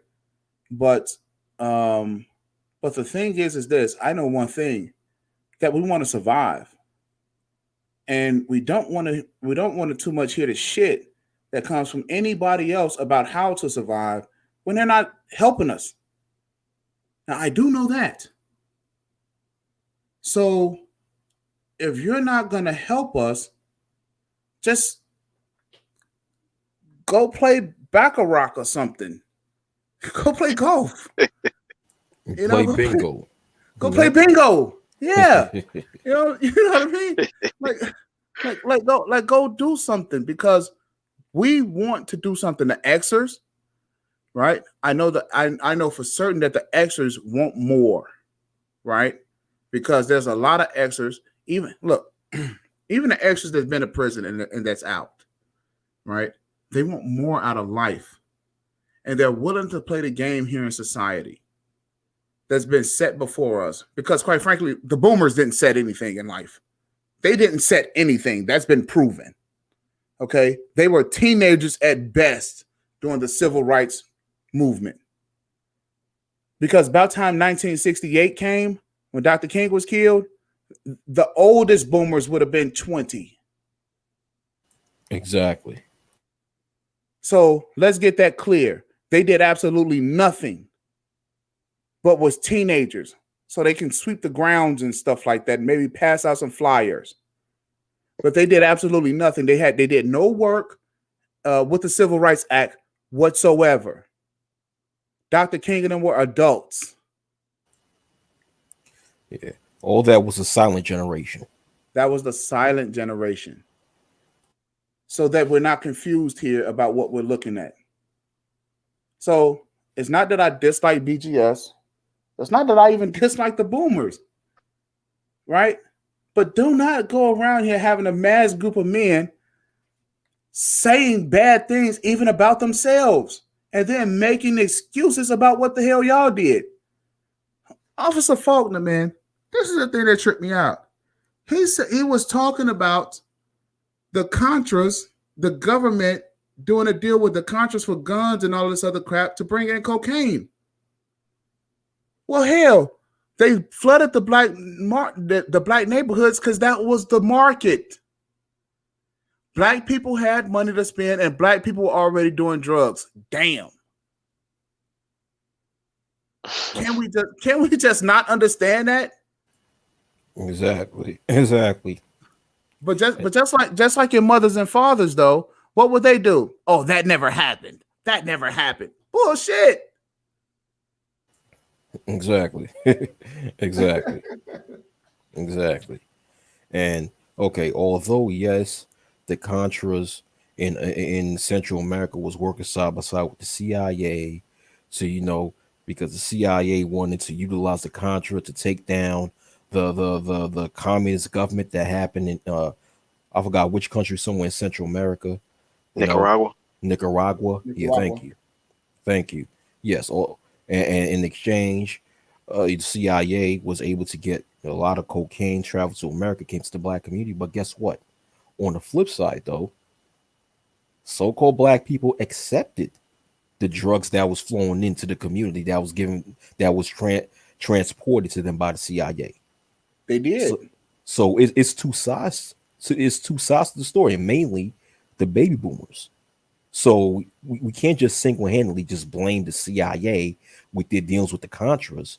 We also have to also put the responsibility on the blacks at that time who accept those drugs that came from the CIA, because we could have easily did what the Black Panthers did and not accept those drugs into the neighborhood. We didn't do that, right? Right. Mm-hmm. Oh, good point.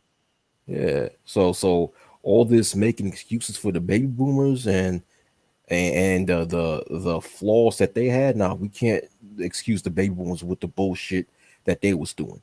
If the baby boomers can sit down and critique the generations that came in after them, why can't the generations that came in after do the same thing with them? We grown men at the end. Right. I get that at that point, right? But here's who the baby boomers need to critique themselves. They need to be accountable. The age, oh, wow, this just came to me. The age of not being accountable started with them. Wow. It started with them. No wonder why, and no one else after them is accountable. Wow. I mean, am I okay? Sir Anthony, am I in the right direction? No. Just tell me if I'm wrong, I can accept accountability. Hey, you're building a strong case. I'm not well versed enough in timelines. I haven't given it enough thought, but you're building a case, my brother. Because they're not. Hey, you will never hear a boomer say, "Hey, you know what? All that drug use, we were wrong." Right. You never heard them say that. Right. Yeah. Nah, I can't say that I've had enough interactions like with baby boomer men or anything like that. I don't even have uncles on both sides of my mother and father had nothing but sisters. So Okay. even like just influential men, I guess there have been some influential men outside of my father. Yeah, I mean they've all been positive. So I I don't have much fodder for the story. Right. I remember when I was in college. Now, once again, my parents are baby boomers, and I happen to be an early millennial, right? So when I was in college, right, or when I was graduating high school, about to attend college, I'm sitting there telling my parents about the cost of college. That okay, I want to go to college. Both of you want me to go to college, but common sense is going to cost. Right. Yeah, And I can't pay for it myself. Both of you would have to pitch in. And they acted so dumbfounded. And they was sitting talking about, well, you're gonna have to work, yada yada. And I said, I understand that. I have no issues with that. But at 18 years old, what type of job am I going to have that's going to be able to pay me enough where I could pay my own tuition my own self? Right. you're supposed to work in the cafeteria because from what I understand, that's what they were able to do. Right. But the Right. college tuition was like $600. Thank you. Thank you. We and, I'm and, getting it. and fast forward to the early 2000s, my college years, where tuition costs like what 10, 12, 15,000 dollars a Yeah, semester, you know? yeah, So A semester now. Now, yeah, a semester. Yeah. to be fair about college, what they will say is, well, there's plenty of people that worked on campus and that they worked on campus and they paid for college. They were able to pay for college. So you're just being lazy. That you're just making excuses. Basically, that's what I was told by my parents. Basically, Yeah. yeah, the man's a psychic now. Yeah,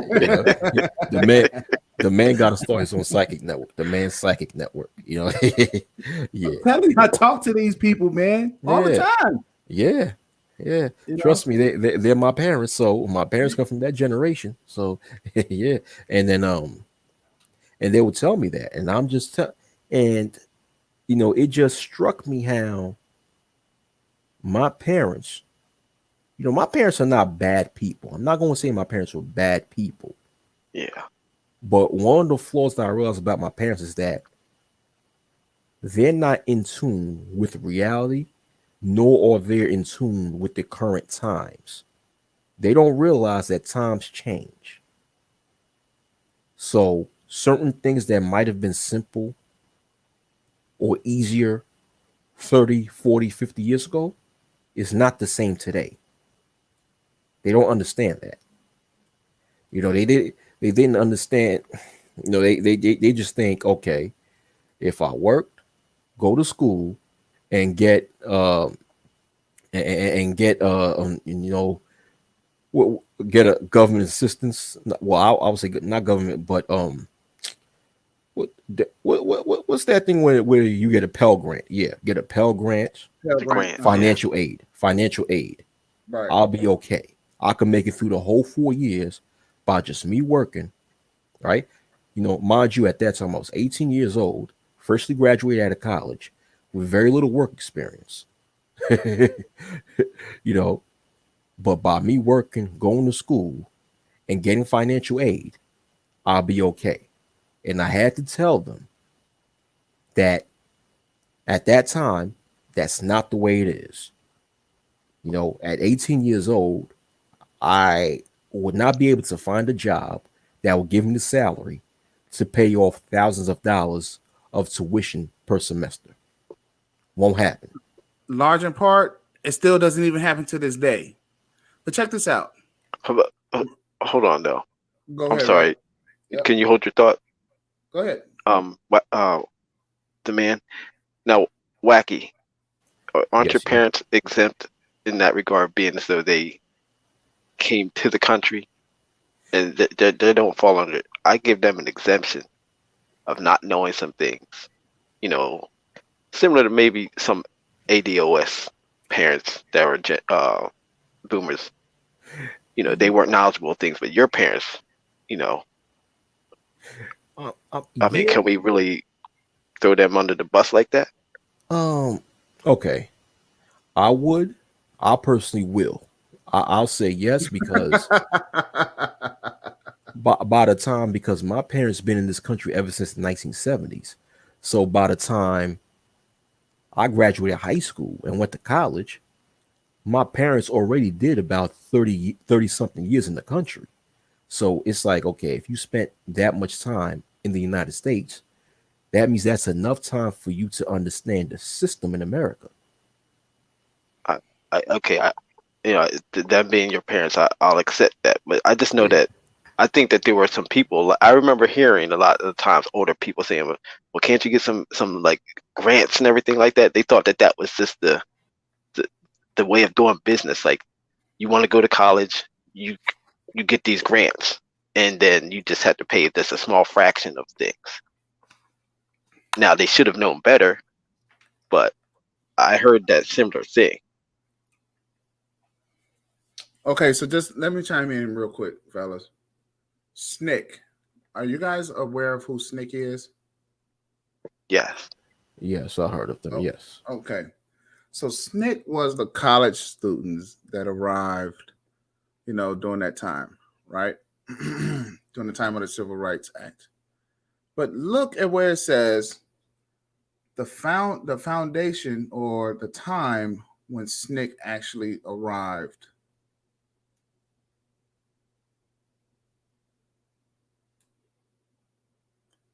You see that? They started it in 1943.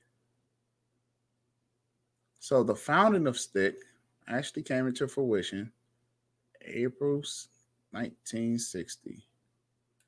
The baby boomers would have been about 14 years old.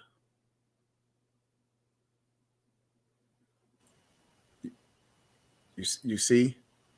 So they wasn't even in college. So even a lot of these people, when they come along, they try to tell you about what to do about college. They wasn't even in college. And about time that they got around to going to college. Oh, let me not forget, a lot of them were able to use their parents' GI Bill to go to school because they had fought in World War II. Let's not forget that. Oh wow. And a lot of them didn't even bother to go to college because they can get great jobs with pensions for 30 years without even having a resume. These are the people that's talking bad to us.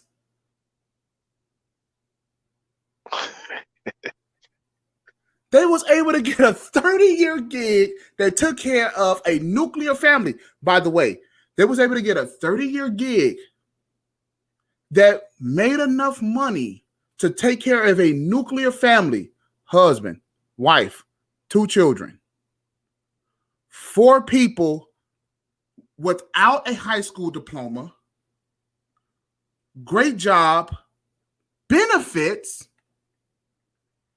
and home ownership without even going to college. And you hear the shit that they're talking to us about. And they say, well, what's wrong with you? I know what's wrong with me. I wasn't born in 1946. That's what's wrong with me.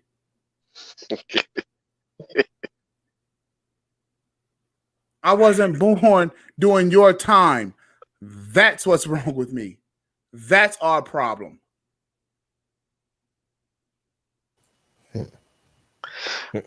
So Wacky. Yes, yes. You're a stalwart in this space. Where do we go with this? Especially you being a millennial. You know, I thought that you might be a Gen Xer, but where do we go with this? Excellent As question. far as holding the boom, I don't know what part of the program that you caught. But I was saying to the man that he has to establish his channel, his body of work, and get he can throw stones at the boomers, but I'm hearing this a lot, like just like long streams talking about the boomers. Now, I just don't think it's productive. But I guess I'm not vested enough, or or I'm not jaded enough. I haven't had enough bad experiences. To me, it's like a new thing. Well, I'll say this, because even though the things that the man is saying and I and other people are saying about the boomers are true, the boomers, for the most part, will refuse to acknowledge it and won't take accountability for it. And we have to accept that. We have to accept the fact that most of the criticisms that we're giving to the boomers, that the boomers will not accept it. So what we have to do as the Gen Xers, millennials, zillennials, and onwards is that we're going to eventually have to do the job that the boomers should have done 30, 40 years ago. So we're going to have to work on establishing a level of social, economic, and political independence, especially for Black males here in America.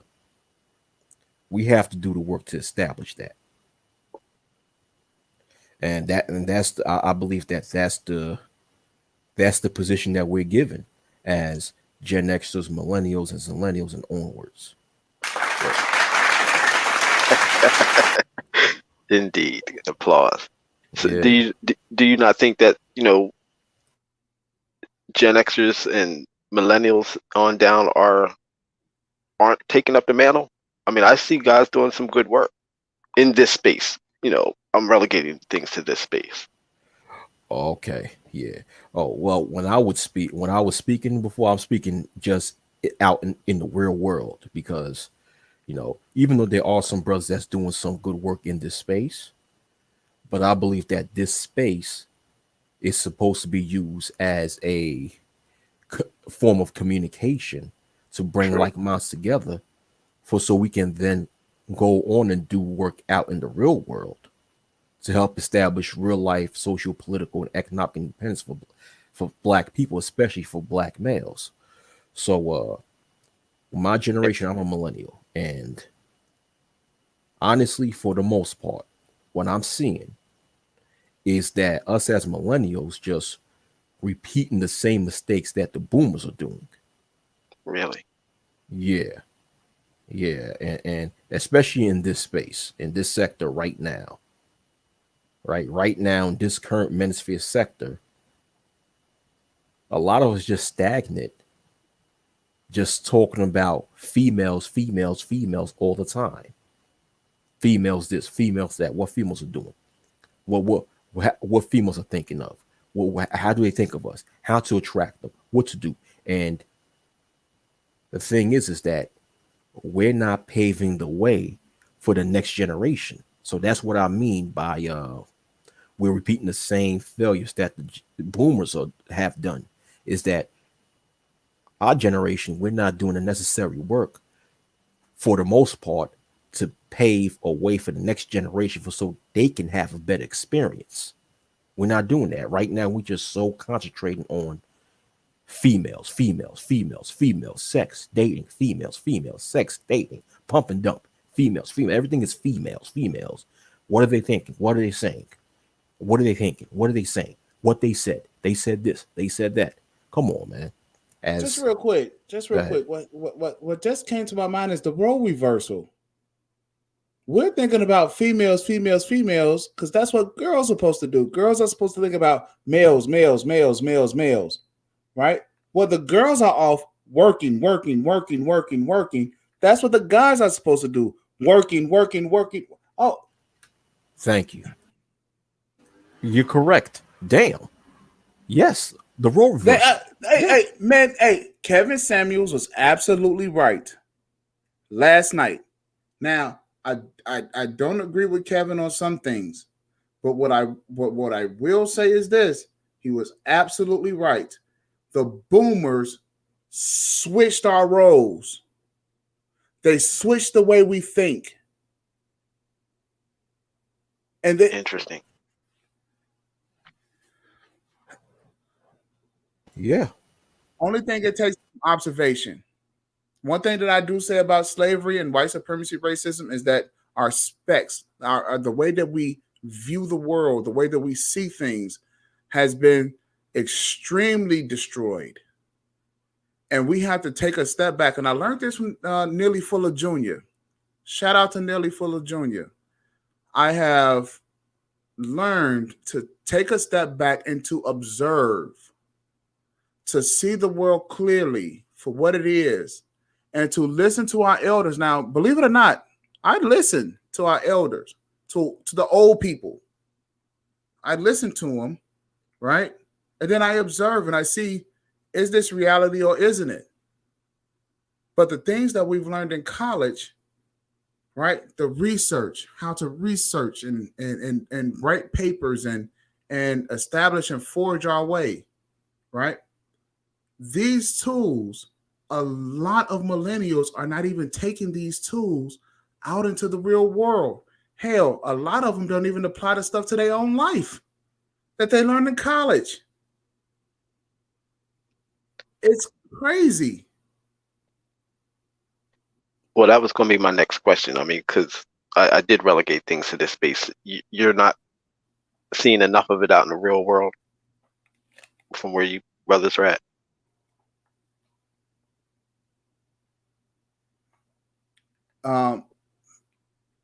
No. Younger people, like millennials, picking things up and doing whatever work is needed, even though they've been gypped. Not too. Okay, not as much as I would like to see him. Yeah, I can agree. I can agree with that. Yeah, I see some, but not to the numbers as that would be as high as I would like to see them. And that's what I would say. But with that, fellas, it was nice talking to y'all. And this is Sir Anthony that I'm speaking to, right? Yes. Yeah. Okay, this is my first time with you on the panel. All right. Yeah. Yes. So, Well, it's good talking to you, sir. I come to your channel not enough. right. But Right. you did bless me with a wrench, and I'm a mod on your channel, so Yeah, because you was making statements that made sense, and I was like, you know what, this brother seemed like he got some sense. Let me give him a wrench. yeah. Yeah. Thank you. I appreciate it. Oh, no problem. But Yeah, so I'm going to figure out how to do the whole ranks thing. Maybe it's easy on you gotta go on the YouTube tab. Go to your live on your YouTube tab. All right. And right click a person's name. No, not right click, but there's like a there's like a okay, you gotta click like all the way to the right side of a person's name, and you see like the three dots. You click on that, and a small tab will pop out, and you're gonna see the option to give someone a wrench. Yeah. It takes time. You'll get it. You'll get to it. Yeah. I'll get to it. I'll get to it before this is over with. Yeah. Yeah. All right. But good talking to you, thank sir. you very much, bro. If you got anything that you want to add on your way out, go ahead, fire away. You got the floor. Well, first and foremost, the man, thank you for inviting me onto your stream. This was a great stream, and support the man. Everybody that's listening, share this live. Click on the share button on the bottom of the screen and share it and spread it. Thank you, Winston. Winston Takuhisa. I'm sorry if I couldn't pronounce your last name right, but Winston, thank you for subscribing. Sir Yahoo, what's going on? But Yeah, like I Oh, said sirs in the before. house. Yeah, serves in the house. Yeah, like I said before, like with us as Black millennial, Gen X, and millennial Black males, we have responsibility of doing the work that the Boomer generation should have done, and we got to establish that to for so the next generation of Black males can have it easier on a socio-economic and political scale. So with that, I'm out. It was great speaking to y'all two brothers. All right. Salute. Wacky as always. Thank you. Thank you. All right. Yeah, have a Now good get night. out. Now get off my show. Peace, brother. Peace. Take it easy. Well, sir. Yes. What I think that might be a good way to wrap things up. Yeah, it is. That is. Unless you have something more to say. I mean, you've laid out quite a bit this evening. So Abadayu, if you have anything that you would like to if you would like to come in and add something real quick. I did not expect for this live. I actually didn't expect for you guys to show up. Right? I did. I totally didn't. I was just gonna just lay it out, and I didn't want to make it seem like, I was shitting on anyone, right?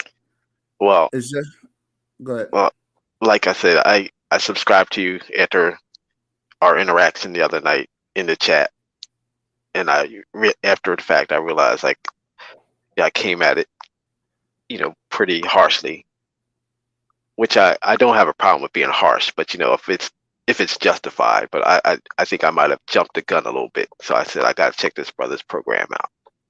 Hey, and you know what? And I know a lot of guys shoot at BGS, right?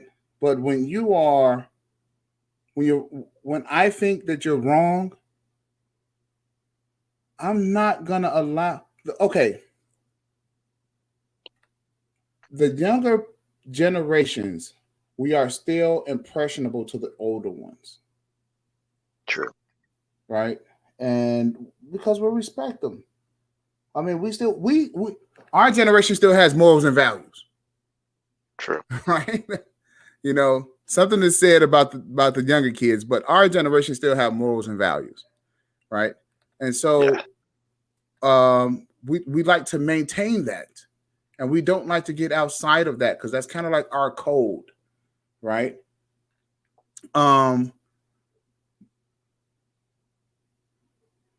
We don't like to disrespect. But the thing is that when you are still attacking the psyche of my peers, you're still attacking them. And we're doing the best. Listen, first of all, we're not doing the best that we can. Now, I will give them that. We could be doing a lot more. Right? We could be doing a lot more. But I would not attribute that what BGS, kind of like the rhetoric, like you guys can be doing a lot more because we gave you a lot more to do a lot more with. No, you did not. Okay, you didn't give us anything but life. Thank you very much for giving us life. Now, with the life that you guys have given us, we have work to do. Okay? I don't hang around my mother all day. You want to know why? I got work to do. I have a family myself. You dig? Yeah. So with that being said, go ahead, brother. You got the floor. If you want to take me on out, you are more than welcome. Fire away. Well, my sole purpose for seeking you out when I saw that you went live, I was happy to see that because I wanted to, give you an apology to reset if that were possible and move on from here. You have my ear. So that's why I'm saying lay out your platform and I'm listening. and I'm sure others will be listening too. We Well, get this generational thing was a sidebar. I didn't expect that, but I've been hearing it actually all week, and I think I've already expressed that. I mean, it's not to me. It's like a new thing, and I think it's pretty unproductive. But you said some profound things tonight. well, I appreciate you manning up. Like I said, no apology needed. As a matter of fact, I didn't even take it the wrong way because I'm just like, wait, it's the internet. A lot of the stuff is just the internet to me, right? Yeah, true. It's for me, it's how we can link up to make life better for each other, right? Yeah. Wow. I this is kind of like so unexpected. I didn't even like put my email address or anything like that, but I know where you are. I see you in the space. I will contact you, like I said, because it's not just the fact that we have money that we can make, right? It's the power and the influence, the things that we can do. Because I'll give it to them, right? They didn't really have access to as much capital as we do today, but we can also have a powerful force. We can do something politically. True. To change the world, right? But we must work together in order to do it. And I don't want to hear nothing else. I mean, I hope that anyone who's listening to this, that this is the last conversation that should ever be had about these boomers. I would greatly enjoy that. and I see Winston's comment. Yeah, like I said, Angry Man went on a rant about it. I just been hearing this chatter popping up in different streams throughout this entire week, and to me, it's like, to me, like I said, it's really nothing. But if it's something, it's something to somebody. So I'm not going to just reduce it to nothing. But right. I don't really have much interest in it. That's big of you. I don't have much interest in it either, right? I mean, I said some stuff. We was on Perfect Timing show, said some things, and then after I got off the show, decided, I'm doing my manscaping and everything like that, and and I'm listening to Kevin, and Kevin's like, "Yo, this is what this is." I'm like, "Oh, so why aren't they on the same page about this?" Oh, it's because the boomers don't like talking about it. Oh, got it. You see, the boomers don't like to fess up to what they did. I showed you guys the disco started in the 70s. Yeah. Right?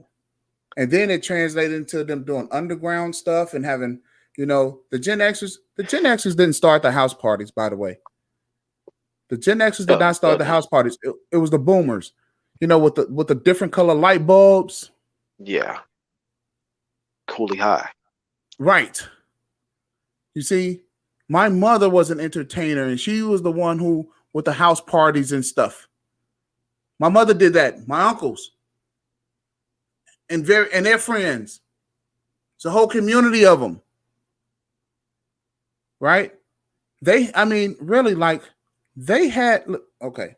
My grandfather then bought a house, pretty big house, but it had a basement. And in the basement, they was able to come and go as they pleased. Right? They had motorcycles. They were 16 years old, 17 years old. They had, the garage was free reign. They was able to come and go as they pleased. The police wasn't really breathing down their neck. Right? They were able to live very well. Oh, and by the way, a lot of the boomers, when they came out with financial aid, a lot of the boomers, they skipped out on the financial aid. Yeah. They took the money and didn't go to class. Right? You see, all of these things, and they're acting as if BGS acts as if it never happened. No, zero accountability. My mother is the same way, zero accountability. Got They it. downplay. My uncles are the only ones that say, "Yeah, man, you know, we used to break in the trains and get all the old World War II equipment that they had over there, and we did all of this bad stuff, and we was out doing all of this stuff, and man, it was free time. It was great, right? you know what I mean? It's like, yo, I know you want to be respected, but you will have my respect, my admiration, if you can say, this is what we did.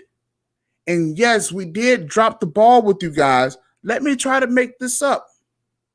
I'm over here. I want to try to make this up. I want to try to right the wrongs of what it is that we did. Because quite frankly, we are the millennials. We're messing up. Right? And we have to, and I'm trying to right the wrongs before I have to go back and apologize to these yokels who don't even want to work. But I'm going to tell them, yo, I provided jobs for you. You didn't want to work. I had jobs for you. I took the grant money that the government gave and I made sure that I provided jobs for you.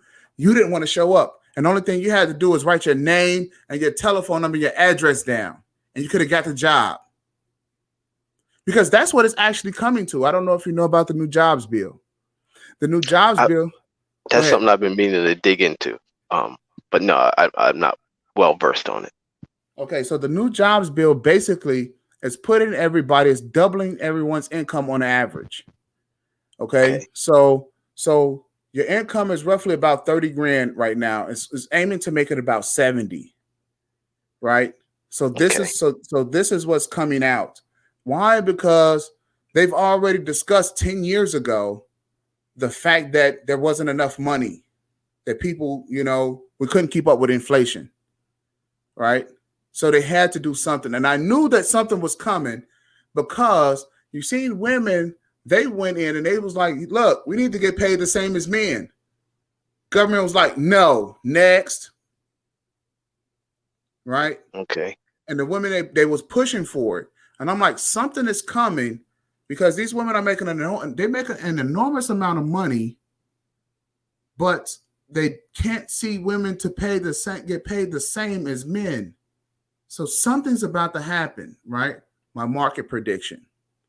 Okay. And so I'm like, well, they don't want a universal income, but right now Americans cannot afford to live in America. How does that work? Like, oh, and by the way, this is the first time that this has ever happened on the watch of the millennials. Americans cannot afford to live in America. How do we know that? Overdraft fees.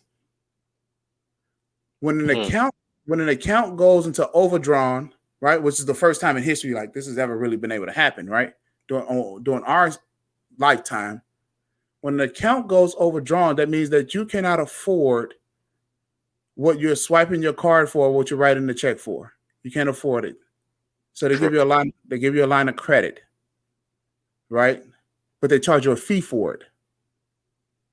True. And they cover the charge, right, of whatever it is that you bought. That means that you cannot afford it.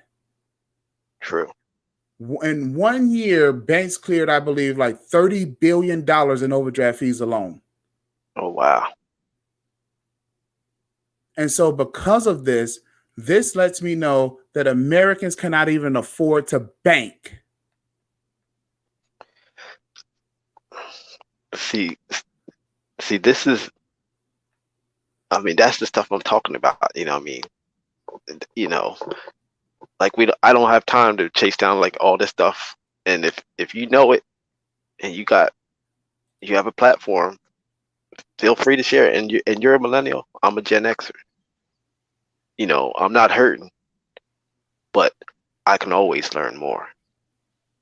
And right. I learn a lot from millennials. I'm sub to several of them, and I value their contribution. without any belittling. I see them equal as men, but just the age difference. So Gen Xers, you guys are typically cool, but real quick, we got Make Daddy a Sandwich in the building. Greetings, he dropped off. Oh, well, he dropped off. Just real quick, brother, if we can get you to pop back in, say what you got to say, add whatever it is you're going to add, because we've been on this stream for quite some time. And I'm trying to. I came in late, so you've been at it longer than I have. So right. So let's get him in, and let's see what he got. Make Daddy a Sandwich. Fire away. Testing. 1, 2, testing. We can hear you. Can you hear me? Yes, sir. I just got on. I heard the part about credit and not being able to afford to bank, the banking system in America.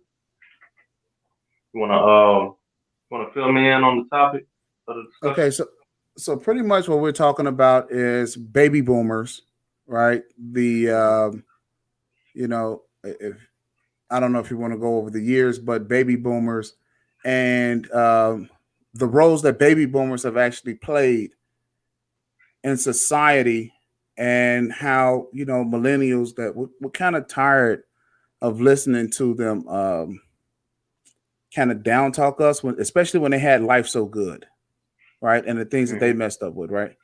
And so we're kind of talking about that so that we can get past this conversation. So because you know me, and we want to get past the conversation so that we can continue to move forward in life. Go ahead. What do you think?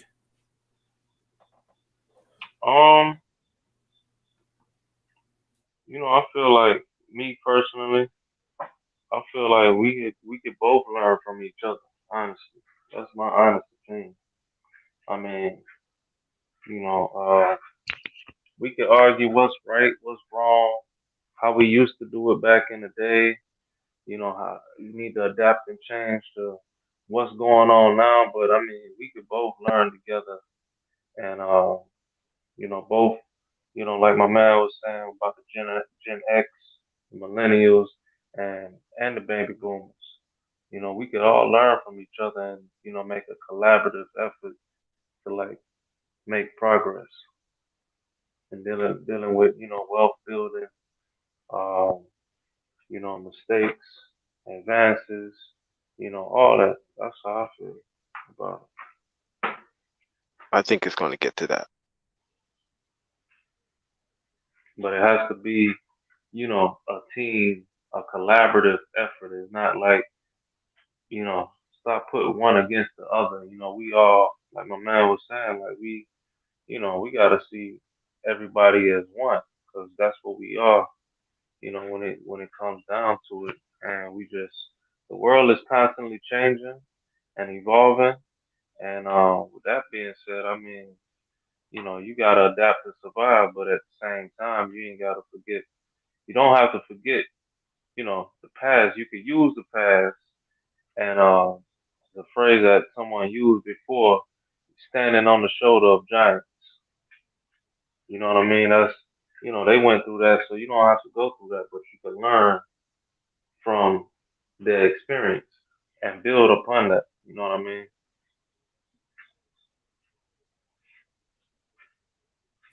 And that's beautiful. Yeah, Go ahead, Sandy. Go ahead. Well, no, I think it's going to get to that. The space is young, just in regards to this space. It's a young space, and with new entrants, you're like one of the newer entrants, the man. There's a lot to be seen. Just in this stream, you shared some things that are entire separate videos, that can be tapped into. And you obviously have contributions that could be made, and others will be coming on board, millennials, zillennials, and so on and so forth, and they're going to be changing the game. And I'm just going to be happy to be able to sit around and witness it. I doubt that I'll be a content creator, but no. You're not going to be sitting around witnessing. You're going to be actively involved. Okay, it may not be on the channel, but you will be actively involved. Yeah, I believe that. Yes. I Okay. mean, yes. See, and this is what my goal is for all of us, right? It's for all of us to be, because we need the BGSs of the world, right? And it's not to discount what it is that he's done, but don't act like your shit don't stink. Got it. That's just my whole point. And with that, we're finished talking about it. Now, it's cool. You could tell me about some of, I would love to hear about some of the stories of some of the things that they were able to do back in the day. Because when I hear those things, guess what I hear? I hear freedom. They were the first group of people that I believe that was actually free. Right? Yeah. They had their own little communities. For the most part, the white cops wasn't coming around beating them upside the head every night and so forth and so on. They were free. They had great education, access to great education. They probably didn't have all the money in the world, but they had a lot. They had a new house. It was the first time in history where black people as a whole can have a new house. Got it. Right? Now, of course, what they're saying is like, well, you guys have a new house with air conditioning. Okay, don't shit on us because we have a new house with air conditioning. You know what I'm saying? Like, okay. You know what I mean? But let's not forget that I grew up in the house where it was 15 of us laid out on the front room floor with one fan for the night. And my grandmother would come upstairs and turn that fan off. Okay? So we used to have to fold up the pieces of paper and fan ourselves to sleep with a piece of paper. See, they had it good coming up. We had it, the children had it terrible. And we're pulling ourselves up out of these situations, out of these war zones, out of these situations to go to college, pay for college, establish our families. And this is what we get? I think not. Now, if you're not going to understand where we come from, understand our plights, shut up and play bingo while we get to work. So with that being said, Sir Anthony, if you could, in the back chat, if you want, you can drop your email. You could drop your email address, right? And I will get it.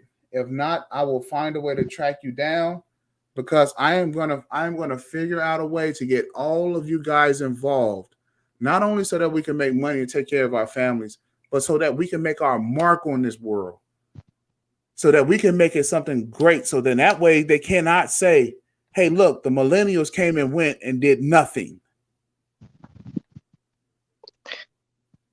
Got it. Or the Gen Xers. The Gen Xers as well. Because you got the majority of you guys went to the army, went to the military. Right? And we have an entire nation of kids who just got access to all of these guns, and they don't know what to do with it but kill each other. We have to put all of our talents to use. We have to mobilize so that way we can become better. All right. Final thoughts. Sir Anthony, if you want to go first, make Daddy a sandwich, then we can get out of here. Yeah, make Daddy a sandwich this time. I'm in the back chat writing this down. Okay. Make Daddy a sandwich. A sandwich.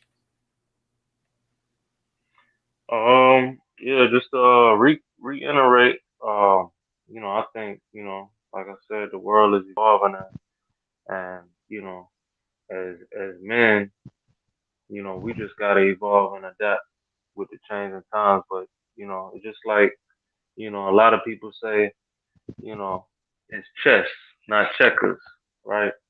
But it's like a lot of people don't even know the rules of the game. You know what I'm saying? So with that said, like, we just gotta stay abreast of the changing times, and we gotta just get with the times and adapt and evolve and stay ahead of the game, and behind the eight ball on everything, on wealth building, on credit, on business, and you know, just grow as people. And each one teach one. Whatever I know. We gotta pass it on. Instead of everybody just trying to figure it out on their own. You know what I mean?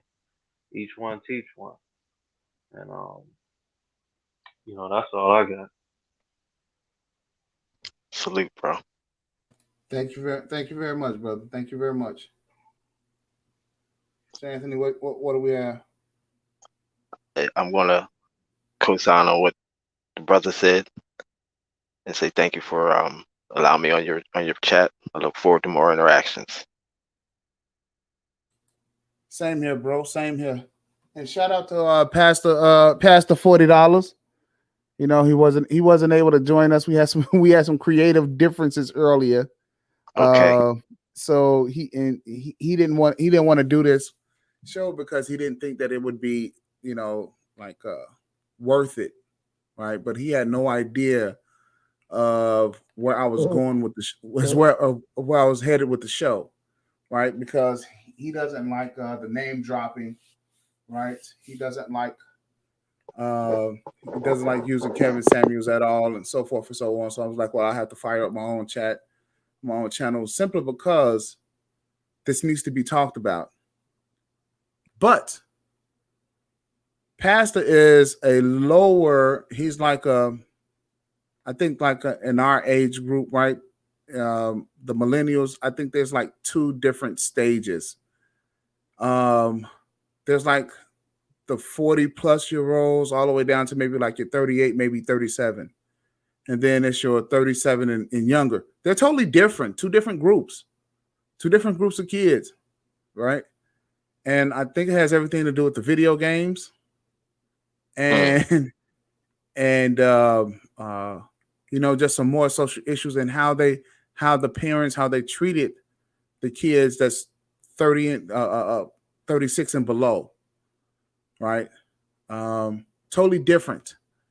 And so kind of as us being older, we have to set the standard and pave the way, because a lot of us who are in our 40s, we hung out with the Gen Xers, right? The older crowd, because we wanted to be older. When we was 10 years old, we wanted to be 17, 18 years old, right? So it's kind of like how a lot of us millennials looked up to the Gen Xers when you guys are out there selling drugs.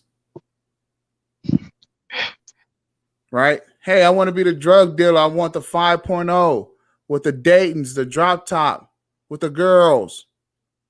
Right? And the girls had them big ass earrings, and the guys had them big ass gold chains and stuff like that. We seen that stuff. It actually happened. Right? The difference between the Gen Xers and the baby boomers, the Gen Xers have said, yeah, we did that shit. We're fine. Yep. We were breakdancing, right? We did all of it. So will the baby boomers ever tell the truth? I think not. They will take what they did to their grave. I think you might be right. The way you've laid it out, and I have, my mother and father, my father's passed, but they were boomers, so yeah, I don't see it happening. Okay, so Winston, millennials start in 77, I believe. That's the reason why I brought up the chart. They start in 77. So that would make them around about what, 42, 43, right about now, or something like that. All right. So with that being said, fellas, thank you guys for joining the panel. I really appreciate it. And if there's not anything else, hey, God bless y'all. Good night. God bless you too, brother. Peace. Peace. Oh, by the way, Sir Anthony, you got a Yes. wrench. So, Oh, well, so- thank you, sir. So you got a wrench. Winston, you should have a wrench. So Abadayu, you should have a wrench. Wacky, you should have a wrench as well. So thank you guys for showing up. I really appreciate it. I put that information in the back. Thank you guys for joining the panel. Hey, I put the information in the back chat. put it in the back chat, and Yeah. for some strange reason, private chat. There we go. All right. So, and I have you here. Boom. And we are going to Say good night. for all of the, what is it, the Gen Zs. Hopefully, we're showing you exactly what to do in order to start a movement, in order to get moving. It's not about sitting around waiting for someone else to do it for you. Indeed. Take care. Have a good night. God bless you, sir.